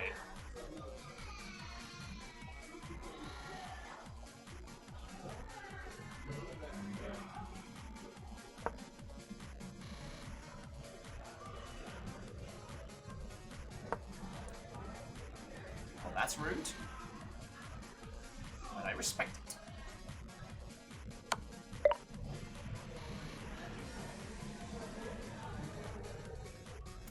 Well, Archer of the Eye, is this how we're gonna play it? Oh, you can't call, yeah. I just love when the game turns into people just slinging checks at each other like nonstop. It's good stuff. I think Archer of the Eye has gotten soft for the long summer. Alright, Aaron, what forces you got left? I reckon we can rally. I reckon we can bring this back. I'm proposing a temporary alliance. Are we teaming up here? Oh. Fucking what? I'm livid! Ooh. Get him, Aaron. I'm sorry I wrecked you earlier. Both times, yellow. Whoever's playing yellow is checkmating. And Archer of the Eye has discovered the chat on chess.com.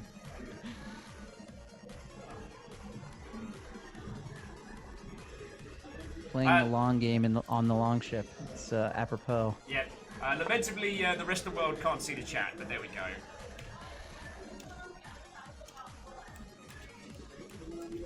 What can I do? Alright, well that frees me up to chat with our lovely, lovely audience while Aaron pulls the most amazing clutch we've ever seen. Dude, I will clutch. Eat that So queen. close. Eat that queen. Oh no! Why did? Oh boy. Now queen, eat you. Digi saying, team chess? Hells yeah!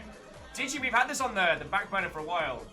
And, so Aaron's been taking me through a lot of, like, chess philosophy today. And, like, some, like, low-level strats and enough to kind of, like, work together. Whereas this is just, like, a free-for-all deathmatch. Chattel Royale, if you will. Chessel Royale. Battle chess, right? Damn it. I'll get back to you on that one. Fort chess. Chess knight.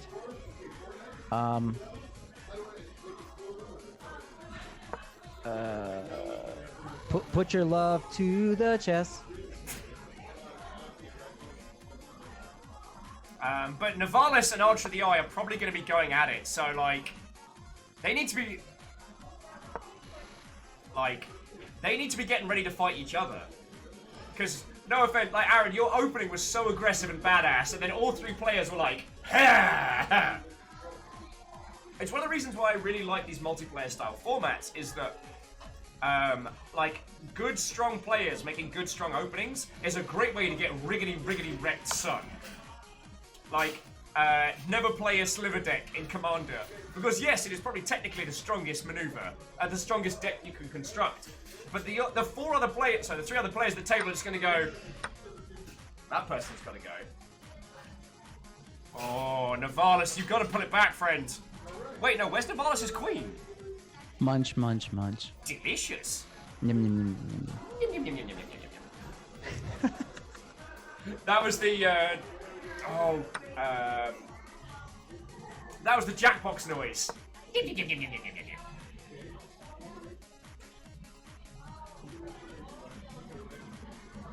yum. So, friendos, this is a game mode on chess.com. If any of you would like to have a crack at this, we've got like a registration link. It's free to make an account.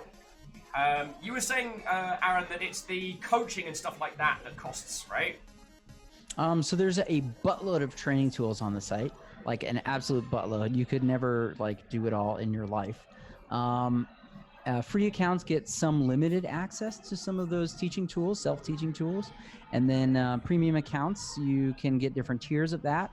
The most expensive one on the site is only $99 for the entire year, which is actually pretty awesome because it unlocks every single bit of content on the website. And I mean, $99 for a year is not that bad if you're getting serious about learning chess. It's not that shabby. So, friendos, if you want to join in, I mean, Aran, have you got one more in you after this? Because I'm... Sure, and if you want, we can even try a 2 versus 2.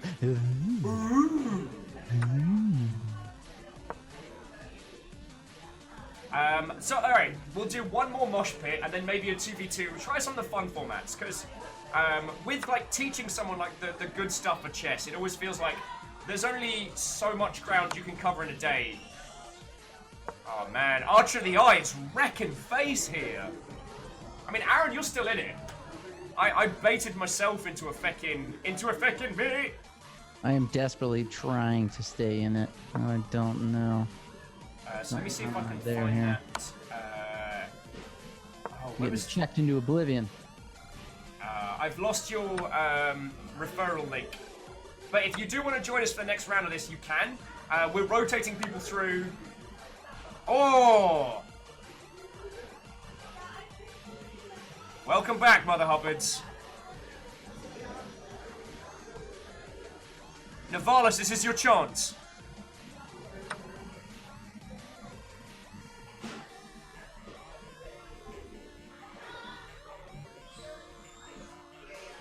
I mean, Aran, I don't know if you can bring it back without getting another pawn to the center, but you've paved the way for Navalis to turn it around. It is possible. Oh crap, it's my turn. Alright, it begins. Now it's anyone's game. Archer of the Eye is still in the lead and has the most on the board, but what I'm looking at right now is a 2v1, you know what I'm saying?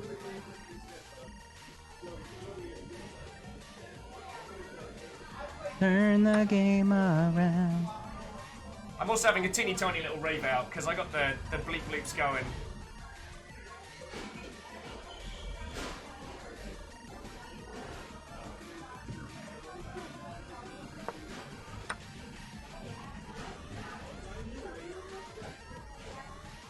Dang, all the clocks are ticking here. We're getting low on time.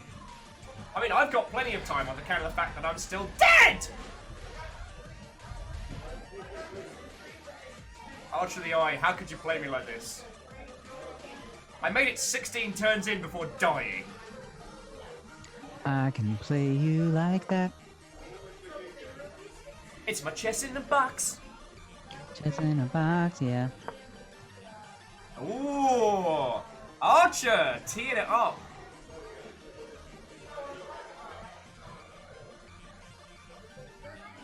So what Archer is trying to do is deny Aran a queen, but Navalis is going to make it. But Aran's denying Navalis. Oh, Navalis! Oh, that got real scary. All right, Navalis has got like a second left on the clock, so this is going to be a quick fire round. Oh. Oh.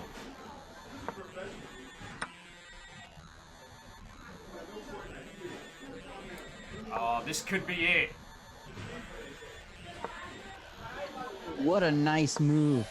Blocking the pawn from moving forward and attacking the rook. Secretly Robin, Watto and welcome. Anyone who's not got a proper hi howdy from me, I apologise.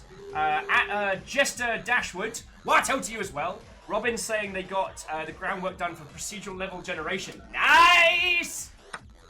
No! You were so close! Alright, Navalis, you're now the chosen one. Aran, why are you like this? Let him have it! You need to work together!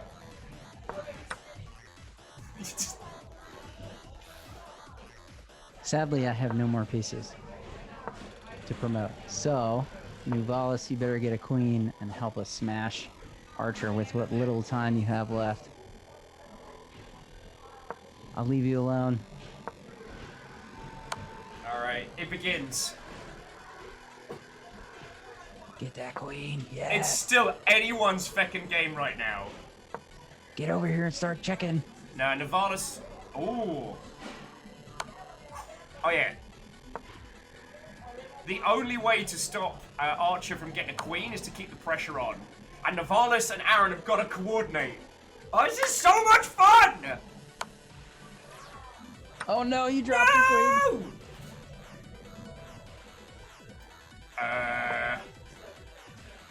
Oh, nice.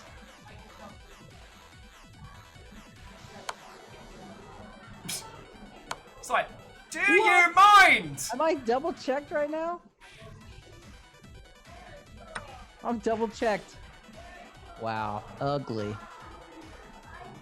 I should have gotten out of the way so you could promote that queen with without checking. Yeah. Oh, And now Archer of the Eye gets to chase you both around for a little bit. we are absolute toast. You better run! You better not run. Ooh. Oh no, I had to move out of check, which put you in discovered check. Ugly. This is savage. We are watching a massacre Well, here. Archer still has to figure out how to convert this into a checkmate. I mean, this is that one fight scene from They Live. This is that last.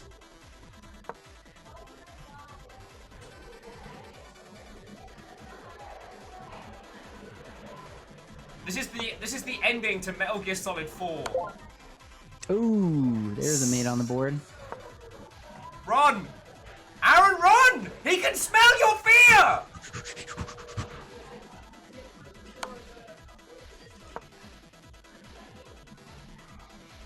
I think you might actually be able to capture that king with your rook. I don't know.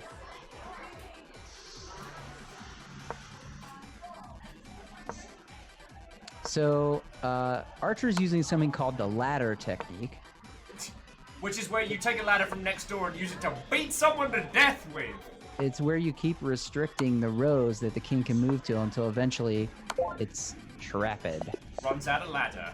Very Oh. nice. Congratulations to Archer of the Eye there for a stonkingly good fight. Aran, have you got one more in you? Because I'm really enjoying this. I do. Yeah. Are we doing teams or are we doing free for all? Would you mind if we did one more of this?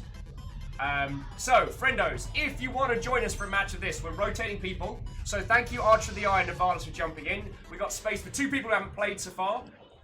The accounts are free to make, so you can just jump on in. And yeah, we'll do the back and forth to get that all sorted. I'll post the link in the chat again for anyone who doesn't have an account. You can click that link, create a free account. And then when you do, send me a friendo request to this link, and then I will be able to get you in the games. Let's see. Very nice. I said nice one, brother! That was feckin' good fun.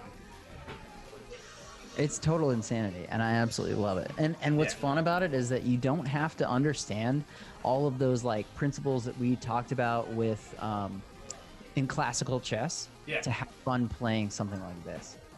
I mean, there are a bunch of times when, you know, after Aran went on the aggressive, perhaps we should have been like, Archer's got like a nice little defensive thing going on here. Maybe we should keep an eye on the quiet person in the room.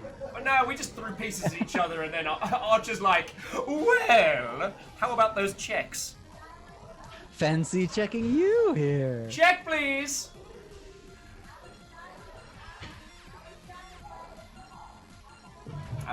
So Friendos, we got spots for 2 people who want to jump on in. Aran's dropped the chess.com registration link and his profile, so just send him a friend request.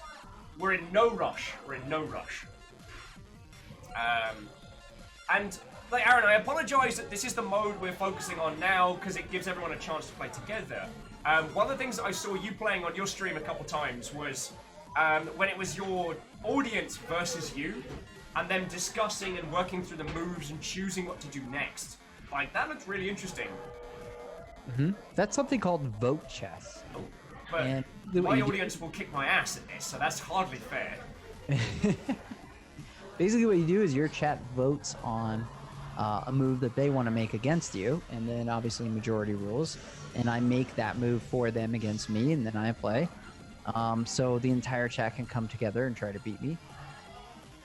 There's another version of chess that's very fun called Hand and Brain.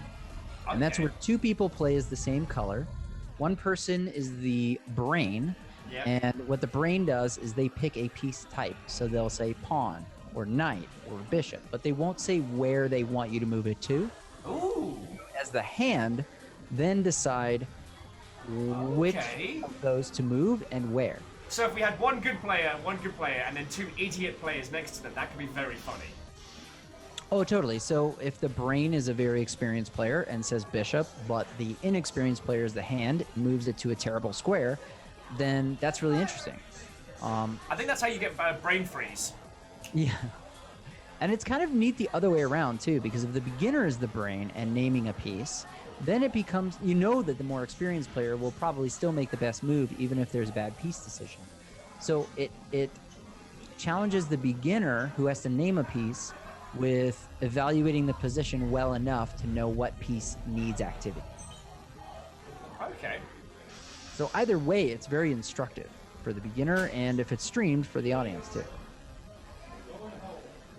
And like I said, it was matches like that of watching you play that really kind of like intrigued me of like sitting down and learning more from you, which led to today, which has been fucking rad. I'm having a ton of fun. Yeah, totally. And I'd be happy to do this again anytime that you want to, or pretty much anything else. I'm at the place now where like, you know, it's hard for me to play chess for enjoyment because I do it every single day. It's like, you know, people who work at a hot dog factory and then they don't go home and eat hot dogs for dinner, right? No. So I'm getting to where I'm starting to play all kinds of other games again, and I'm like loving that. Okay, cool. And if there's anyone who can recommend you some fucking off-the-chain games, is this guy. Indeed. I've seen you play some pretty badass games that I'm like, ooh, I'm inspired. I'm going to get on Steam and get that. And next time they're streaming it, I'm going to jump in. Oh yeah, you were mentioning you wanted to join us for Sniper Elite 3 as well. Oh god, I love that so much. I just love watching you guys play that. We do have a lot of fun with Sniper Elite 3. So I need to be in the next one for show. And we created game mode with that one. Actually, no, it's not on sale at the moment. They frequently do sales for the Sniper Elite series, so it's worth keeping an eye on. And the thing we realized is that if we could make a game mode whereby it was more about like top score over time rather than like top kills, it created this game mode where you have 1 hour, whoever has the highest score wins, it's free for all, but it results in a lot of creeping around and a lot of being a bastard. Alright. Cool. I'm so sorry. I don't see any new friend requests, so we can go with whoever is available. I fecked up slightly there. It's all good. So I might need a request. Oh, you have to reconnect to 4-player chess server, and then I can send it to ya. Alright. So yeah, whoever has played and wants to play again, holla in the Chizat. We got no new players up to the board. Dear friends, this is your chance for some 4-player nonsense. Because I'm happy to have some of our repeat players again, but like I want to open it up to everybody because, yeah, I think Archer of the Eye and numbers would end up being that's a vicious fight. Mm-hmm. I'll tell you what, if we had, who is it? If we had numbers 26 and Archer, that would be brutal. Yeah. So I'll give it another couple of seconds to see if anyone suddenly goes, I would like to chess! Otherwise, we'll just do, yeah, winners. I say winners bracket. I haven't won any yet. But I get to vote myself in because it's my show. Alright. Dead Dreamer 428 says, I do have chores in a bit, but I did sign up for the chess website. Nice. Awesome. And if you wanted to send me a friend request, even if you can't play today, you can still friend me, and stuff happens. Hells yes. Oh, and I should do the... I do not play that as much as Aran, of course, but you can always send me a friend request. I got one friend on there, it's today, sad. It's today, sad. Alright, so we got 3 in. A final slot is available! Whoop. I got a friend request from D Dreamer. Nice. All right, so D Dreamer, if you want to, if you do have time and you want to join, just let me know.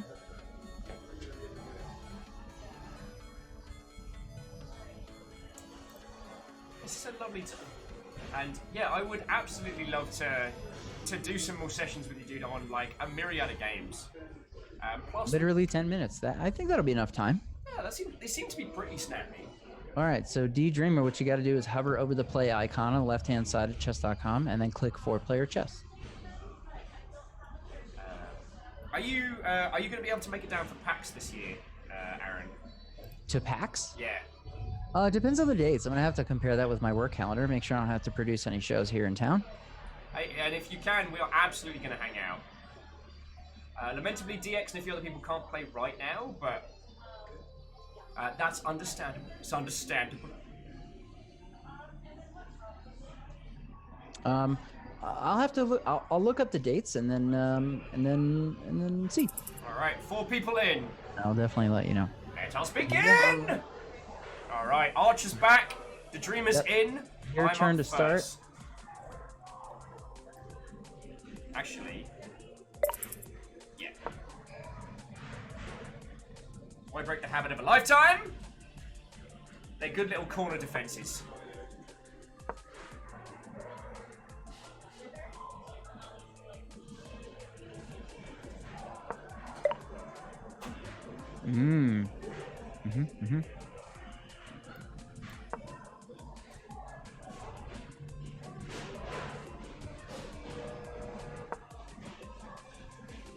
So, bearing in mind, Archer of the Eye crushed us all last time, so I'm not proposing an alliance, but we did get curb stomped. Like, what happened to us, I think, was a form of abuse.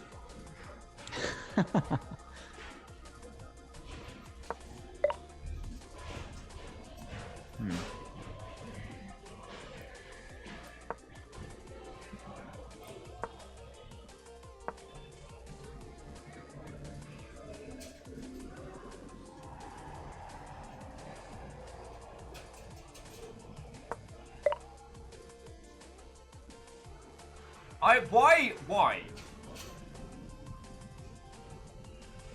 I'm getting feckin' wailed on already.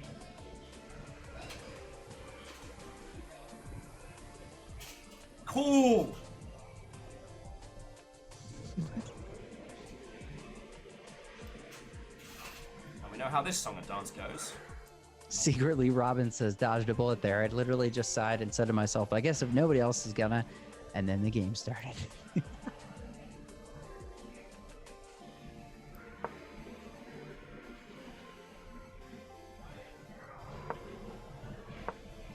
I have a feeling I'm about to get wailed on, so I'll settle for some fire support if anyone's got time.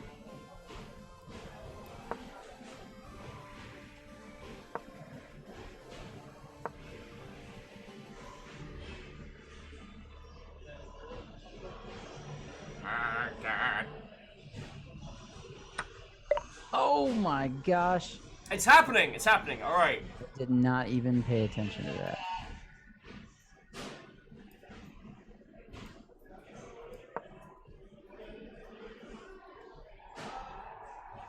It's happening.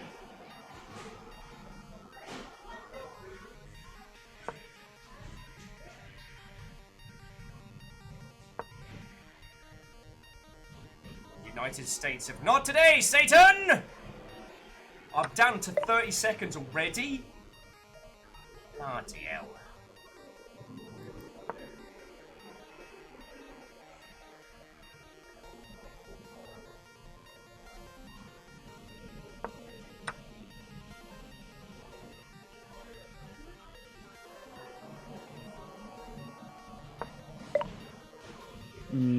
Very nice move. What you thinking, Archer? What you thinking? I know you're a thinker.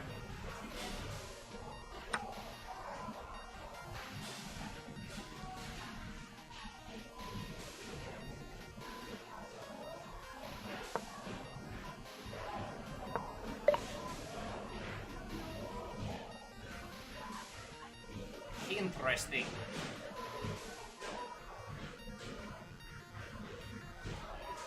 Knock knock, who's there? It's Satan!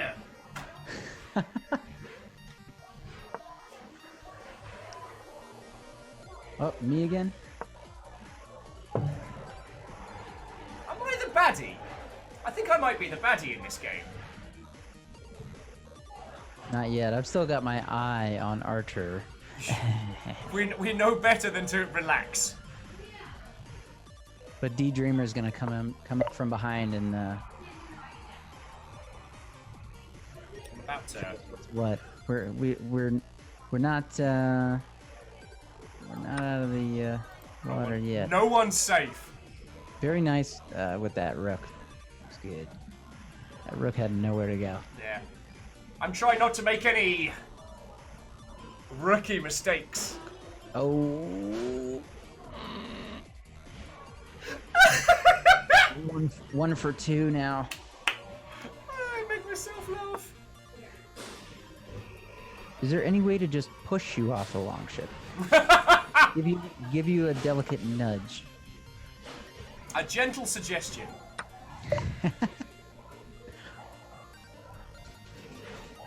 Oh my gosh. That kitten needs something in that closet that I don't know. All I have in there is computers and monitors, so maybe she's trying to get it on the World Wide Web. Cats on the internet are a real problem. Aye.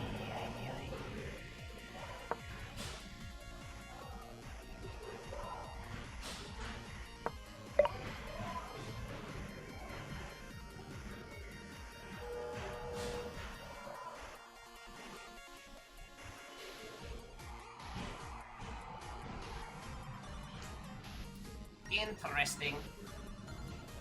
I find your lack of faith disturbing! Very interesting, but stupid. Get that bishop out my feckin' house.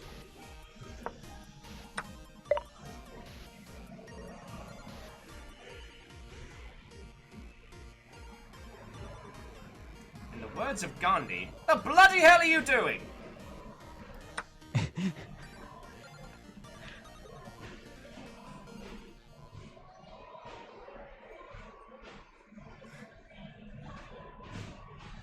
So Eternal Paradox is asking chess against 3 people. So this is a fun little thing on chess.com, which is a 4-player free-for-all. It is just a mosh pit.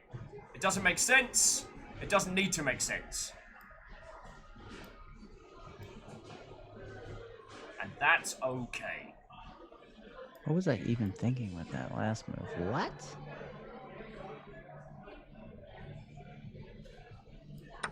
Nymph. Sorry, Dreamer.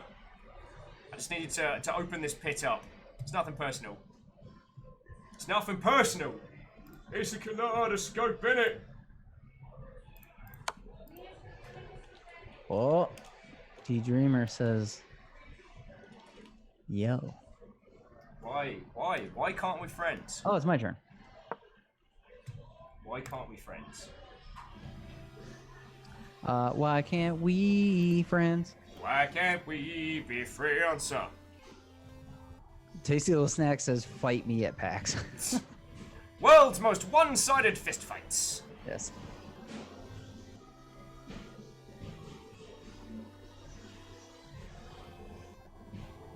PAX stands for Punch, Aggression, Exchange.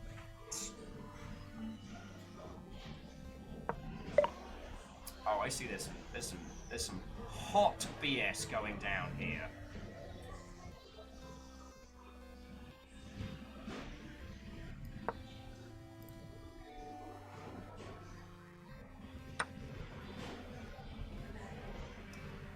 Dear Dreamer, have you considered that you're an ass?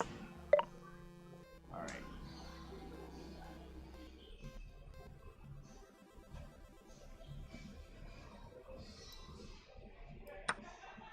I guess that's how we're rolling today.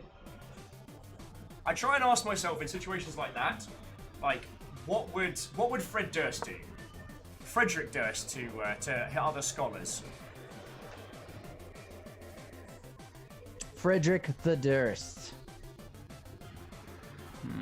The hostess with the durstest. The Hurstest. With the durstest. Frederick Durst. Hello, I am pleased to meet you. I'm Frederick Durst. Frederick Durst.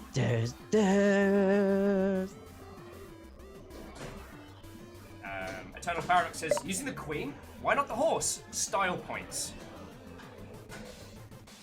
Alright, there is some hot BS going down in this corner, and I did not sign up for this. In the words of Donald Glover, I am getting too old for this.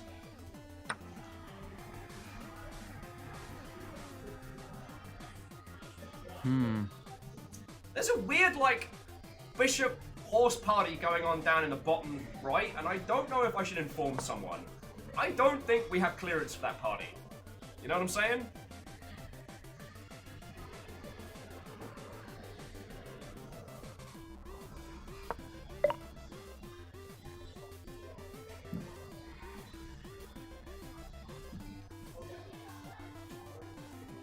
Is this a good move? No.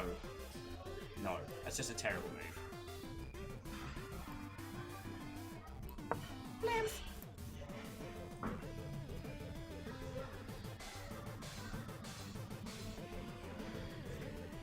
Because I see a lot of chances to create chaos, and then I'm like, remember last time I did that and we all died? Remember when Archer of the Eye triple checked us?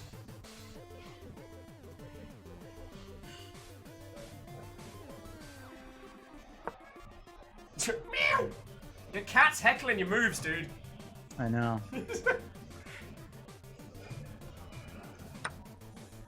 What was that? Lo siento, mi vida. Why are you like this? I actively decided not to do this. And yet here we are. Why must you do this the day of my daughter's wedding? You come to me on the day of my daughter's wedding. Alright. Party in the middle! If I'm going down, I'm taking some blood with me. I'm currently the highest scoring. This will not last.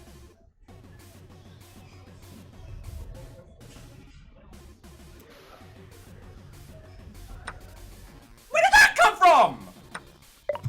Bullshit in a bin bag! Aran, why? There's so much going on with multiplayer chess. For a brief moment, I was winning. I could have been a contender. Yeah, I'm coming back here. Y'all can deal with your own bullshit in the middle of the board. I ain't getting paid enough for this.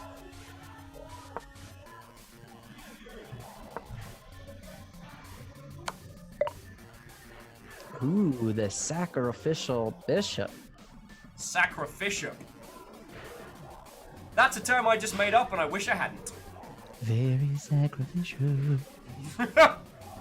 Oh shit, it's my move. I was like, ha, I can't wait to see what you lot have next. Not my, it's actually my turn.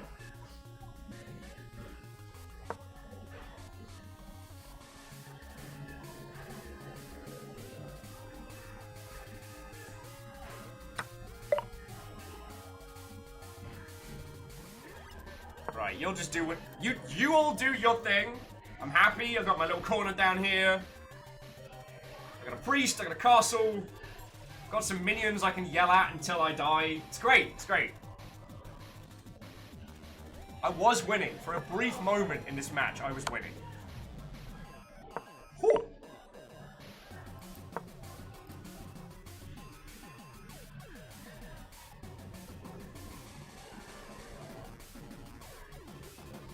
Is Archer of the Eye going to take my obvious bait? More of these questions at 11. Film at 11. The continuing adventures of this dastardly caper. Yeah. Yeah, see? Get shit going. The answer was yes. Asshole.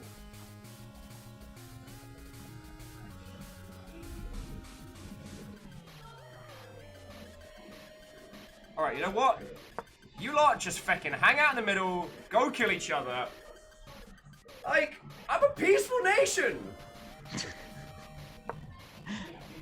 Wait, am I the Fire Nation? I might be the Fire Nation in this. Maybe the Fire Nation. Everything was great until you attacked. That's fair.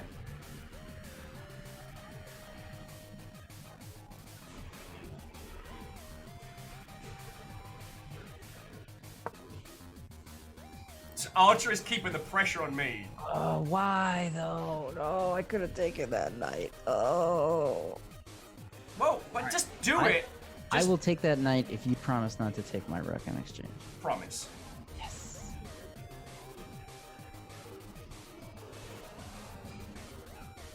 Because I... Digital pinky swears. Digital pinky swears.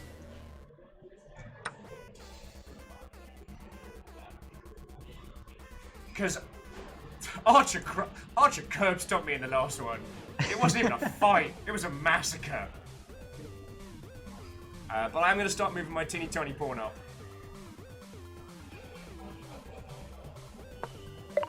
Move those itsy bitsy spiders up the water spout. Let no one say I'm not a man of my word.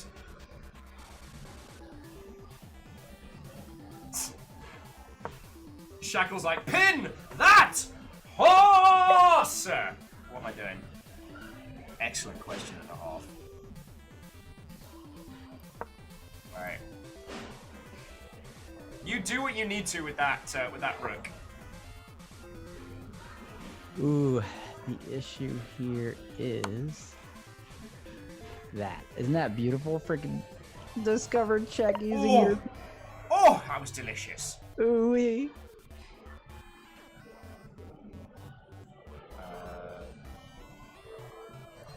Don't want to move him forward just yet. So I'm just going to bring Muruk up. Oh, is he 8 safe? seconds. Oh, crap. Kablav! Nice. I said nice one, brother! I'm going down, I know this. Fallout Boy warned me. Alright. Roby-Wan Kenobi, you are my only hope.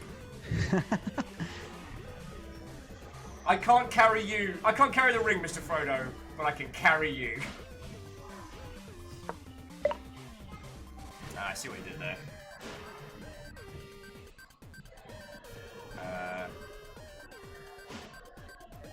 Ooh.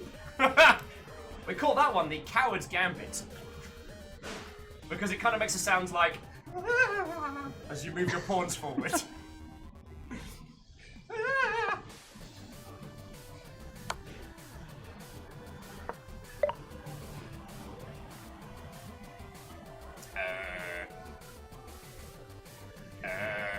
Nymph.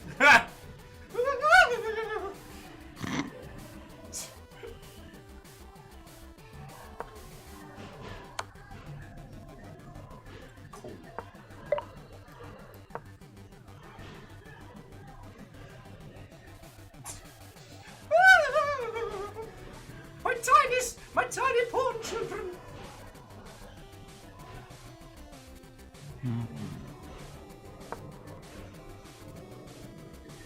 I do like the queen with a little one on, because it's kind of like the number. Oh! Curse your sudden but inevitable betrayal! I saw a free piece and I took it and I forgot that you were my friend. I have the same opinion of cake. What was that? TwitchCon tickets awaits you. Holy crap, and a beanbag! Camille, fucking thank you! I know we talked about it ahead of time, but holy shit! Whoa! TwitchCon ticket awaits you. Holy frijoles, Batman. Camille, thank you. So, friendos, I guess you all saw it now. Camille said they were going to pay for my ticket to TwitchCon, and they were true to their word. Good to the last bite. Camille, thank you.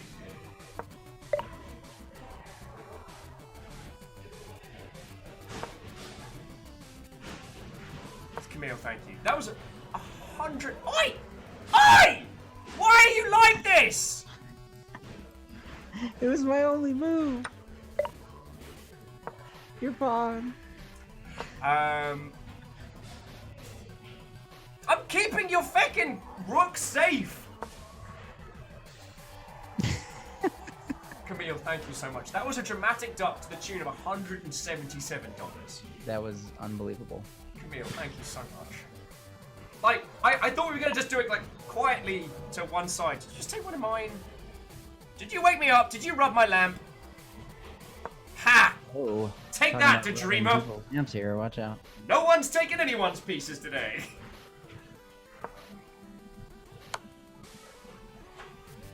Yeah, you promised I was gonna get to TwitchCon and you did not lie.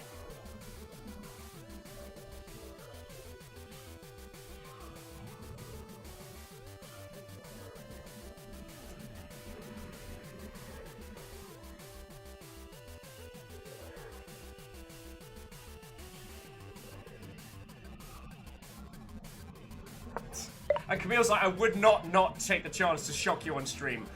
Jimmy, you know what? That's fair. Creep ahead.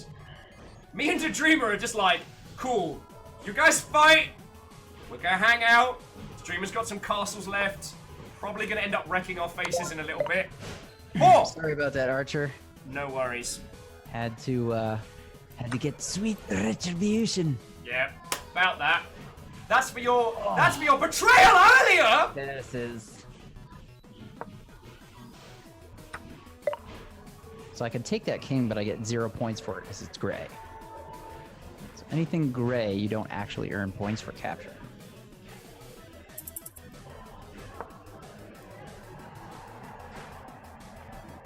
The Dreamer has decided that my life is not to be lived much longer.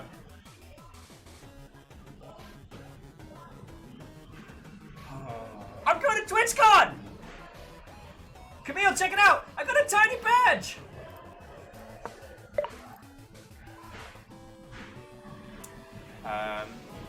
Dear Aran. You remember when I said that the Dreamer may be the comeback hit here that we didn't pay any attention to? You were 100% correct, and we are now about to get face wrecked. Yep. And if we'd teamed up, maybe we would have had a chance, but instead I had to be a petty asshole. Oh no! Oh yes. I moved without thinking. Dude, if I didn't move without thinking, I wouldn't have any moves.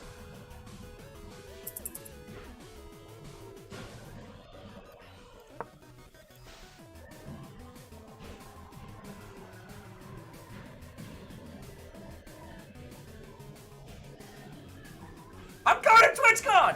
I don't know why, it just kind of hit me. Sorry. We've been planning this for ages, like, my flights are sorted, my accountable...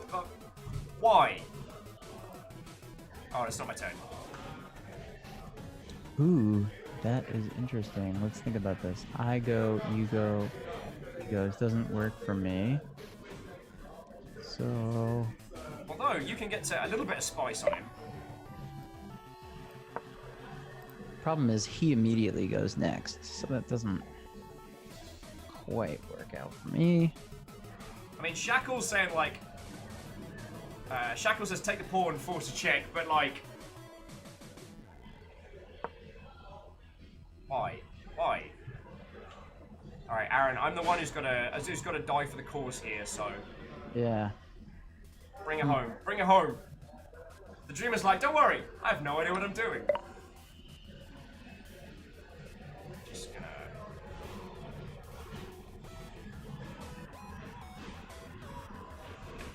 back out of dodge. No.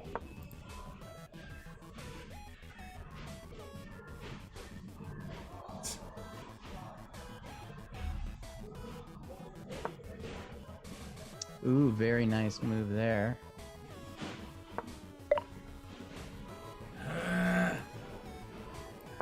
Yeah, I'll fight fight you with my feckin' king! Chubby McInbread's getting into the scrap. How'd you like them apples?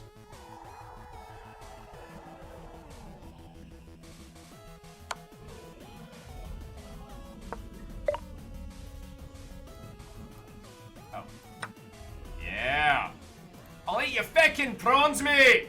Yo, you're like venturing into enemy territory over there. If I'm gonna die eyeballs deep in my foes. Look at me, I'm a fucking king. I can move one square wherever I want. But I ate like 3 beef Wellingtons and a fucking pawn, so I done ain't got nothing going on me. I'm related to my sister twice. I'm just saying, if the king took like more than 2 seconds to work out each day, it might actually be fucking useful.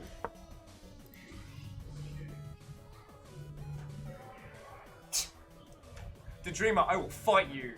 1v1 me, kings only. Just 2.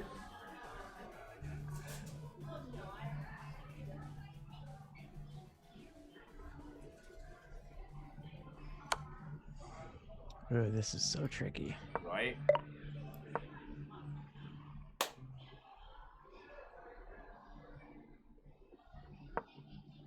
Ooh. So tricky. And as I'm sure some of you know, it is in fact incredibly tricky to rock a rhyme. This is my noble sacrifice right here. Ouch. I knew I wasn't coming out of this. I came in prepared. Man. It's still anyone's game, kinda.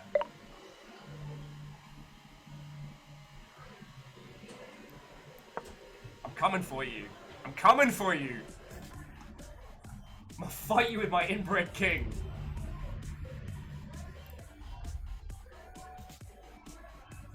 I'm the kind of king whose name starts with Louis, you know what I'm saying?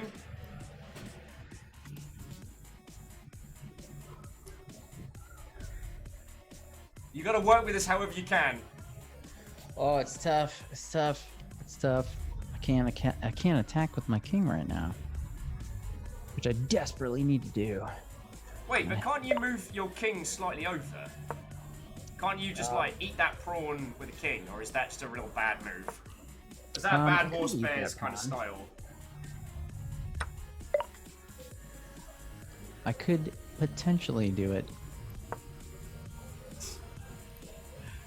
Yeah, I'm gonna eat your bishop. There we go.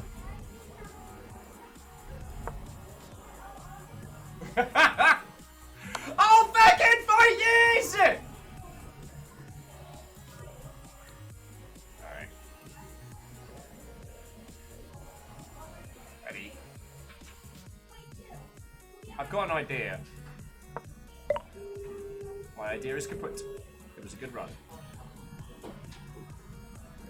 Remember me as I was. Remember me as I was.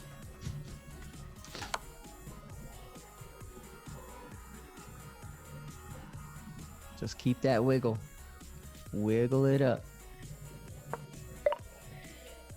Oh shit.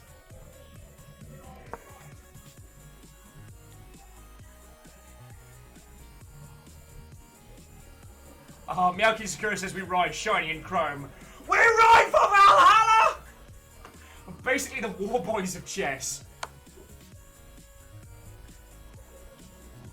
Interesting. Find yourself in something of a conundrum. I do like that, win or lose, we're making this fight really awkward. It is awkward. This might be mate on me. No, I don't see mate yet. Me. Feckin' me. Oh, actually, there was a mate. There's always a mate. There's always a Really friend. interesting one. The really interesting mates were the friends we made along the way. There is a timer for Just Diver. You can see those little timers counting down for each player with their own color. Yep. The little circle gets to go around once before the actual time starts to tick down, so it gives you a little bit of time to think.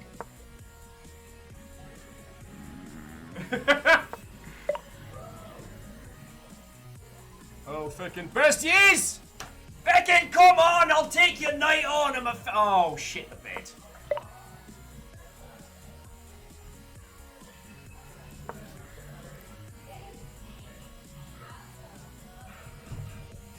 Shit the bed. Poo in the general vicinity of bedding software.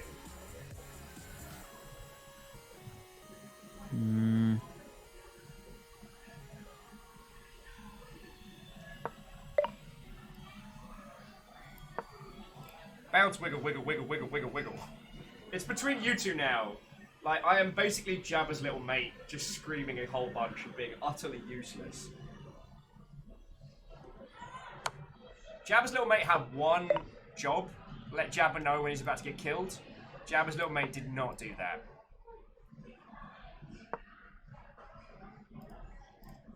Very nice. Oh, man. I'm in Ouch Town. Yeah. The pain train. It seems my incoherent screaming has not enabled some kind of, like, secret victory powers. Bavu!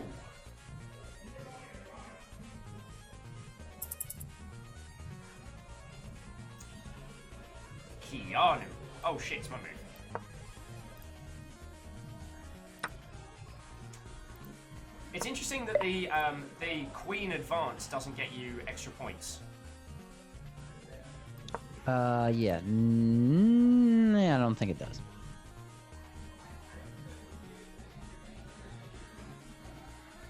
Oh, this is going to be a massacre.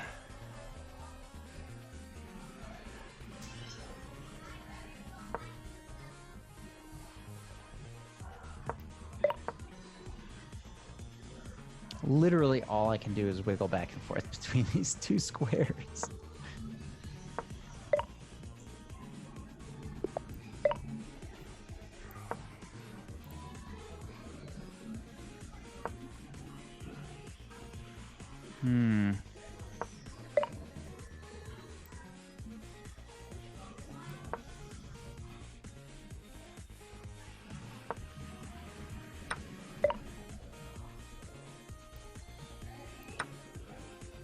He does not even, Honey Badger does not even care because... He don't give a feck!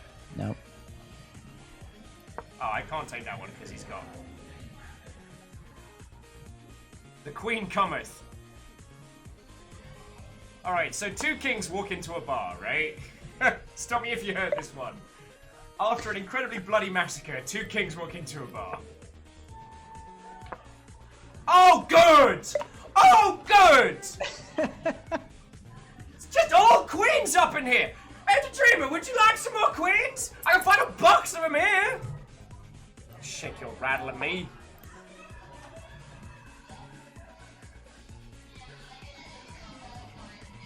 If we can just protect your single pawn. Nope. That rook is double defended by two queens. LOL.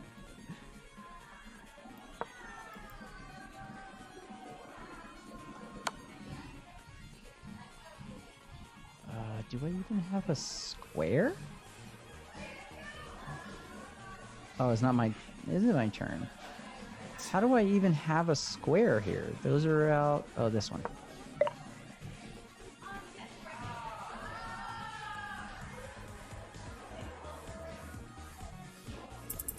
If you could just get 3 more points, Aran. Just 3 more points. Oh, dang, I have 66. How did that happen?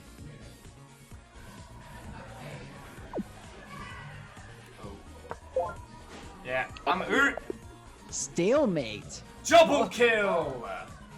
But the winner was still Aran with a cracking points value. Yeah, well, the reason for that is because that last move from blue was not a check. but my king had no legal squares to move to, and that stalemated rather than checkmate. Oh! So really, that was the point. Dreamer should have been just like going on a full-on massacre. Yeah, sometimes having too many pieces, too many strong pieces like multiple queens and a rook, you're taking away squares from your opponent, and eventually that can backfire. Okay. So sometimes you actually have to get those powerful pieces out of your own way so that you don't risk stalemate. Okay. So Very well played, though, by D Dreamer. Yeah, that was fucking dope. And Archer, who also sowed some serious Yeah. Now, chaos. Archer suffered from what we used to call kind of like the point counterpoint. So again, we played a lot of Commander back in the day. And so what would happen is someone would build a really strong deck with a really interesting quirk that would wreck the whole table. And so for the following match, that player would then be like enemy number one. Like Archer was on an off foot from the beginning of that match because we were out for blood. Yeah. And so the Dreamer watched the table, played it quiet, and by the end was like, "Hey, wait a second." One of my favorite things to play when it's like 4 or 5 players playing Magic all at once. Yeah. I love to play blue and board wipe, even though I know I'm wasting time and eventually will get murdered for doing that because I'll piss everybody off. Mate, It makes me giggle. my commander is Child of Alara, and her whole thing is that if she gets killed, or it gets killed, it wipes the board. So it's like, hey, it's gonna wipe me too. Like it's a neutral play. I'm not here to aggress. I'm like, if anyone needs it, we can just clear the board. So Aran, what I was going to propose to you is, how much time have you got to keep hanging out? Because I know I've like basically stolen like 5 hours of your life at this point. I've got time. What's up? Then I'm going to nip to the loo, and then we can either do some two-headed chess dragon, or just hang and chat. Like we've talked a lot of chess, we've talked a lot of stuff, but there's so much that I wanted to catch up with you today. So yeah, if that's all right with peoples. Well, what do you think about you whipping up another game, and I will sort of play the part of guy who doesn't know game and wants to learn game. Ooh, that could be fun. And then it can be super instructional for people out there who see game and want game, but don't know game. That sounds lovely. Well, so Aran, would you mind chatting with these lovely folks just for 2 minutes while I nip to the loo? And Totally. then let's go for a thing, yo. Alright, back in a second. Secretly, Robin says it's going to wipe me too. I mean, it wipes me the least bad because I built this deck to deal with this gimmick, but it wipes everyone's stuff. I used to play like an Eldrazi deck that, like, when you bust out your like 10/10 mythic Eldrazi butthead, it like murders everything. That is 8 health or below. Just, it's kind of like a de facto board wipe. It was fun stuff. Funsies. Someone who's a deck with 14 board wipes in it, that strat just get me killed first. Exactly. My friend had a deck that was like a rats deck where he basically, it was a one-trick pony. Those are fun. That like, if he pulls off the one trick, he has like infinite rats, and they're all like 1/1 death touch rats, and there's just no point in trying to deal with it because they just keep on spawning.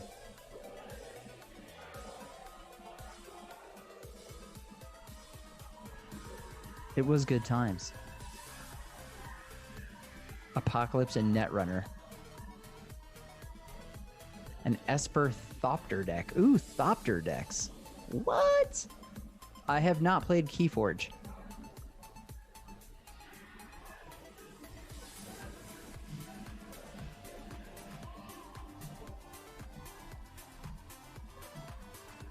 Mono white equipment. Ooh, that's an interesting one.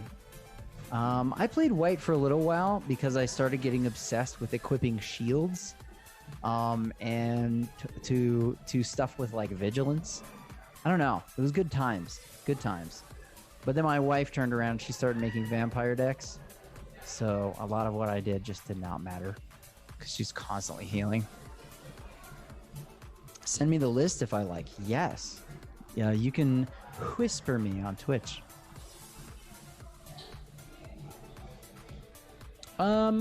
It seems like Will knows a lot about Magic. Does he ever play the online Magic Arena on streams? I have a friend of mine who started doing that from time to time, and it looks pretty cool. I haven't touched it. I don't know. There was something about it that I was kind of like, maybe it was like Hearthstone, right? Original Hearthstone was awesome because you knew everybody had the same cards. Nobody had anything that nobody else couldn't build, the same build, and it was awesome. And then as soon as they started like bringing in cards where people had mixed builds and you didn't know what the other guy could do, it was a little bit like, dang. Because I had that strategy on lock. Hey, hey, hey. No, he hasn't. Okay, I'm going to ask him. Jeremy spoken. Spoken. Sorry, that was completely unrelated. Occasionally I get like very nasally Pearl Jam syndrome. So the question that developed in chat is, have you ever played Magic the Gathering Arena on a stream? I haven't streamed Magic the Gathering Arena. Are you thinking that's the thing that needs to happen? Oh, no, I just think that would be interesting, maybe for the future. I said it because it seemed like you know a good deal about MTG. I played a lot of it back in the day. Also, Ticket 2, thank you for the 100 cheer. Yeah, I played a lot of it back in the day, and then I switched to Commander when I could no longer keep up with Standard. And I realized I enjoyed Commander because, like, you could play more cards that you just liked because it was more about playing the board and the people than it was about having the optimal build. I also want to go back and just be like, I know it's something that I spoke to Camille about before, and I know that, like, I mean, I didn't think it was going to be an on-stream thing. I should have realized, but like, Camille just threw a bunch of cash at me to cover my ticket. Like, friendos are covering my flight out and my accommodation. Like, the reason I'm going to TwitchCon again is because you lot decided. You know, we didn't do the same, like, because Aran, you messaged me like it was only a few weeks before that we decided we were doing it, right? Well, that you kicked off the whole thing. Yeah, it was not that long before. So I think you kind of were like, oh my god, and then immediately had to start scrambling to figure out how you were going to get down there. And that was very funny. And I was like, I don't know, do you like need a train ticket, or like, should I like drive up there and drive you down? Like, I just want you to chill and see TwitchCon and have a good time because you're a good dude. Well, I mean, it certainly happened. I got a whole bunch of TwitchCon in. But it's just, I didn't want my not breaking down in tears demeanor to be like I'm any less appreciative, because it's like, I've hit this, we've created such a wonderful group of people. Everyone's like, oh, we need to get you to a place, we'll make it happen. And I don't take that for granted. And I didn't want people to think that because I was so casually saying it, like, because Camille said, I said you were going again this year, and it was going to happen whether you wanted it to or not. Yeah, and I don't think anybody got that impression. Yeah, oh, I'm glad. The fact is, hearts and hugs and love of things and people and smile and crap. Hells yeah. And like, last year I went to TwitchCon just as a civilian, and it's been 8 months. This is what I do for a living. Like, people throw bits at me. That is how I eat. Except for these pastries that I was scoffing earlier. There was an event at GameWorks last night, and there was a bunch of leftover pastries. They're like, "Do you want some?" And I'm like, "I can take as many as I want.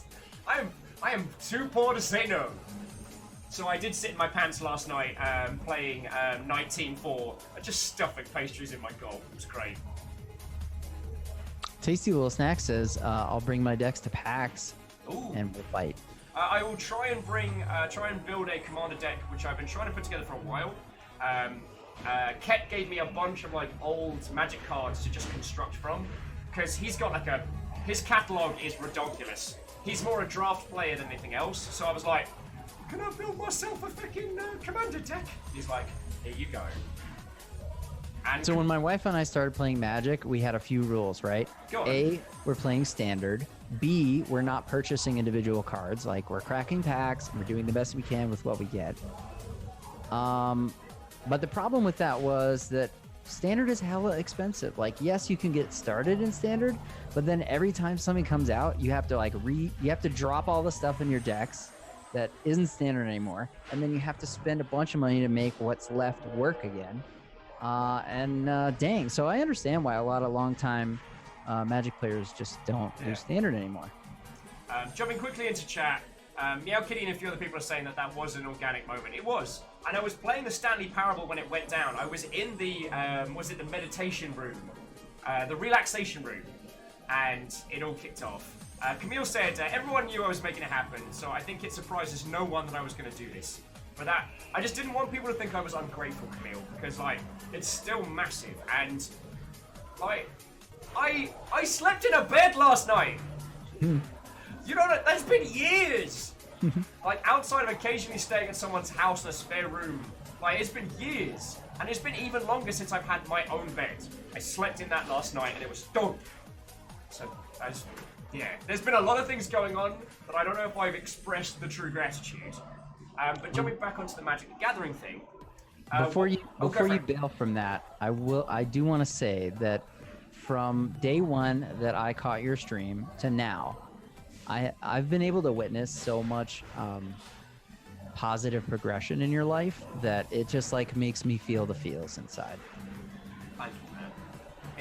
This is, as I've said to friendos, this has been my little redemption arc, and it's been going really well. I don't know anyone more deserving of good Please things. blast us the Necro Dancer remix playlist.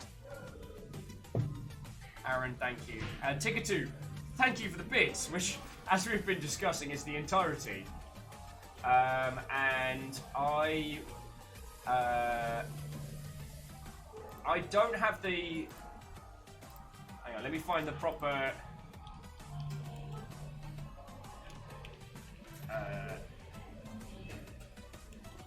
Oh, what was that?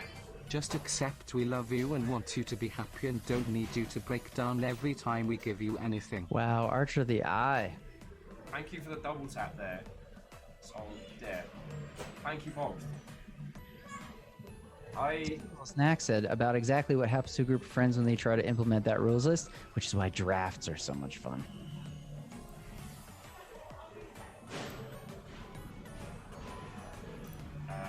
So to Ticketoo, here's the chipped album. On the subject of Magic the Gathering, what we did at work is we had like a small school of people, and we kept it within the rules of Standard. However, one booster pack a week throughout a tournament. So we played it kind of like we played two. So we played like a long-running format where it was like wins and losses, kind of like a football score. But then at the end of it, we all used our decks for a big knockout as well. So we had like the overall season winner, and then we had the tournament winner. Awesome. We were allowed to trade, but only within the sphere. So you could buy a deck and then trade it back and forth, but it meant that cards develop value within the ecosystem. Yeah. The problem was I got a Batterskull. And no one else had one, so Mulligan till Batterskull became my whole thing around that. So yeah, that was... Yeah, and... Tasty, thank you, man. Thank you. I do not... I am... Yeah. I'm way too sober for feelings.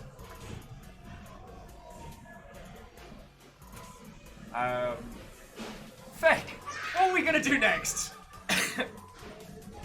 Game of a kind that you like and have that I can learn something about. Ooh. Hang on, let me have a quick look into my library while you have a talk to people, because there's a couple I've been sitting on. The library. There's a couple of interesting ones I've been sitting on.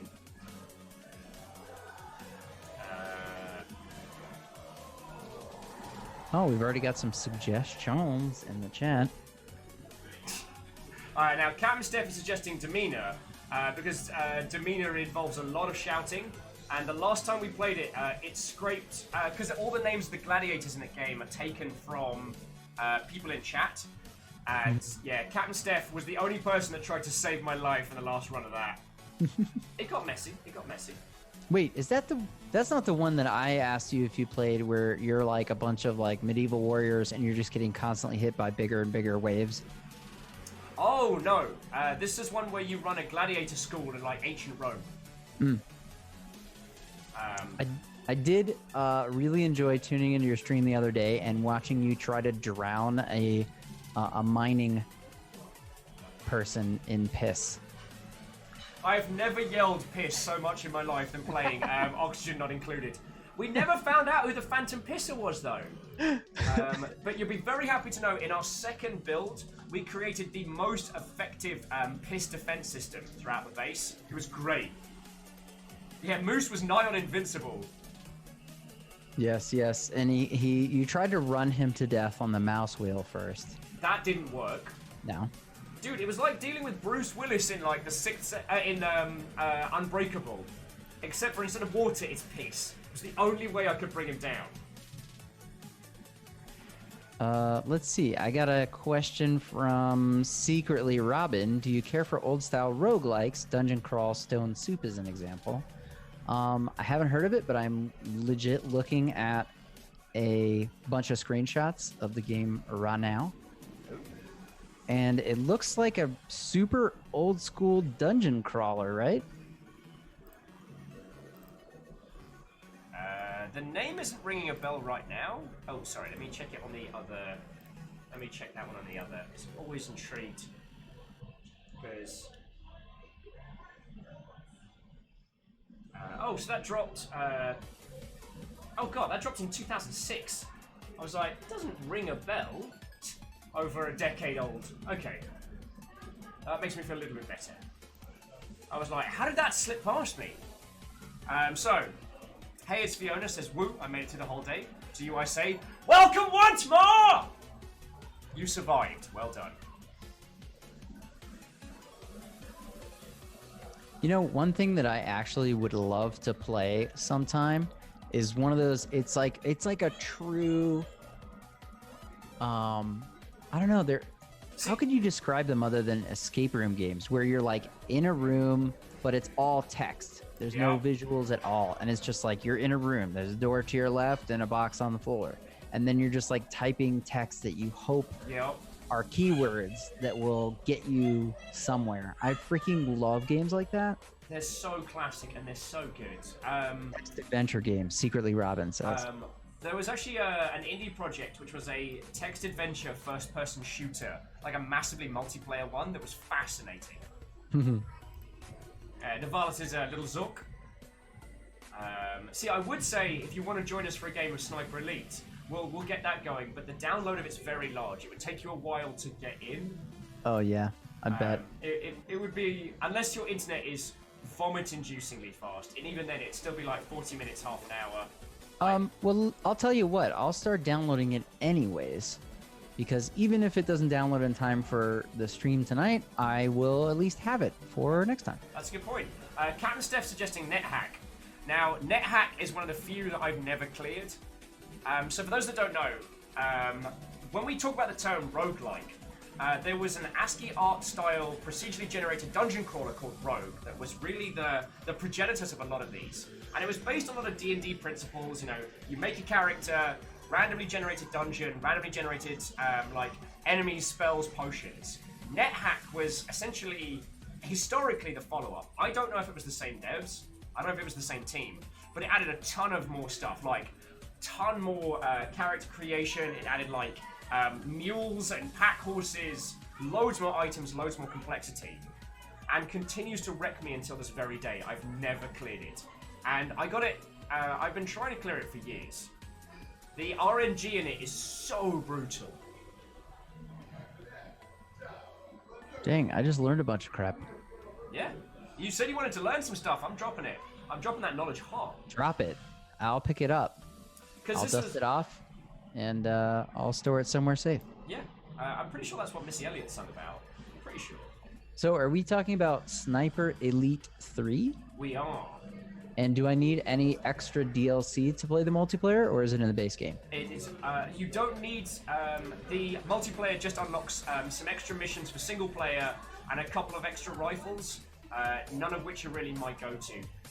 I'm all about that Mosin the Gat. Okay, cool. Hey, I'm gonna go ahead and get it now. Dang. Hells yeah!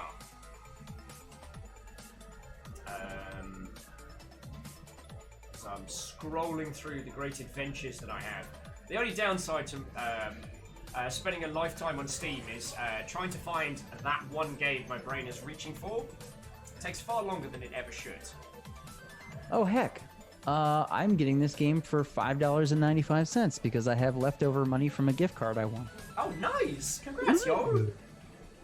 That's super cool.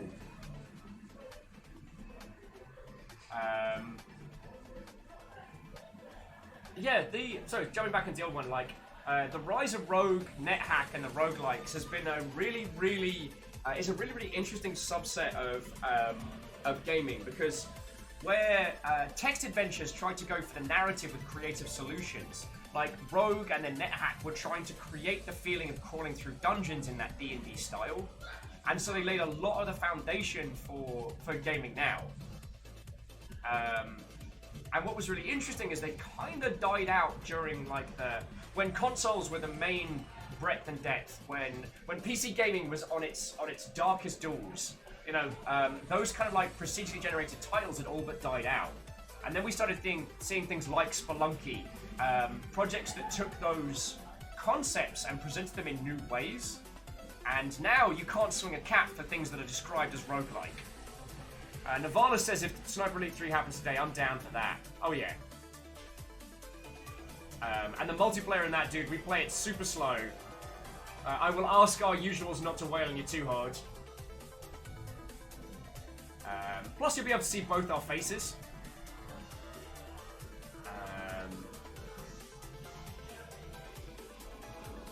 Oh, so while I'm downloading this, I'm going to run and grab a board game that I think is in another room because I want to show it, because we were kind of talking about text-based adventure games. Oh, that sounds dope. Bring it over, yo. I'm going to bring it over here so that I can show it off as like a dope game that I think people might want. That sounds cool. So while Aran's getting that, friendos, Aran's got Sniper Elite 3 on the download, and looks like we're gonna blap some bullets at each other and just hang out. I know it's a bit cheeky to use the stream as a chance to hang out with more friendos, but that's just how I'm rolling. You know what I mean? Like, you know I love gaming with you lot, and if I get the chance to do that and hang with Aran simultaneously, that's pretty dope. Oh, actually, yeah. Let me see if I've still got the link for Peeps, because if you all were really digging this kind of like the chess free-for-all and the adventures of it, we can play more of this. Like, this doesn't have to be the only day we do this. I'll probably be asking you all more on the Discord later, but yeah. Hiya! All right. So, I bet you a lot of people in chat know about Choose Your Own Adventure books. Yeah. All right, where you get presented with choices, and you're like, oh, this one turn to page 9, this one turn to page 36, and a lot of those decision trees get you deaded. So I went to a board game store and I found this, and you'll have to tell me if there's too much shine on this. So I can change the House of Danger. House of Danger, which was actually considered one of the best of this series of books. Oh, nice. And they turned it into a board game. Well, it's really more like a card game than a board game. All right, but it's the entire book, and one person plays sort of the dungeon master reading the book out loud. Yeah. And then the rest of the group works cooperatively to make decisions and try to get through the whole story. That's way cool. So, jumping back into chat, Numbers is pointing out that specific board game is actually made by a friend of mine. You remember Ket, who came to TwitchCon? Really? He worked on that. I don't want to say he made it in its entirety, but yeah, he worked on that. That's freaking awesome. Well, right? It is amazing. I love it. It's one of my favorite games. We keep very good company. Not that I can claim any skill on that one. It's more Ket puts up with me more than I put up with him. You know what I'm saying? But yeah, he's been doing the board game stuff full time for a year, I want to say. So yeah, he worked on that, which is real dope. That's amazing. And what was interesting is that game that you're holding got referenced in the whole thing that's going on with Bandersnatch. So the Black Yes. Mirror Choose Your Own Adventure thing, it's been in a little bit of legal hot water because it turns out that Choose Your Own Adventure is a descriptor, it's a brand. So games that have that but aren't made by the official company they have other titles like, you know, interactive adventure or stuff like that. But the term Choose Your Own Adventure is actually a brand. Reactor online. Yo! Systems online. Weapons online. All systems nominal. Who's this? Okay, this is a thing. Oh, hey, that's a thing. Mate, 8 months. We've been doing this full time for 8 months. True. Blowing my tiny mind, dude. And before that, it was just me yelling at a screen and taking donations from people. The fact that this is happening for realsies still continues to, blow my little mind out the back of my head. Because it's like, I know I've said this a lot before, but I wanted to say it again, is that I never thought this would be something I would do as a solo individual, because I've done it for brands, for other people so much. The idea of doing it just as us, didn't think that was going to ever happen. It's very cool. I love this. I am never a guest on someone else's stream, so this is like a ton of fun. And plus, you know, this lot will encourage you to get up to mischief, so you're already fine.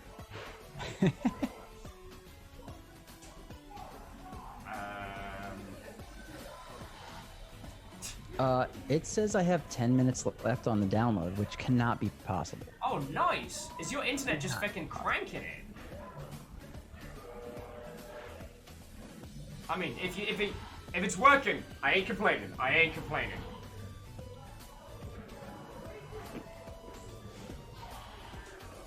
Whatever this particular game was, I can picture it in my mind, but I cannot find it on Steam.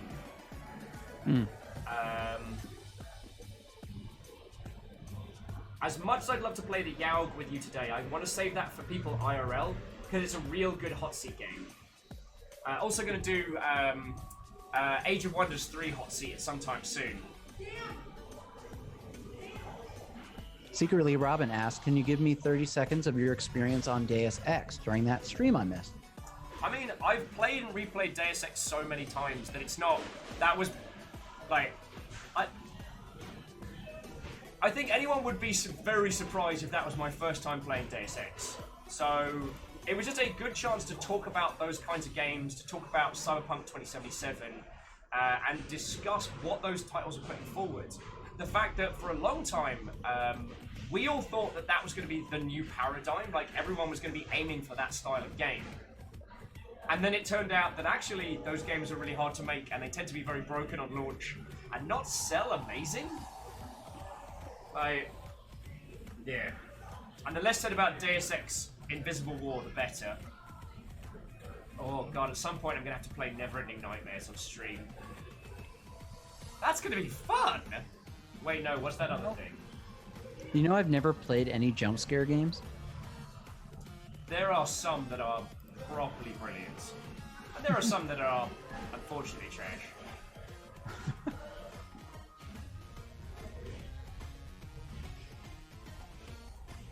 I hope people don't mind that I'm chomping on peanuts right now on camera, but I haven't eaten anything since I woke up. I'm mortally offended. Mortally offended. Oh. I might get myself another cup of coffee in a little bit. Because I think I'm going to feast post-stream. Oh, dude. One of these days I need to play Obscure with someone. But again, I think the PC version of that's split screen. It's a Resident Evil co-op game. Takes place in a high school. It's real cool. Ooh. If you're ever looking for volunteers, I'm down. Hells yeah, dude. I haven't played One Finger Death Punch 2 yet either. That's another crime. Life has unfortunately been getting in the way of that. But that's one of my favourite games. I have like a monster list of all the games that I am going to stream or have streamed. So whenever I'm doing like my schedule for the week, I have a look and I try and make it so that I'm not doing too much of the same game each day, just to mix it on up.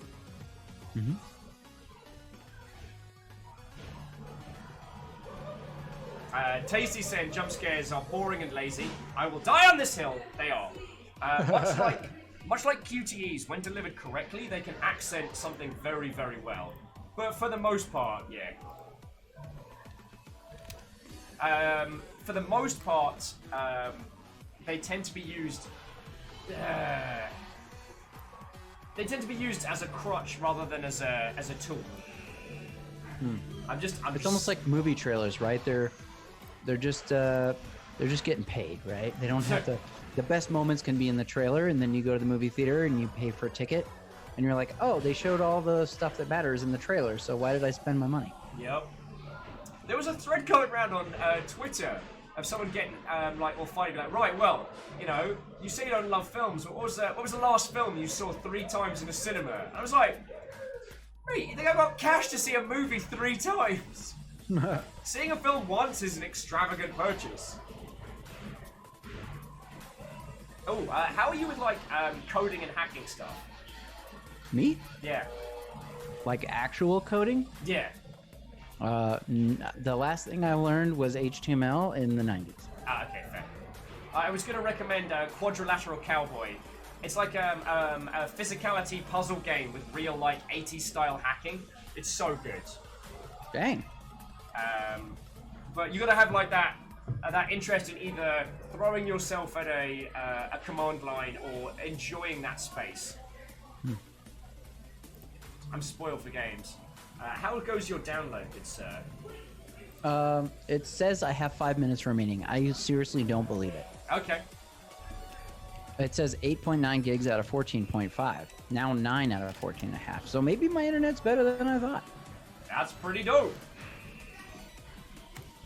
If it works, then that's awesome. Sweet. Nevada says they saw a person on Twitter who said they've seen a single movie 70 times and provided proof. Who has that kind of money? I mean, if they're supporting an art form that they love, I don't mean to snark on it. If I could buy a game multiple times, I would. There are a few games that I would absolutely purchase again and again. It's actually one of the interesting things. I was talking with someone this morning about TurboPlay, who are attempting to be like a Steam competitor. And one of the interesting hooks that they're talking about that they really should be sharing more in the press is this idea that you can release a game, you can buy it, but then if you want to, you can send money to that developer to continue to support them outside of that initial purchase. And I think that's really interesting. But all their PR materials are all around we're going to be the Netflix of video games. I'm like, ugh. Yeah, tried. Been tried. Yeah. Hashtag do not want. Speaking of which, Go on. wasn't it Xbox during E3 or somebody who was saying that they were going to make basically a console that is it the Scarlet that streams the games to the console so that you can take your console anywhere and you don't actually have to take up space on the drive? Can't remember. Google are doing Stadia. Microsoft did start to announce Scarlet, but they really just said a lot of technical things and talked a lot about their team making it, but they haven't told us any of the core chunky bits of the console. Yep. Yeah. They were like, look at our team. We're making something revolutionary. We're not going to describe it in any detail or what you'll enjoy about it. Look at this incredible, amazing hardware. What's it going to do? Look at this animation that is just a bunch of weird wall shapes. Here's someone looking at an oscilloscope and plugging it into a chipboard. Amazing. This video took someone an afternoon. I mean, the thing we've been talking about a lot in dev circles is until someone solves the speed of light problem, internet at an infrastructure level in both the UK and the US is not good enough for this hardware. So, just on the average, there are more people with subpar internet than there are with decent, high-speed fiber. So, they're creating a product for only a handful of people, and they're pushing for a subscription model at the same time. So as a game dev, you would have to port your game to a new platform, which has a lower install base than Steam, and that is going for a subscription model, so you'll only get paid by Google once, unless they work out some kind of rev share thing, but that's always sketchy. So, yeah. Also, because Stadia's not just like streaming PC, Stadia has custom hardware, so as a developer, you'd still have to make it, you'd still have to port it in the same way you might port it to the Switch. But the thing is, the Switch has a massive install base, and a really hungry, users that are hungry for new content. Whereas Stadia is a use case that so far hasn't been proven. There have been other consoles that have tried to do it in the past and died, and other features that have tried to do it and kind of died. So, yeah. Plus, it's integrated with YouTube. I don't want YouTube comments in my video games. I want less YouTube in my video games. You know, there will be a day where we talk about YouTube the same way we talk about GeoCities. Right? This bizarre thing that was great for a bit and turned into this horrible, turgid dumpster fire. Well, we could also kind of say that, like, it brought us into an era that maybe it just has value in that sense, right? Like, it brought us to this place where, I don't know, you could kind of say that YouTube sort of spurred on the development of Twitch. You know right? what? That's a really YouTube good point. Live, you know? And as YouTube's user base has slowly increased, I guess that's a really good way of putting it. Like, YouTube has shown that there was this hunger for more than just like, for so much, both video games, non-video games, all of this stuff. And Twitch was like, yo, but better. Now, I know that sounds really, really contrite, but sorry, I'm just quickly creating an exclamation pre-order so that anytime anyone's like, should I pre-order this?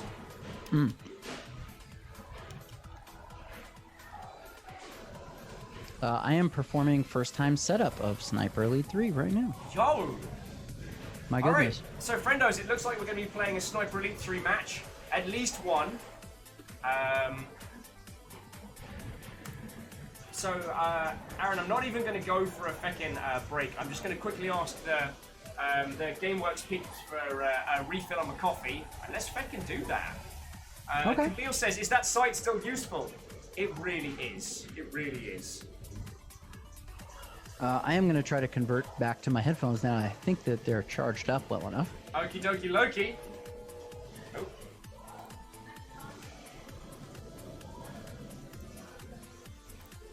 For some reason, Tiny Zoom seems to have frozen. I might need to re-add you very quickly. But considering how well we've been doing today... Yeah, Zoom's just kind of... Zoom is just freaked out, good sir. Barp, barp. Well, the good news is I can still hear you just fine. So if we have to ditch my frozen camera, I don't mind. Okie dokie Loki. No, it's just, it's the interaction part of it that's having a bad time. Come on. Sorry, bear with me just a second. And didn't you guys have like a Discord going last time you played this, so like everyone can talk?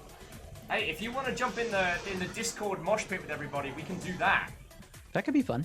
All right, I'm just gonna get some more coffee, and then let's feckin' do this. We'll jump in Discord. We'll bring everyone who's gonna be playing over into OnLive.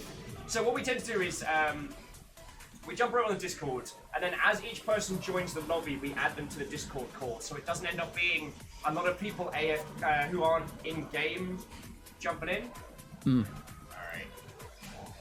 So I'll be back with you in just a second. I'm just gonna get some coffee. Sweet. Look at me. I'm on the big screen. Whoop, whoop. Hey, Ma. Big screen, hey, Ma, I made it. Aran! I made it. MySpace. What is dead may never die. LOL. Yeah. All right. Cool. I guess we're doing a snipper game. Gotta find the Longship Discord. Good times. I'm going to hang out in here until he tells me to pop over in there, and then we'll do the dang thing. Actually, when he gets back, while he's coordinating getting people into Discord, I might go nuke something for myself.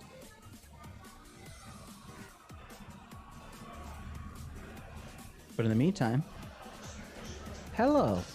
Oh my god, I love your tattoo sleeve. Thank you. What do I have here? What's recent? I have a stick and poke of Boo from Mario. You can see that. He's gonna be upside down.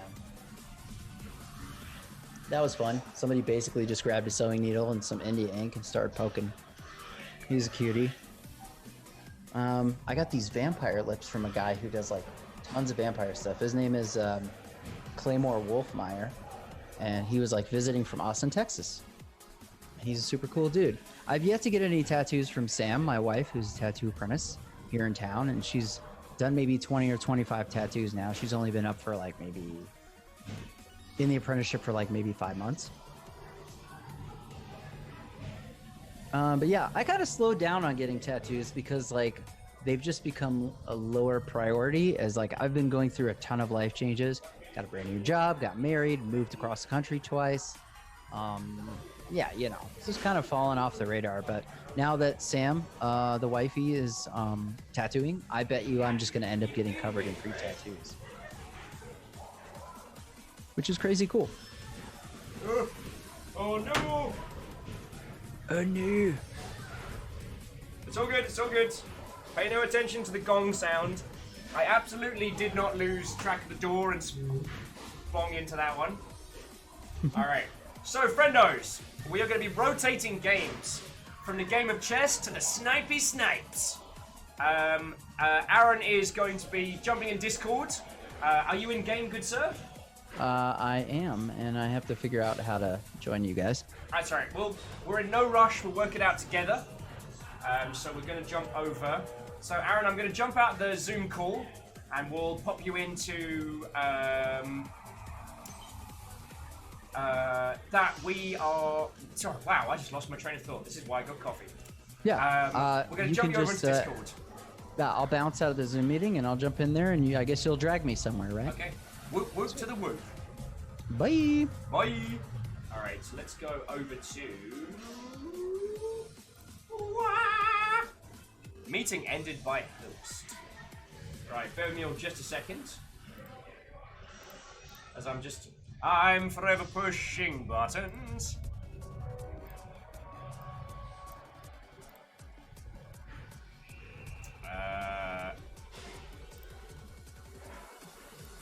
Right. Alright, bear with me for a second. I'm just pushing some things. Ready? Chilling and off-air chat. Let's get you on the blower. So, friendos, if you want to join us for a game of Sniper Elite 3, we're going to be playing house rules, which you've never encountered them.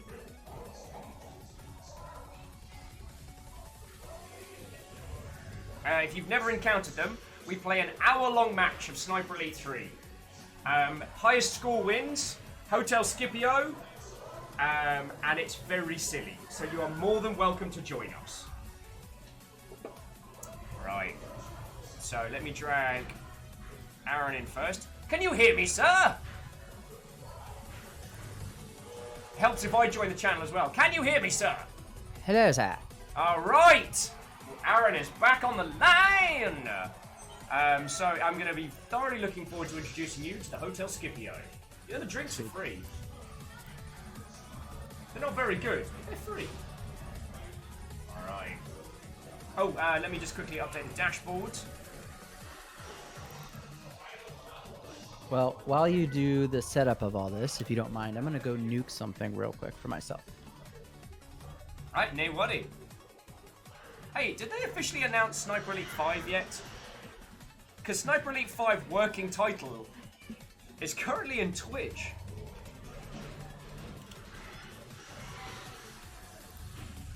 Alright, game's been updated. Alright. Let's fucking launch that. Alright, snipers. Right, you want snipes? Get that right, good. Alright, so if we jump back in. And yeah, so friendos, we will add people to the group call once they are in-game. Let me get that lobby up and ready to go so we can continue. The hotel Scipio drinks are free! But yeah, game title's been updated. Caffeine says... no, Caffeine, I'll get a lobby going.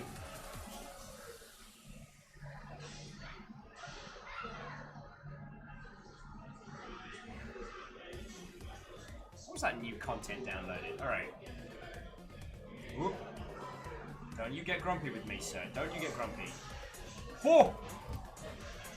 Alright, let's get that back in, shall we? I knew it was gonna do that! There we go. There we go. Right, so I'm gonna set up a lobby. And we're gonna go from there. Oh. Alright, let's make sure I got my gear. Make sure I got my loadout. Ah, the Mo's and the guns. Mo's and the... Every time I feel like I'm mispronouncing it. Alright. So, let's create a game.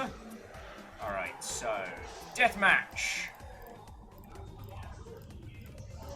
Rat run. Score limit none. Time limit 60 minutes. 60-minute game. 15 seconds on the respawn.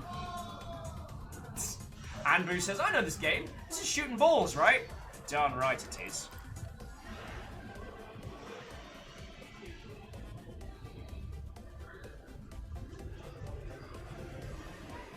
So, let's get this all up. Single bullet reload. What did we say? So, scope glint on.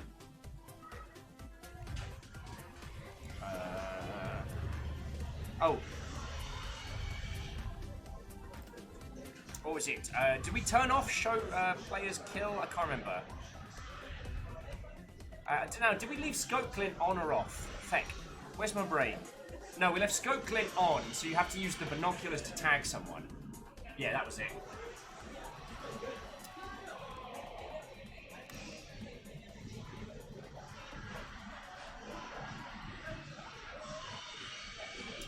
Alright.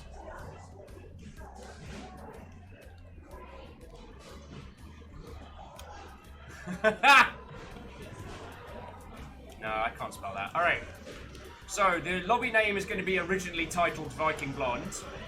And the password is going to be Ginger Brit, all one word. Alright.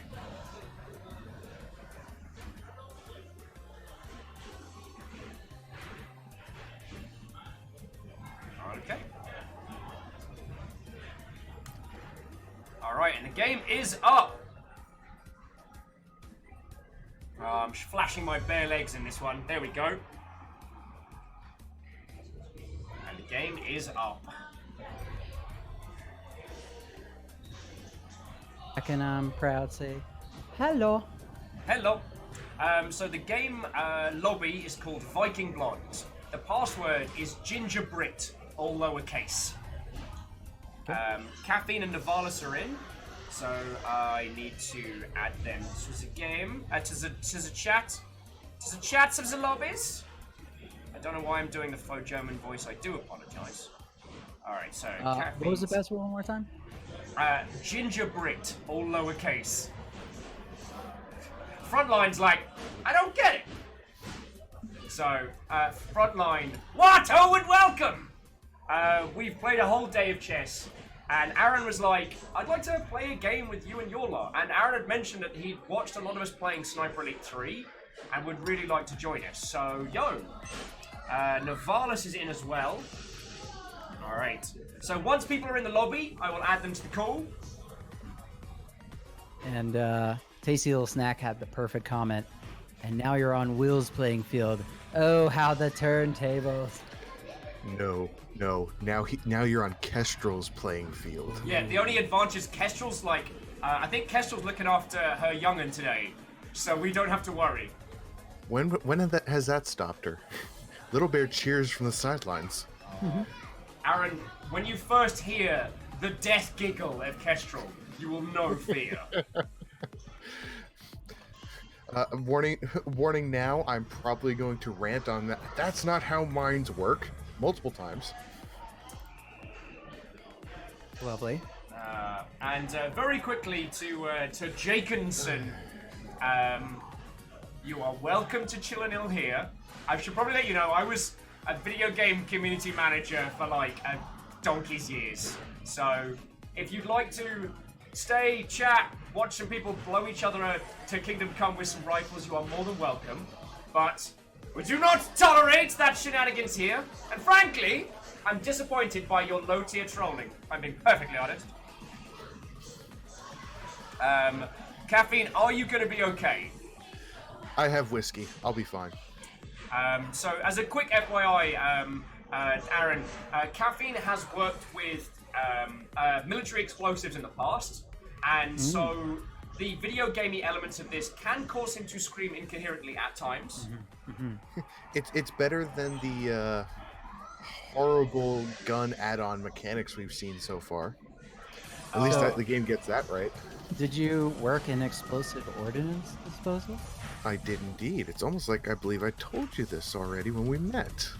I don't know about that. I had when he mentioned it, I was in ROTC, and my senior instructor was an EOD Navy SEAL. Really? Mm-hmm. I'll just sit here and let you gentlemen catch up. Oh, sorry. So, friend knows. I'm being a terrible host today. I do apologize. So, joining me on comms is Caffeine and Navalis. Oh, and ET3 Stooge in just a second. Aran and Caffeine met when Caffeine drove me and Keck right from Seattle to San Diego. Was it San Diego? San Jose. San Jose. It was just somebody's San. And so we all got to hang out that first evening where Caffeine was exhausted and we just needed to feed. And you were like an Applebee's and we just showed up. It was a good time. It was. Oh, Applebee's. I'm also joined on the mic by ET3 Stooge and Navalis. Hello, gentlemen. Hello. Am I too quiet or too loud? You're a little too You quiet. are very quiet. I'm a bit quiet, I'll fix it. Oh, so, Aran, one thing you might want to have a look at is, you see where it says loadout? You can choose your weapon and choose some of your accessories. Uh-huh. I don't think he has any unlocked. I could have gotten the collector's edition. True. Oh, and Frontline is asking if I'm ready for TwitchCon 2019. I am. Frontline, Camille bought my ticket. So, yeah. And I don't know if the people who are covering my hotel and flight want to make themselves known, which is why I haven't been, like, screaming at the high heavens about how cool it is. Because I haven't asked them if they want to say that to stream. Yeah, unfortunately, I'm going to be missing this year. Mainly because it's a little expensive to fly from the East Coast. Yeah, I mean, for those that don't know, Caffeine drove down from Anchorage to come hang out with us in Seattle around the time of TwitchCon, and that's where that dumb idea came from. Which by dumb, I mean awesome. I could do without the massive, just dead feeling the next day, though. Details!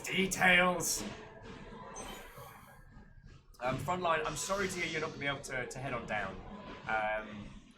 We will have to hang out a whole bunch. Also, Frontline, I've been slowly... I don't have a definitive date for it now, but it might be the day before Pride in Seattle. I'm thinking about doing a Age of Wonders hot seat game. So if you and your wonderful other half will be free on a Saturday to come on down and hang out in GameWorks for like 6 hours, yeah, we can rotate seats, we can be numpties, it'll be great. Only 6 hours.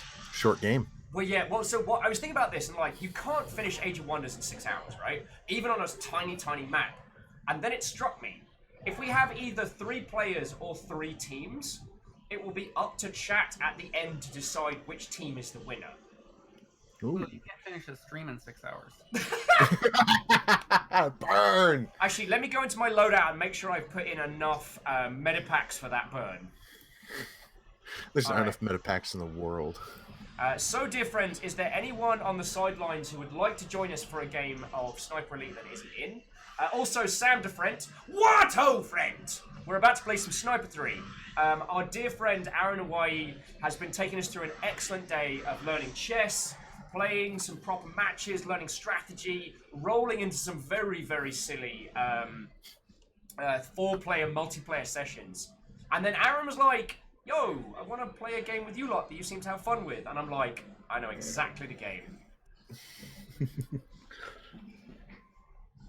Archer says, I wish I have it and I don't get paid till Friday.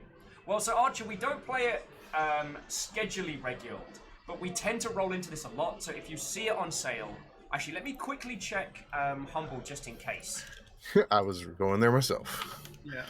It's almost like you guys have done this before. Maybe. But it does end up on sale quite frequently. Did Sniper Elite 5 get announced? Sniper Elite 3 is on the Humble store. So... it's not currently on sale. Oh crap! Should I have gotten it over there? I mean, you had the money on Steam, so it's no worry. Plus, I mean, Aran, you've thrown cash at me a whole bunch in the past, like, you know, and bits and all sorts. You and everybody else in this call has kept me alive at some point, so thank you. You're not gonna stop me now. I am very aware of this. I couldn't stop you all if I tried, but I can attempt. So yeah, all right. I think everyone who wants to come aboard is aboard for this first match. If you do want to join us, these matches are about an hour long, so yeah. Stop that incessant clicking. Aran, you freaking Mother Hubbard!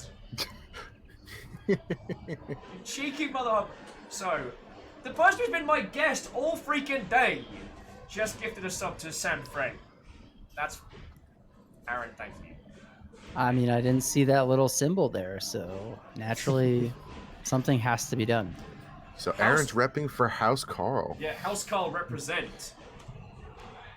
Maybe we should start doing that where chat gets to vote which house wins each day. We can start doing a point tally. Gavin's like, eh. I mean, do you want to see Lizzie tear your head off? Because I think she just might. But She has enough problems keeping track during Memnol. Oh, that's good. Memnols. Oh. So, Sniper Elite 5 has been announced. It's in very early stages of development. Okay. Because, alright. If it has been announced, then, yeah, I got to hear about it at GDC. And then when I was putting in Sniper Elite 3 for the game here, it said Sniper Elite 5 working title. And I was like, shit, did they finally talk about it? And I haven't seen anything?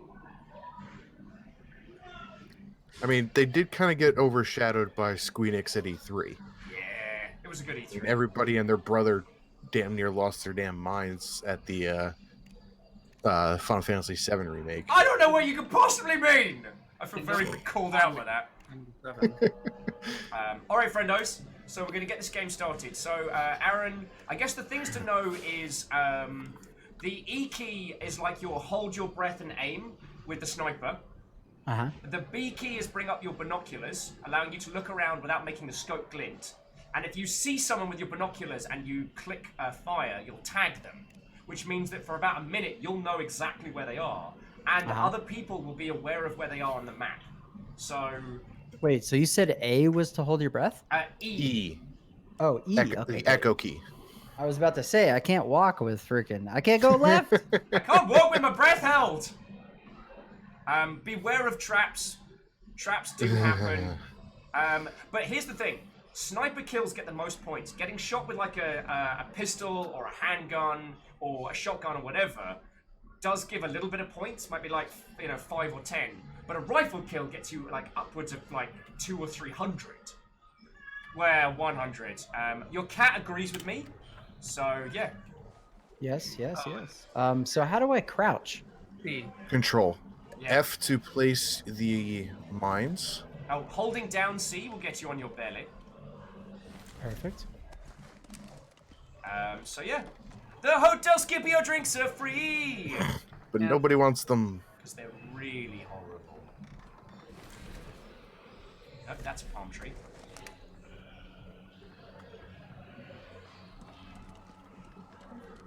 So this does end up being the exact opposite of like most shooters, where at the beginning of a match, your first instinct is to feckin' peg it, and you're like, no, wait. If I start running, they'll know where I am. Jumping back into chat, Moose was asking, how does House Valkyrie earn points then? I mean, it would be how do they... House Valkyrie always wins. Yeah. It's in terms of, and this is why, like, it would be in terms of like votes at the end of a stream, because I can't give out points for people supporting me and my feckin'. And I know the bits that you throw are all that go to keeping me alive and thus keeping the stream up, but it feels like a little bit shenanigans if I'm the one giving out any points. A little bit. So. And you know when people see each other when all of a sudden everybody goes quiet. Yeah. I'm trying to learn the art of like circular conversation to the point where I can do it through Sniper Elite, as not to give away the fact that I'm doing a thing. Oh, and to Boss... Yeah, that... Oh, sorry to interrupt there, Caffeine, but I want to say a quick hello to Boss Ninja. Because when you need something more than a regular ninja, and HR aren't answering, contact the Boss Ninja. Ooh, no one's here. Oh, holding down Q brings up your wheel of goodies. Oh.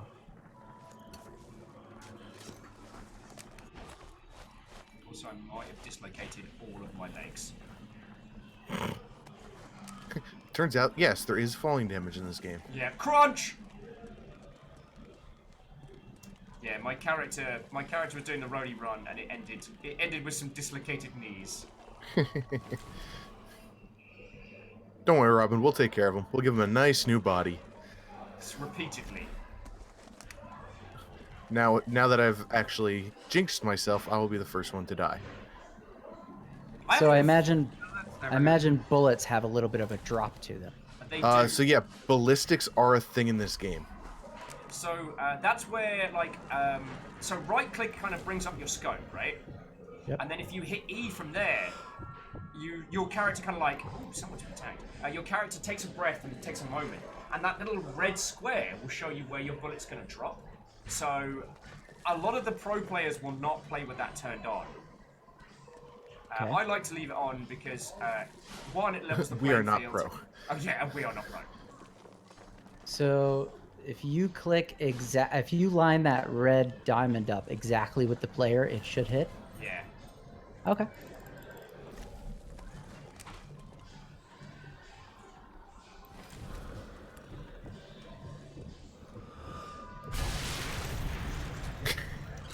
Dang it, Will. All right.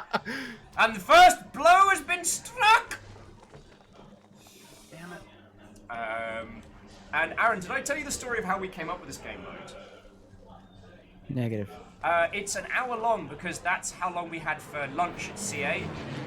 And because this was one of those few games where if you're in a sniping position, you could hide and eat a sandwich and shoot. So we got really, really into it. And so me and Craig and Pete Stewart would play this on the regular. And this is the only map in Sniper Elite 3 that's kind of like a big ring. So it doesn't end up just being like, make it to the one magical safe spot and fire. There's more to it than just... Oops, the hell I can't hit.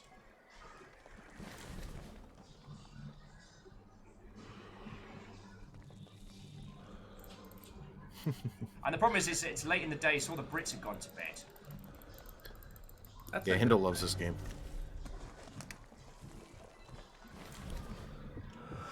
Means I'll actually have a chance.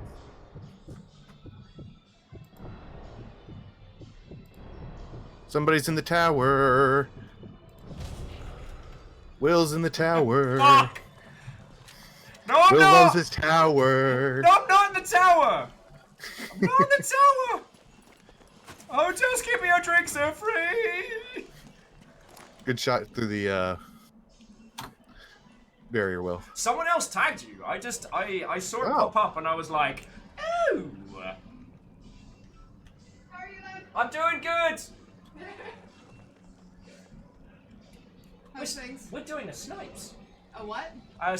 Ladies and gentlemen of all the persuasions, the disembodied voice is the illustrious Greta, Hello. who is the owner of the best radio voice in GameWorks. That is my highest standard quality. We're playing some sniping, so I'm hiding because I shot Caffeine while he was shopping for carpets, and now he wants vengeance. I was not shopping for carpets, I was next door. Carpets, or is this a thing you can do in the game? The carpet shop is always the worst place to hide. Caffeine was saying that he wasn't shopping for carpets, he was in the proximity of carpets. Oh, okay. So yeah. Oh, Stooge! Stooge, you villain! Alright, because no one wants to come say hello to Will today. Oh, come Time on. to relocate. Going down the dang ladder is always good. Hide from your carpet shopping friend. Yeah. It's like IKEA, but everyone has a sniper rifle. Ooh, I go to IKEA more often. Yeah. Also, I can't quite show you, but my character has the best short shorts. What? That's why I'm going with this guy. It's like, Biggles with his bum out. Yes, That's I the thing. want to see this. Why would you top me like this? Let's see if we can get a good flash of the legs. There we go. Oh, there it is. Yeah, those knee socks. Nice. All right. As always, lovely to see. Lovely to see. Always a delight. Have a That's good how you one. know he's British. Yeah. Ooh. Biggles with his bum out is a thing I just said on Twitch. Why am I like this? You wouldn't be you if you weren't. I'm pretty sure your brain's been pickled by all the gin. There's also that. I do want to say, like, I am going to miss being at GameWorks because all the staff are fucking lovely. I get on with them like a house on fire. And not only are they enjoying having me about, they've said that the screaming has actually been has brightened their days. And I'm like, that's probably not how I would describe myself, but yay! I'm making people happy by screaming.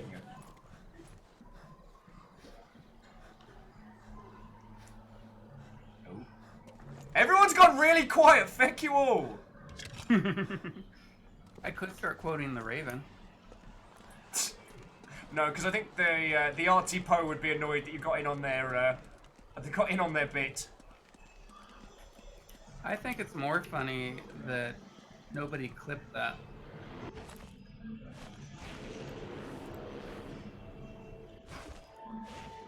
But that was really good. It really I mean, was. it's one of the challenges of this game. Is how do you keep up a conversation? Ow, son of a! That is not the right. Oops.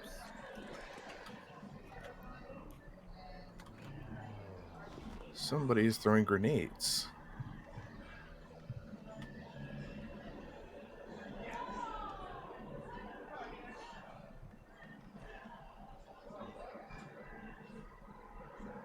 And somebody's probably Will. Ow! No! Go away! I can't move fast enough. No! No! Damn it! Vengeance is mine! Ah! Daughter's like, was that Will? Be really, really loud? Yeah, the grenade was me, and I was just going to chat being like, shh, we're hunting Caffeine. No, I thought he was talking about the mine I somehow managed to survive when it went off. Oh, that was you on the mine, then Will on the grenade. Yeah. Fun. Now, Aran, here's a cute little quirk of this game. So, when you kill somebody, their minds disappear. However, while they're waiting to respawn, their minds are still in the game. So sometimes it's actually advantageous to wait the spawn out, as someone runs to your carefully made sniper nest, only to find a tiny present. A tiny, explodey branded present. I see. I see. Only the best kind of presents. So actually, Aaron, I meant to ask, do you work, so is chess.com all remote and you have a local studio? Or is it part of kind of, or is the chess.com studios in your local area? So the entire company is virtual. So we have over 200 employees, and they all work from home. And but here in Arizona, my local town, we rented an office and turned that into a streaming studio. That's super cool. Dang it, Caffeine. Oh, feckin'. Oh, god darn it. Sorry, I need to turn some stuff off. For some reason, Steam is doing the broadcast game thing. So, firstly, Archer of the Eye, I love you. Why would you need to watch my game on Steam? And I need to just quickly turn that off. So, I'm a free kill for someone.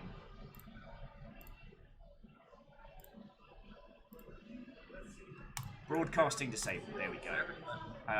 And now, it hasn't been a problem for a while, but there have been a few times in earlier versions of like the Steam broadcasting thing where people were broadcasting and streaming simultaneously.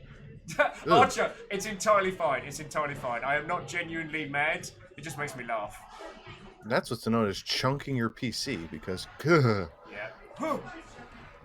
That reminds me, I should probably turn it off. The oh Lord, he coming! Oh. Steam also has a penchant for doing that thing where. Okay. Buddy. Steam also has a penchant for doing that thing where it's like, oh, he wants to bring up the in-game menu for a bunch of stuff. Oh, That was Aran. close. Bring it into second place. Oh, Crack-a-doodle why I doo. went here. Yep. Frontline Is there said- any Oh, sorry, Aaron. is there Please any go for it. loot on people's bodies or no? No. There are med packs and additional ammo occasionally dotted around the map. Not a whole lot, though. Sorry, because Frontline wanted to ask, by the way, was Caffeine the person who also enjoyed the whiskey at the Haberdasher? Caffeine? Yes. Yes, I was.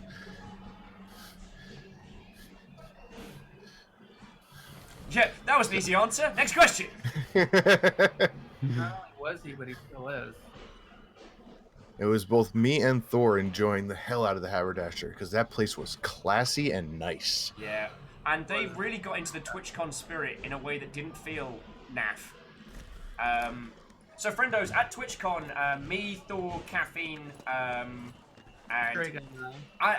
Stooge and Strager went to a wonderful bar called the Haberdasher, which was a kind of like a speakeasy whiskey bar kind of place. And it was really good, friends. It was really good. And the cool quirk about it was throughout TwitchCon, they did like a video game themed setup where they got the bartenders to dress up. But what was great is throughout the bar, there were little Goombas. And if you stamped on the Goomba, sometimes you could win like free food or a free drink and stuff, and it was really fun. Oh my god, Shay had so much fun. Yeah, Shay was the first one to find it. So, I think it was only on the second day. yeah.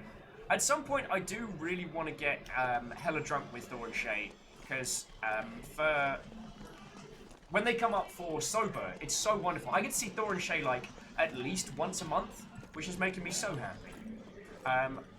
But they're also somewhat limited by the fact that Thor has to drive. Yeah. So he can't get riggedy yo. Hey, get to the boat! What, old friend? Aran has finished teaching chess and is now learning the art of war. I think everybody's kind of bedded down at this point. Yeah, and is getting very quiet, which is what's worrying me. As it should, as it should. In the words of Adam Jensen, I didn't ask for this, even though he got sweet cybernetics. But in fact, you volunteered for this. You weren't even voluntold. You volunteered. Caffeine, please tell me the term voluntold is like a known term. Oh yeah. That's Oh, yeah. amazing. I mean, Voluntold, where you're told you are volunteering for this, and you don't get the option to deny. yep. That's why, the Navy never again volunteer yourself. Or Nope, someone will always volunteer you. Yeah, the infamous, whoever wants to do this, take one step forward, and everyone else takes a step back. And then they pick out whoever they want anyway. Generally the first person who steps back. This is my experience. The hotel Scipio drinks are free. I have a feeling Will's back in his tower. No! Yep. No.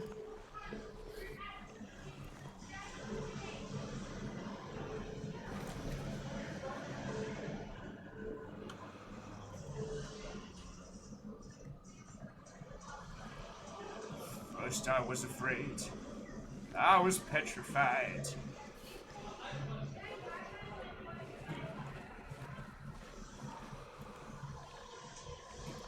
I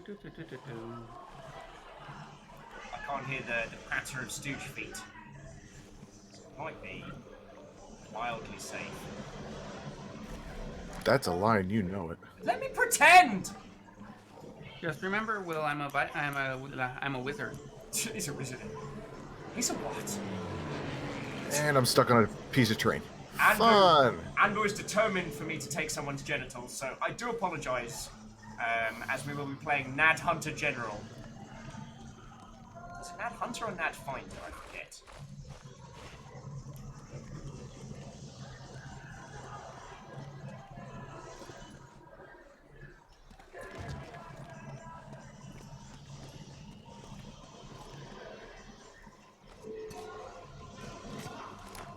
Perhaps I will go to the market, or perhaps I will purchase some hookah!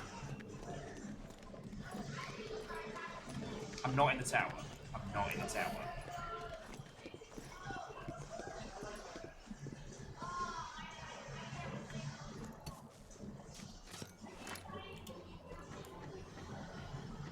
Everyone's got really quiet! It's making me nervous! Good. Nervous people make mistakes.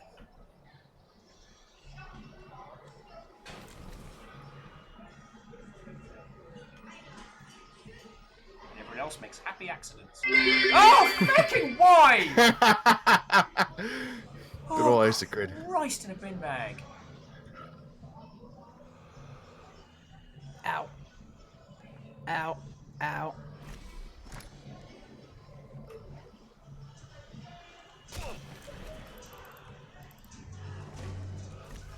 I do not know what to do about this situation. I am with you there.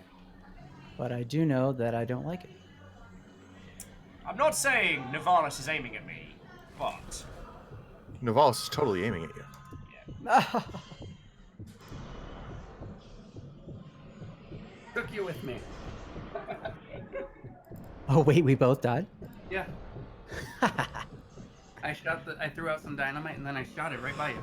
Nice. Ooh, hello. I said, nice one, brother! And that got me a ribbon called Demolition Man. All meals at Taco Bell. There we go. Okay. Ow! Demolition Man is underappreciated, okay? I was not in the detonation range of that. I was behind a fucking wall. Dear Caffeine's corpse, it's so lovely you decided to stop over for dinner. Dear If you notice where my body is, I'm not in the blast radius of that. I'd like to thank my buddy TNT for helping out with that one. Alright, where'd it put me? It's dynamite. And it wins the fight.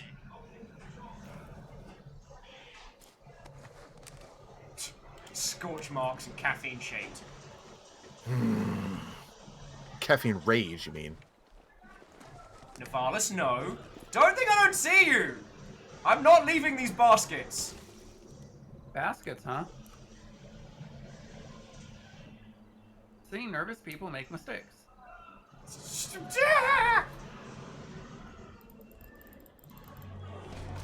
Alright. There he is! I've tagged him! Someone save me! But this gives me a nice chance to stop and talk to chat. How are you lovely folks doing? I'm joined by Caffeine, ET3 Stooge, Nivalis, and Aran Hawaii. He's gone from chess to a sniper rifle battle in the heart of Morocco. Has he tasted the flavor of Hotel Scipio? Will he survive alive? There's 40 minutes left on the clock, and Will is currently in the lead. Oh, shit. It's not something that happens very often. Isocrid, are you kidding me? I nearly sprayed coffee everywhere. Good old surprise bits. Boom, boom, boom, boom, boom, boom, boom, boom, boom. I don't think fight music is totally appropriate. Oh, it's completely appropriate. Betrayed! See? Completely appropriate. 11 meters, huh? Come on, you know me. Get to the boats. Sorry. Yeah, you're not a long-range guy. Must be all that sub-training. Rhymes and Moose says, Will, you're turning into a bit of a basket case. Oh, dear lord. Gets the Boat was asking if we've seen the Retro Dust 2 for CSGO. And 2, Icy Grid. Even though you're throwing bits at me to mess with me, I am still very appreciative, because that keeps me alive. Oh, and Anbu was asking, Stooge, were you aiming for my general genital region when you made that kill? No, that was the base of the skull. It's the base of the skull. So, Anbu, I'm sorry we haven't had any, like, solid ball shots so far, but we will be working towards that, so we'll let you know.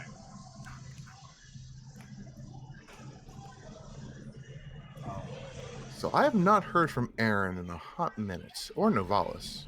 Crickets, crickets, crickets. There's Aaron for you. Oh, I'm sure they're around. It's just a matter of where. A matter of where, Wallace is quite good at this. but why? Because he plays a lot. Or they play a lot, I should say.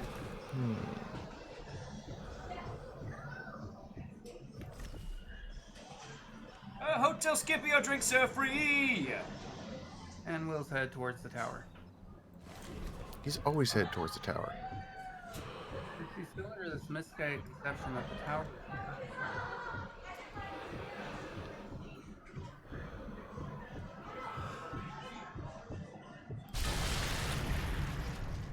Oh, nice shot, Will. I was gonna say, I'm just gonna let nature take its course, but then I decided, you know what? I want vengeance. So whoever it was that was creeping up on Novalis there, thank you. You were the bait. Yours sincerely, Will Overguard! Numpty in charge! Well, I found Novalis' corpse.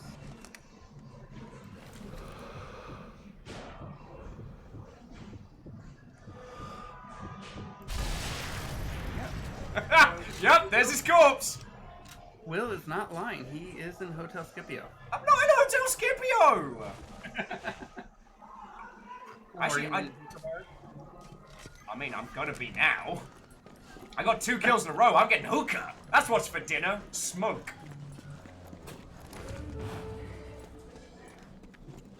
I feel like I'm letting down the side here. What, by not screaming hookah, or... I mean, that's easy enough, but the fact that I'm not really doing a whole lot of anything, and I love this game.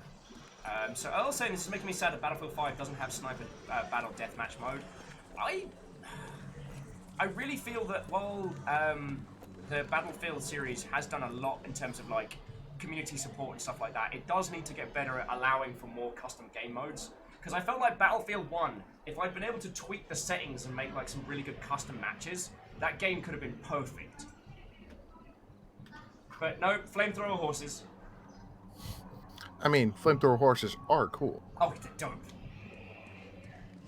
Oh, I don't think the horses have to be there for them to be cool. I think generally speaking, flamethrowers are cool. Okay, Allied Carpets is clear. And there's a reference that no one outside the UK is going to get. So I just...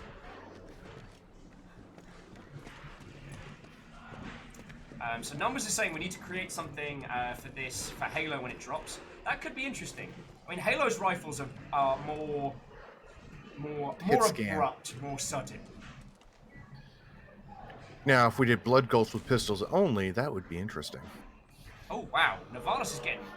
Novalis. And again, Aran is very quiet, which in any other game would make me worried, but in this it makes me nervous. That's because I'm goofing with audio controls, trying to figure out why I can't hear anything. Ah. Because just like real life, the sounds are very, very quiet. Until they're not. Welcome to Sniper Elite 3. It's full of explosions. Things that Electric, make electric boogaloo. Ah! Freaking! God damn it!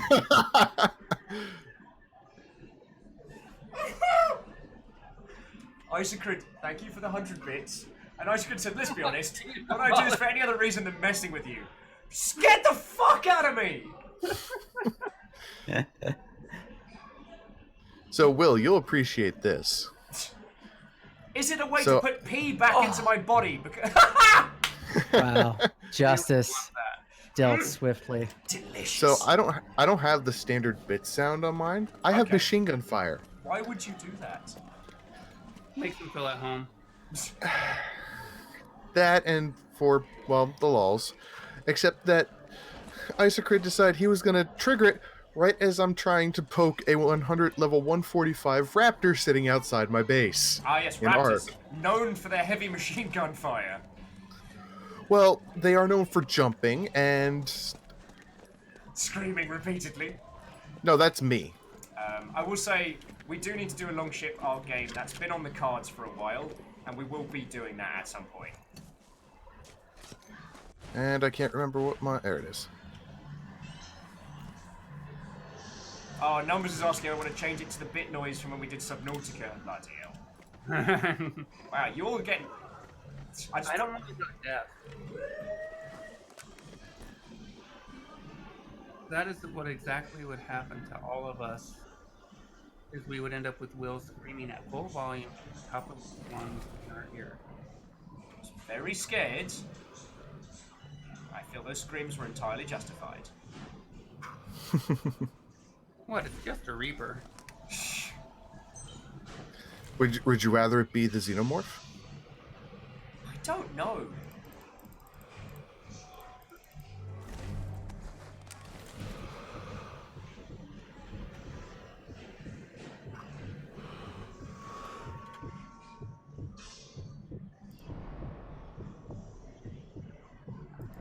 Are you shitting me?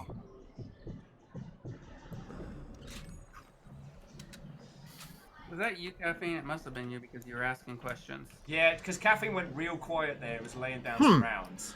This is annoying, to say the least. I mean, I've been called worse. Which part's annoying, Caffeine? So while Caffeine is doing battle with that, oh, Camille's saying, "Hey, Will, is that a shark that just went by?" Ah, yes, sky sharks. My ancient nemesis. Okay, Novalis, I have to ask, how many times did it, like, whiz past your nose hairs? Because that was on you, like, 6 or 7 times.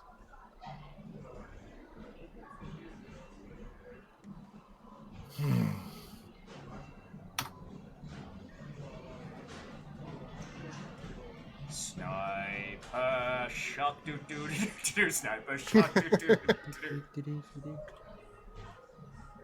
We're only just about halfway through this match. It feels like we've been going for 2 minutes. It's been half an hour. I love this game. And Isaac is very pleased with the clip of Death by Bits. Murdering Will with generosity since 1984. 5. Numbers are difficult. Shooting guns. Do do do do do do.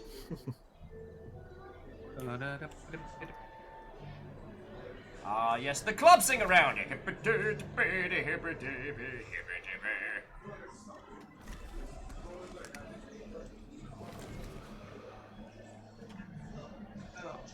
think? Hell, heaven, hell. God damn. Can you tell his ring feel? Oh, I just clicked. If it makes you feel any better, I saw you get up there and was... Ah! No! You know what? I did good. It's time to leave. I saw you head up there and was waiting. Ah. Numbers is asking if they would need just basic Sniper Elite 3 to join. Absolutely. The additional like DLC stuff isn't a game changer. It's more like there's like weapon skins and stuff. I got it because I'm massive nerd for this. I got it because I've got to have it all. I want it all. I want it now, and I've got some guts.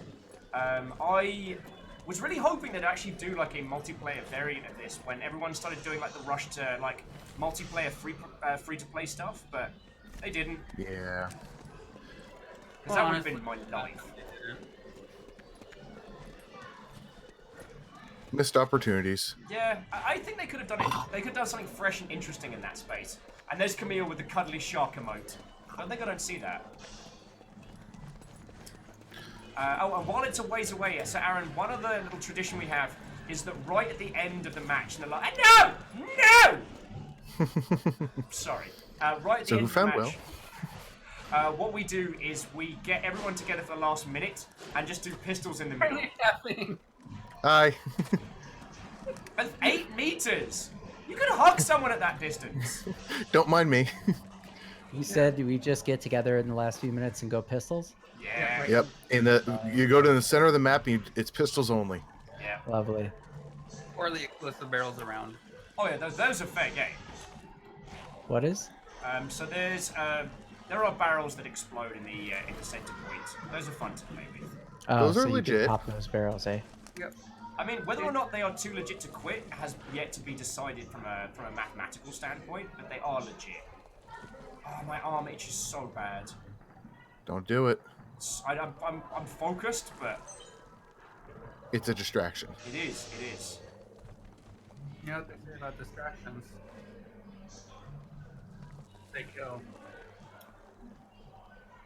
Nope, that's just an artifact. And everyone goes quiet again. That moment in the game where you're just like, is that a person? Nope, that's just artifacting from the Yep. video. Mm-hmm. I know it's something that we all know, but it was something that I really liked from whatchamacallit, PUBG, is that the low poly models are designed to look like people. Oh, and you freak out at the slightest provocation. Yep.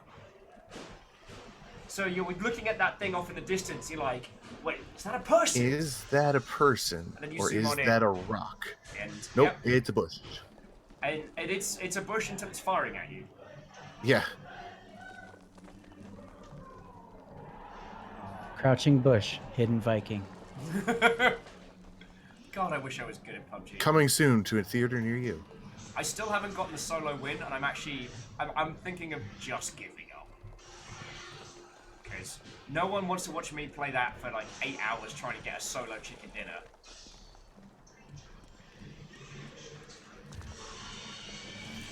I haven't seen another person in so long. Everybody would love to watch you play it for 8 hours, and a lot of people would love to join in so they can try stuff. I don't know if, what's the name, if Sammy is still at Bluehole, but if they are, I might ask him if we can get private service. And yes, that is entirely abusing my power. Networking. It's called networking. I also love that her Twitter handle used to be Poopy Queen. That makes me very happy. Is that an explosion? I didn't hear anything. There's no movement. I'm Ooh. genuinely fearful. And see, one of the things I love about this mode is that once you've played this map a few times, there's this point counterpoint. Like there are, I think like 4 or 5 good spots to snipe from. But then there are counter spots that aren't great sniping spots, but will absolutely destroy someone if they go up towards one of the core areas. So you end up with this wonderful kind of back and forth. Plus, just leaving a mine somewhere and moving on. It's like the ultimate troll. Oops, somebody's peeking at somebody. No, Will. Bad Will. No! I'm doing my job! And also, I think there was someone else who whizzed a bullet past my ear, and I did not see where they were. So, hooray! Welcome to Wheel of Snipers! Ooh, morality, turn. What is the lesson that we shall learn? Yes. Good old Animaniacs.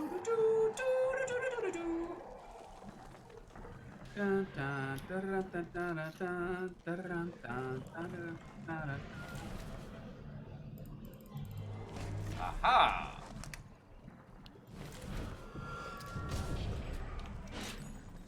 Diddle-doo, diddle-doo-doo.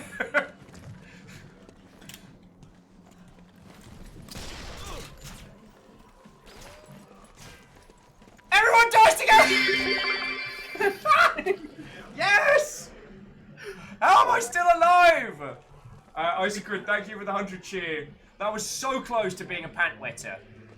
If Stooge had been like, 30 seconds later, I need to get the feck out of Dodge because I'm about to get wrecked in the face. And who was shooting at us? Because there was somebody shooting at us from the left, or from the right. Ow! No! Double no! Yes. Yes. Oh, as my still twitching corpse flops against a beanbag.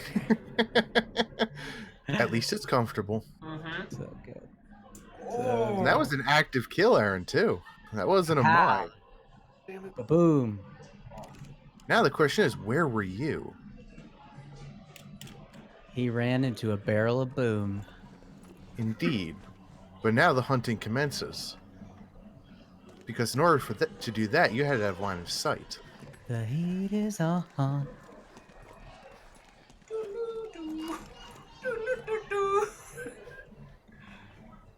I'm actually in a pretty terrible spot.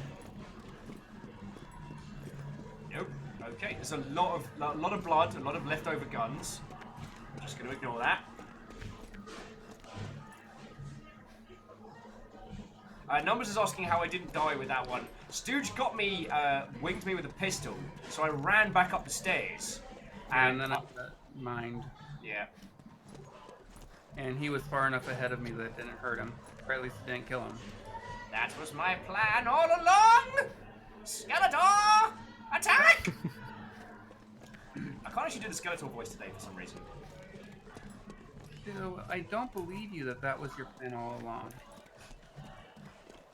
Was it, history is written by the victors / loud buggers.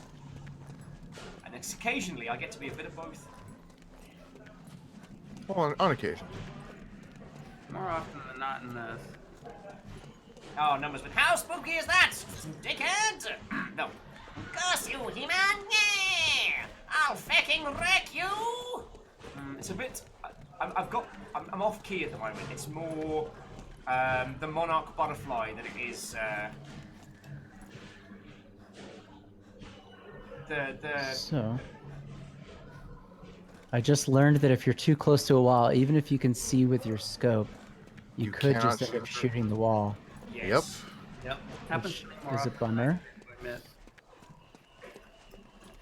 So very quickly to who's that? Rewrite Badomes. Firstly, what? Oh, and welcome. Always nice to see a notification of your stream, like Aran Hawaii X Viking Blonde, Legend of the King's Game. Oh, well, it's lovely to have you with, yo. Basically, I don't know if you got to see any of the stuff from earlier today, but Aran was teaching me a whole bunch of proper chess stuff. Oh, that shot though. Was teaching me a whole bunch of proper stuff. I got it right in the eyeball. It was a cool little cutscene. Yeah, so we've been playing a whole bunch of chess today, and then Aaron was like, hey, I'd like to play something that you like to get involved in. And this is one of our go-to kind of multiplayer games, because it's interesting. It's never dull. That's one way of putting it. One way of pulling it. Jeez, I can speak today. You speak English very good. Oh, and Rewrite was saying that Sniper Elite is very funny. If you can find all the info, just check the site address on my Twitch profile there now. Oh, you're doing overlays and logos. I'm all set for art, but thank you for coming to ask. Like, I don't mind roaming artists coming and looking for stuff and things.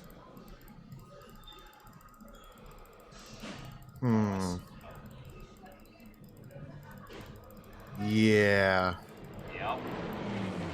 So that sounds like a Oh. trying to figure out where Aran went. No, it's We me agreeing with some numbers. So I'm just going to go over here, and we're going to use this little clock item on both of these guys, yes. because they're obviously bots. Yes. So Rewrite and Tallulah, I am all set for art. I have a wonderful artist that I work with, and I'm not in desperate need. But what I will add is that If you want to just come hang out and watch some sniper, you are more than welcome. But I am not in need of your services. And if you are just random bots, then I don't have to worry about your feelings, and Caffeine will destroy you with a nod laser. It's all good. Everyone wins. I don't pull out my hammers too often, but when I do, they do get used. Yeah. Kablamf, kablamf. God Oh! darn it. No. Wait, how? I thought I was looking at. I'm glad you actually know where people are, because I don't. Gift. Will was probably watching the back and forth. Whoever won. That was an ouchies. What was the thing to get the scroll wheel? Oh, okay, I see. Yeah. Q. And B is the binocular Binos. tag. How do I use an item in the scroll wheel? Oh, F. Oh, jeez. Somebody's hurting.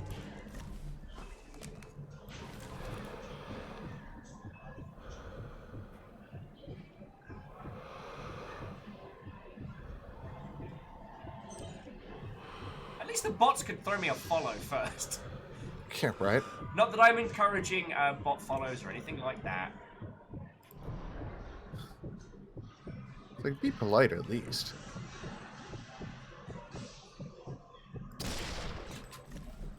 I do not like this spot. I don't like my spot either, but I don't know where else to I don't go. like any spot. Somebody want to trade spots with me, please?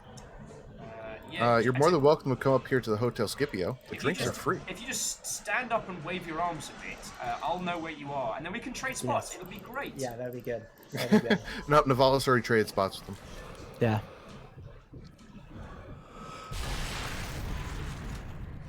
Aaron, I'm sorry that I let you die there. No, you're just sorry you didn't get him. I mean, I got That too. Navalis, so. LOL. Hotel Scipio drinks are free. Just probably don't want them.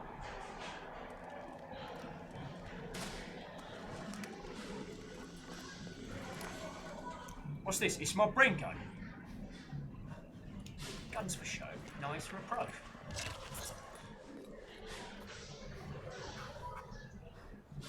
Meanwhile, the continued adventures of Will Ogart, running around and doing the stop it. Let's see what he's getting up to today.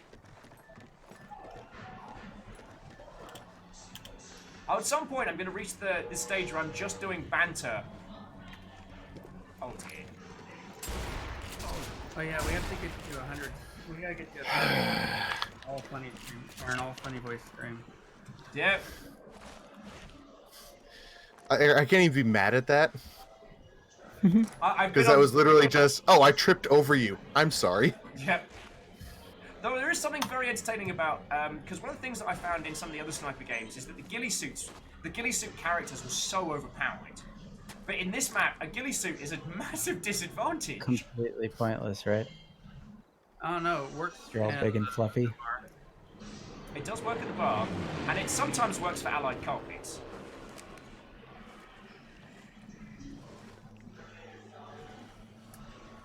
Alright. Now we play the waiting game. Yes, I will admit, at almost 80% of my screen, it's nothing but chunk. Sorry. Sorry,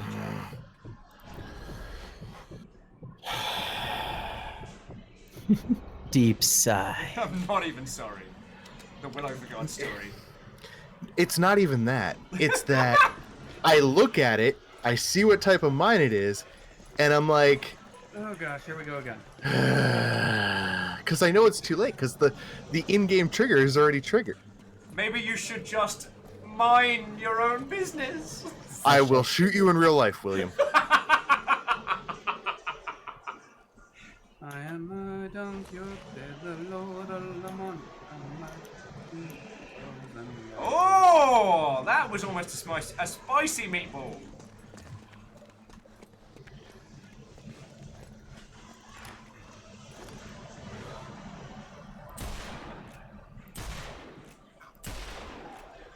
Alright, well that's not going to work.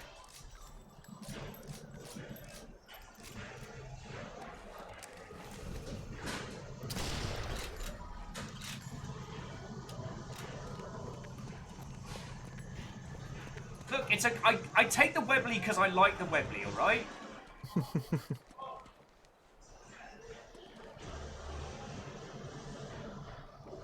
Sniper, jug, do, sniper, jug, do.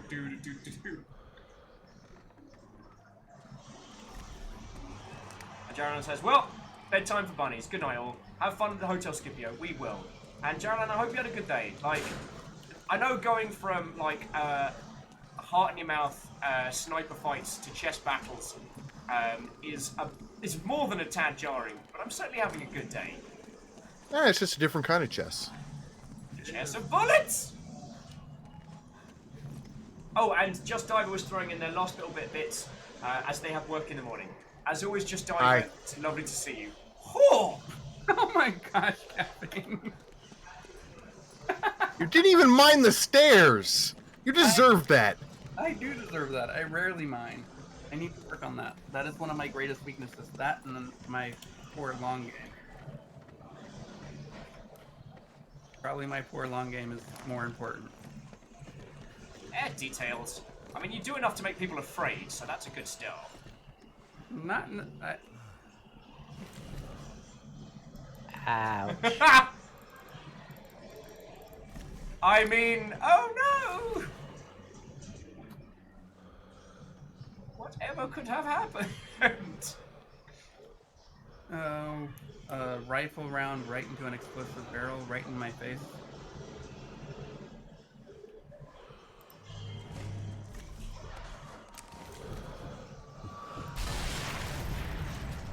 Damn. I just got a promotion! Hey, Rilu! What, old friend? Are you up very late or very early? So Rilu, it's lovely to see you. Aran Hawaii, stream regular and chess badass, was teaching me how to be not shite at chess all day. Whether they succeeded is another matter. But after we played like 5 hours of chess, Aran was like, hey, let's do something that you and your lot do. And we're like, sniper? And they're like, sniper. Aran, how are you finding this? I am loving it. I wish I could hear in the game, because I imagine there are footsteps if people are moving too quickly around you, right? Yes. I mean, there are if they're close enough. Mhm. If they're not, then you don't hear them, just like in real life. Just like I have my volume turned up, and I did not hear Will shoot Stu. Neither did I. I guess I did, we'll never however. know! I did, however, see somebody running from the Hotel Scipio. No. The drinks really are shite, aren't It's they? they're actual chilled poo in a glass, served like a Guinness. Stop that incessant clicking. Yo! Alright, now all the friendly crew are getting in. So firstly, get to the boat. Thank you for gifting a sub to Rilu. That's feckin' dope of you. Like, Rilu, I hope you are feeling happy and healthy, or at least, if not the one, then hopefully the other. Get to the boat, as always. Feckin' thank you. Like, yo. I mean, and I've been a monstrous bellend in this match of Sniper Elite. Like, I do not deserve... I do not deserve the kindness. I'm just gonna sit here with a cup of tea. It's gonna be fine. Oh, you crap! What's Yeah. that? Free snipes on Will? Ah! So the thing I was saying holy crap on was not caffeine's threat of my life, although that is valid. That Rilu is actually celebrating their 6-month badge. That's freaking Yeah. cool, yo. There what? Very cool. That's their Rilu just got their 6-month badge. Oh, fantastic. That's fucking cool.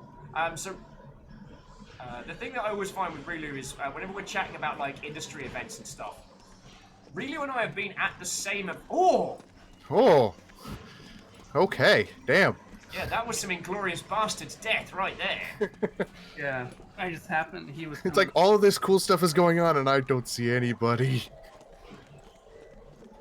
Well, that's what happens when you stay still. I just found the corpses of them, so. Whew. Oh, hey. We know where Will is. No! It's time And the to sprint run. commences.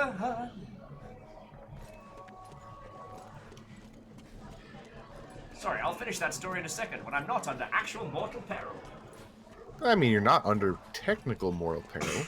Virtual mortal peril, certainly. Certainly.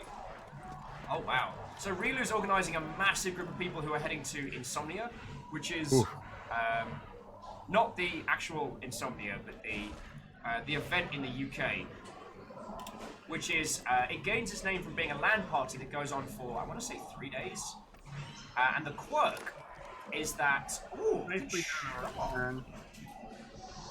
the quirk is that you don't have to get accommodation to attend, and what some people will do for Insomnia is actually stay awake for 3 days at their PC. I've done that. The crash is not fun. The crash is hard. I don't understand how people do 24-hour streams. That just like is crazy to me. I just drove to Vegas and back in 24 hours without sleep, and it was no bueno. A combination of adrenaline, caffeination, and I'll assume like ketamine or something. Maybe not ketamine, but having a sleep. So I will say, really, I do miss Insomnia as like UK events, because I've always really enjoyed that.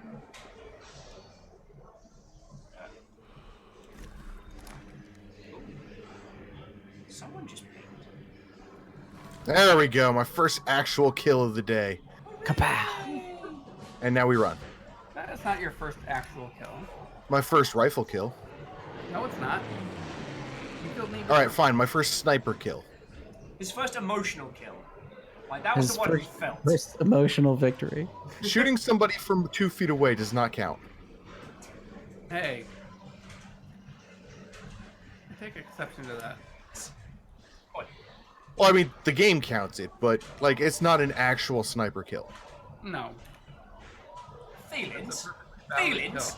You know what blokes have feelings? Blokes what bludgeon their wives to death with a golf trophy. Professionals have standards. Be polite. Be efficient. And always have a plan to get a free round in at the Hotel Scipio. Fish Not are like it's all hard. friends, not food. I mean, all the drinks are free, after all. They are, but at what cost? So are the bullets. Any kind of gastrointestinal piece you might ever have. So yeah, so Relu's doing, oh, is it Thursday to Monday these days? Oh, bloody hell, it's a 4-day? Whew. No. You are not gonna have. You're gonna have a good time, but you're not gonna have a good time after. Oh. That's pretty brutal. That is brutally unhealthy. And so Relu's, yeah, bringing a couple people over from Washington State. Oh, bloody marvelous. Hopefully that ends up being a cracking Insomnia. The last one I went to, they still did the industry boat race, which was one of my favourite events. It's a piss up, shockingly. And it involves what a one shock. team of fans and one team of industry people. Every person has a pint of some kind of alcoholic beverage. And it's like one team versus the other. When you finish your pint, the person next to you starts drinking theirs. That's it. Whew. The pint relay. Yeah. I'm not sure who named it the boat race. Ah! That was a scream. I'm a little bit sorry. Caffeine got stooge. There's a lot happening. Everyone's gone quiet. That means there's a lot of murder. That means things are happening. Yep. Occurrences are occurring. Everything happens so much in this game. Well, 5 minutes left. Yep. 5 minutes? Almost time for the rally. But first.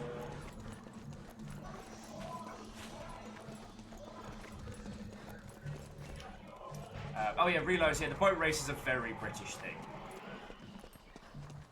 Yes. And it was always one of those things that was so interesting because it was one part like, it was games industry and fans. The pub quiz Insomnia is a big deal and it's a lot of fun. I know Sky from Arlott goes. Sky, who's part of the Game Detectives, who was there for the Vampire the Masquerade, Bloodlines like LARP and ARG breakdown. Also, Baron Sheep! Ow! I don't mean to scream at Baron Sheep there.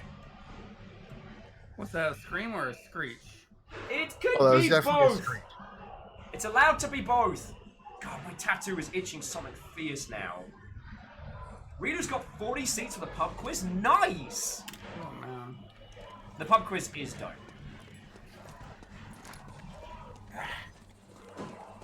But the thing is, there's 4 minutes. Navalis is like 2 good long shots away from bringing it back. So it ain't all over yet. Oh, speak for yourself. Yeah. No offense, Stitch.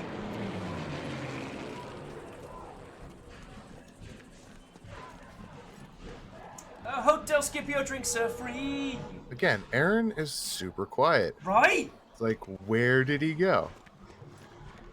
Where do you go?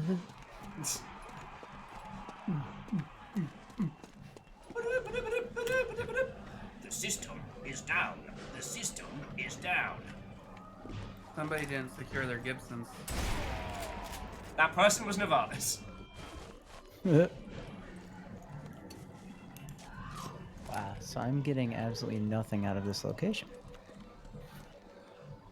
Which means it's time to move. Except for a general sense of well-being. And then I'm happy for the rest of the day, knowing there will always be a piece of my heart dedicated to it. Oh, of And a course. piece of your heart on the ground. Encourage movement from me. Good idea. And it's got to work sometime.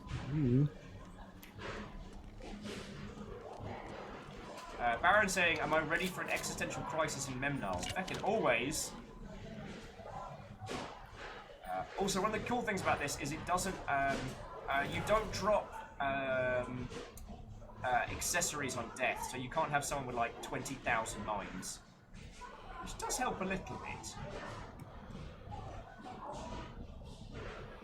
Well, really, since you can kill people by blowing up their grenades on them, I would assume that you could. I would assume that the mines they blow up. I don't think that's a thing in multiplayer, but I don't know.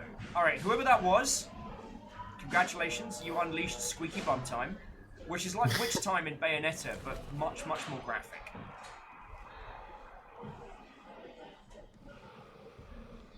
I've no idea where whoever shot me was shooting from.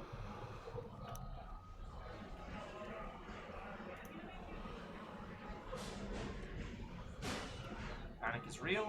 Ah! Teeny tiny scream time. We are at 1 minute 30. 1 minute 30. Gentlemen, prep your pistols. I'll see you in the pit. Does that mean we're going right, Nizzy? In 20 seconds. So Okay. unless you got a shot on somebody. Yeah. Unless you've got takeout coming. Yeah. It's time to hit the hookah bars and smash the markets. Get those local deals in. I'm so glad you were my last kill, Will. Are you just All right. going for a life of peace now? You've murdered me. Now you can happily retire. Ah! Ow, fall damage. Why? Yep, it's a thing.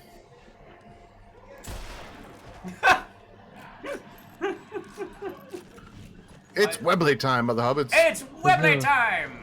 There's The no continued jumping, Adventures right? of Mr. Webley. We're jumping. Explosions! Use explosions to cover my assault on caffeine! Magic and mystery are part of the history, along with the secret of gummy bears. And I shall use the ancient British art of a gun cutter! Watcha! Aha! Wow, I missed like 3 times. That was bad. Oh, I'm out of ammo. Get him! Ah! Safe! Welcome to the world of Well Sniper Elite played, 3! everybody. Well Right. played. That was stonking. Alright, and now we get our tasty, tasty scores. Aaron, you'll probably have unlocked a bunch of stuff after this.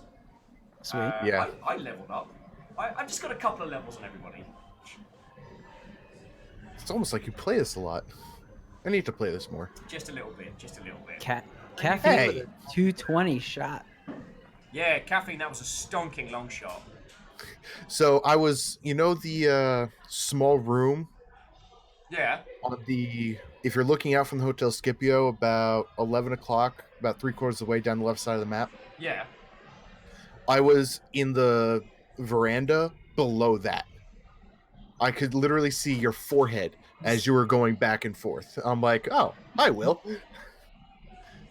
Check out my gravel pit. Back and forth.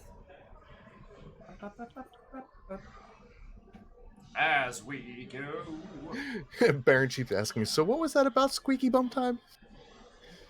Squeaky bum time. Like I said, it's like Witch Time, but a bit more visceral. Do you remember your brown pants, Will? Always. Also, that brain surgeon medal gave me a crap ton of EXP. All right, so bear with me a second. I don't know what I don't know what everyone else's plans are, but let me see if I am being.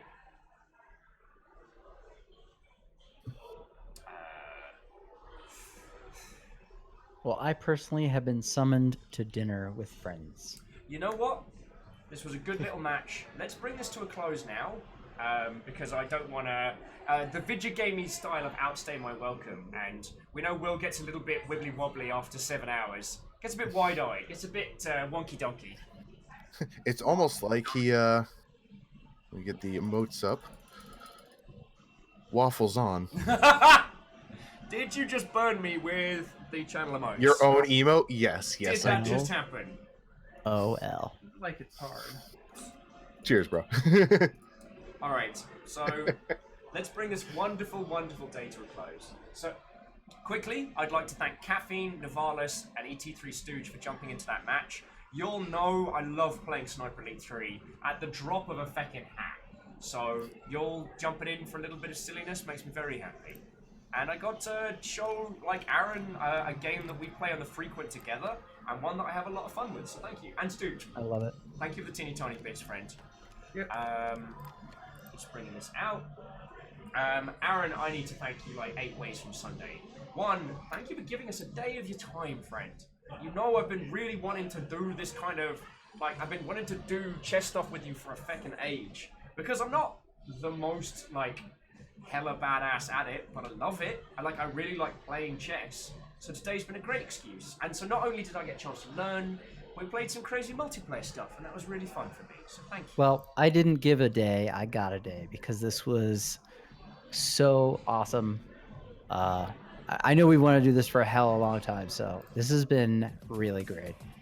And be it whichever one comes first, PAX or TwitchCon, we are having beverages of the correct description together.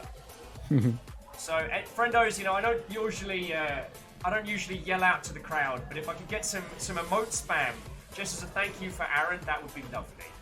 That would be lovely. Let's get some hugs in chat. Hells to the hells, yes. Also, if you are interested in, you know, chatting chess stuff, hanging out with someone who is actually competently good at chess, let me give you Aran's Twitch link. Booth. So, if you wanna throw him a follow, and I stand by what I said prior, which is like, Aran, the reason why I love watching your stuff is as someone who doesn't understand, it's not only entertaining but not patronizing, and that's really cool. So, I can thank you, Noel. Thanks. Right. So I'm gonna wrap this up. So again, Aran, thank you so much for your time. Is there anything you want to say to our lovely guests before I do the credits and end this show? No, just thank you for being super welcoming in chat, everybody, and asking awesome questions and just being genuinely interested. Chess is one of those things that people don't immediately think about as that's a thing that I want to know more about. So it's really awesome to see the crowd jump on and engage and have fun with it. They're a lovely bunch, and I'm very lucky to have them, yo. Right. So Aran, thank you again. This will not be the last time we do this. Also, enjoy Sniper 3 as well. The campaign's real fun. We're to blow some testicles off. Will do. All right. Thanks, man. I'm out. Good night, dude. See you later. Right. So, friendos, that was a stonkingly good day. It was a stonkingly good day. So, I want to roll credits. I want to say all of the thank yous. Though, again, massive thank you to Aran. And Camille K kicked the doors open. If you are going to TwitchCon, the tickets are now available. And Camille bought me my ticket. A couple of other friendos in chat in the Longship are covering my flight and my accommodation. I don't know if they want to make themselves known, so I'm not going to mention it, but like, to those people, you fucking legends, and thank you. Alright? We're going to hang out so much! Right, let me do my credits before I start feeling things, and then we will go from there! Right, so gameplay. Go credits.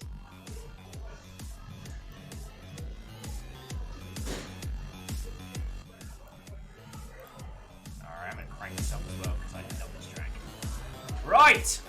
As you all know, this entire operation is funded by you lot. So, first up, Camille K. Paying for me to attend TwitchCon. Fucking legend, thank you. And Bits, the very lifeblood of this operation! I want to say thank you to Archer the Eye, Ticker2, Shackle Connors, Isaac, Dashville, Jacobs, and Legend Man, ET3 Stooge, Just a Diver, Aran Hawaii, and some anonymous cheerer. Thank you all. I got to play chess today and hang out. It was dope. Your moderator today was more than just Kathleen, but Lizzie and Tom as well.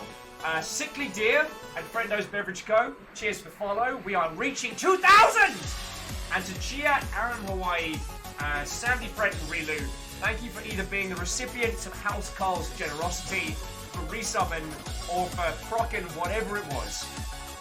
You are legends to a person, and I'm exceptionally grateful to have you all with, alright? So yeah. Baron's like, wait, you can't not feel things. That's my thing, you can't steal that. You're right, I can't. And I can only claim that I'm not feeling a thing and hope that I can make it away before, yeah. And I'm not baiting, I am not saying you have to do a thing, but we will go from there, alright? Now let's see who's chillin' and illin'. Let's see who's chillin' and illin'.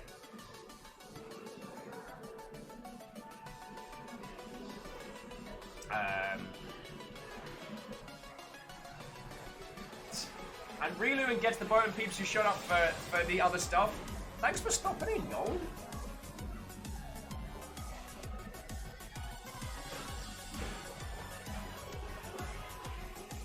So many people, so little time.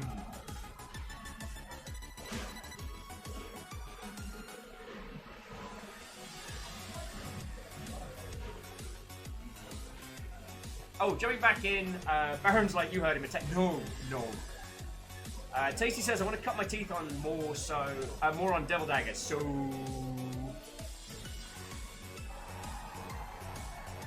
I mean, Tasty, if you want to get rolling on some Devil Daggers, like, while there are some good friendos rolling at the moment, I'd be more than happy to chuck it your way. I always feel, yeah.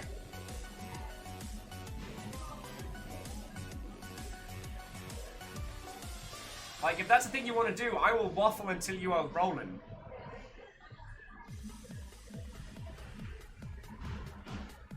Alleged says, you got the Forza Horizon 3 for Lego DLC. I do not. I don't think I have Forza Horizon 4.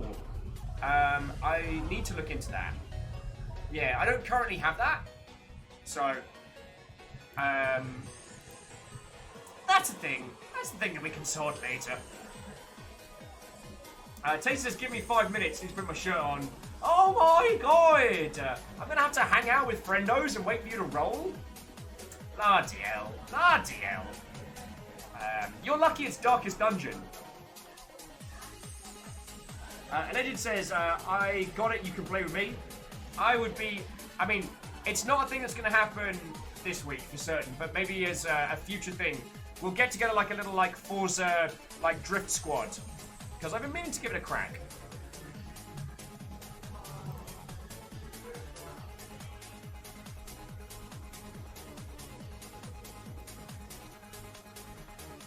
So, I don't think I really have too much to throw in. I meant what I said. Today was dope. I've been wanting to do a show with Aran for a feckin' while. And not only did we get to do a bunch of dope chess stuff, we got to play some sniper as well. And that 4-player match was so much fun. So much fun. Even though I got wrecked every time. Feckin' Archer of the Eye had my number. I only survived the second match with him because the entire team ganged up on him. Otherwise it would have been another, like, kick Will in the shins chess style.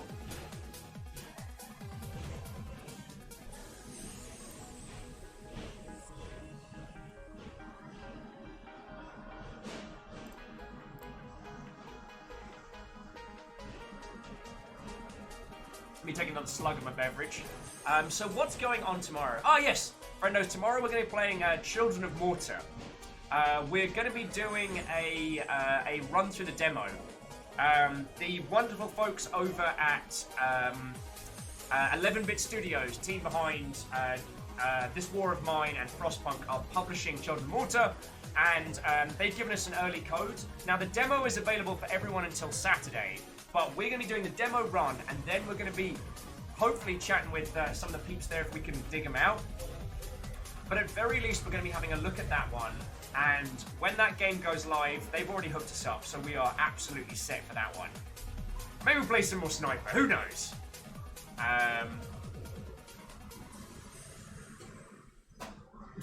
Super Jerk's like, you can trail through the web, ended up somewhere. That's what happened to me, and I ended up here. That's a hell of an adventure. Super Jerk, we are bringing things to a close here, but we will be back tomorrow at 1 PM Pacific. So if you don't mind me being a horrific shill, if you chuck us a follow, it'll let you know when we're going live tomorrow. We are playing a brand new game being published by the peeps that did Frostpunk and This War of Mine. It's a family-based dungeon crawler with some really fun mechanics. I got to play it at GDC, and I've been itching to show it to you all for then, so yo.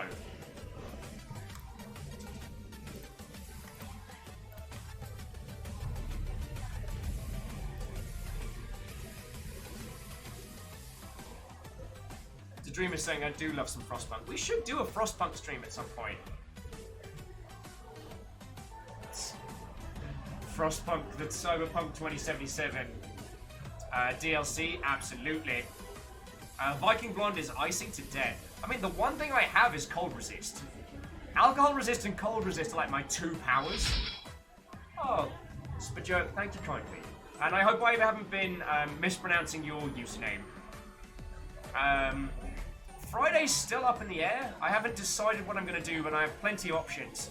I think we're going to give it a week before we start our next big long play. So I'm going to find something really weird and really fresh for Friday. And Monday we're playing a fecking weird Smile for me. So maybe Friday, let's do some fast food. Let's do some Snackdonald's mainstreamy gaming stuff. Yeah, that might work out. Because Saturday's game is called Smile for Me, and I don't know how feckin' weird it's gonna get, but it's gonna get weird.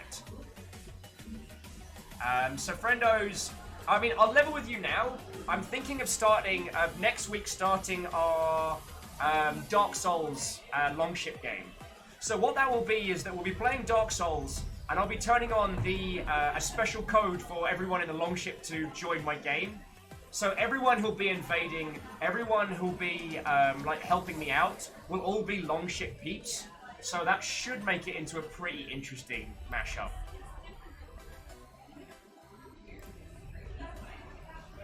All right. So friendos, Tasty is now running. Tasty has been an excellent friendo of mine and is playing some Darkest Dungeon, so I'd love to crash into him. Plus, they stream after I finish, so I watch a lot of this stuff. Well, a lot of theirs. They've streamed twice. So, friendos, we're going to crash into Tasty's. Lamentably, Tasty hasn't got that much to steal, so literally just nick his booze. And yeah, we'll just scream Viking Raid. Viking Raid is the battle cry! Yeah. God, you can tell I'm crashing. What a feckin' great game. But, oh boy! So, once again, Thank you all for an excellent day. Thank you again, Aaron. Massive thank you to Camille. Yeah. Oh, and Speark says, anyway, found you as a fellow Seattle indie dev. Oh, nice. Well, I haven't been to the indie dev meets recently, but I will recommend there is a streamer meet once a month in town called Soba, S-O-B-A. If you're an indie dev, a bunch of devs come to that, so it's a real good hangout. I do recommend it. But that's a story for another day. I'll tell you about that tomorrow. Without further ado, let's go crash into Tasty. Thank you all. I love you guys, alright? And I'll see you tomorrow. I'm gonna go eat some food. Onward! Soar!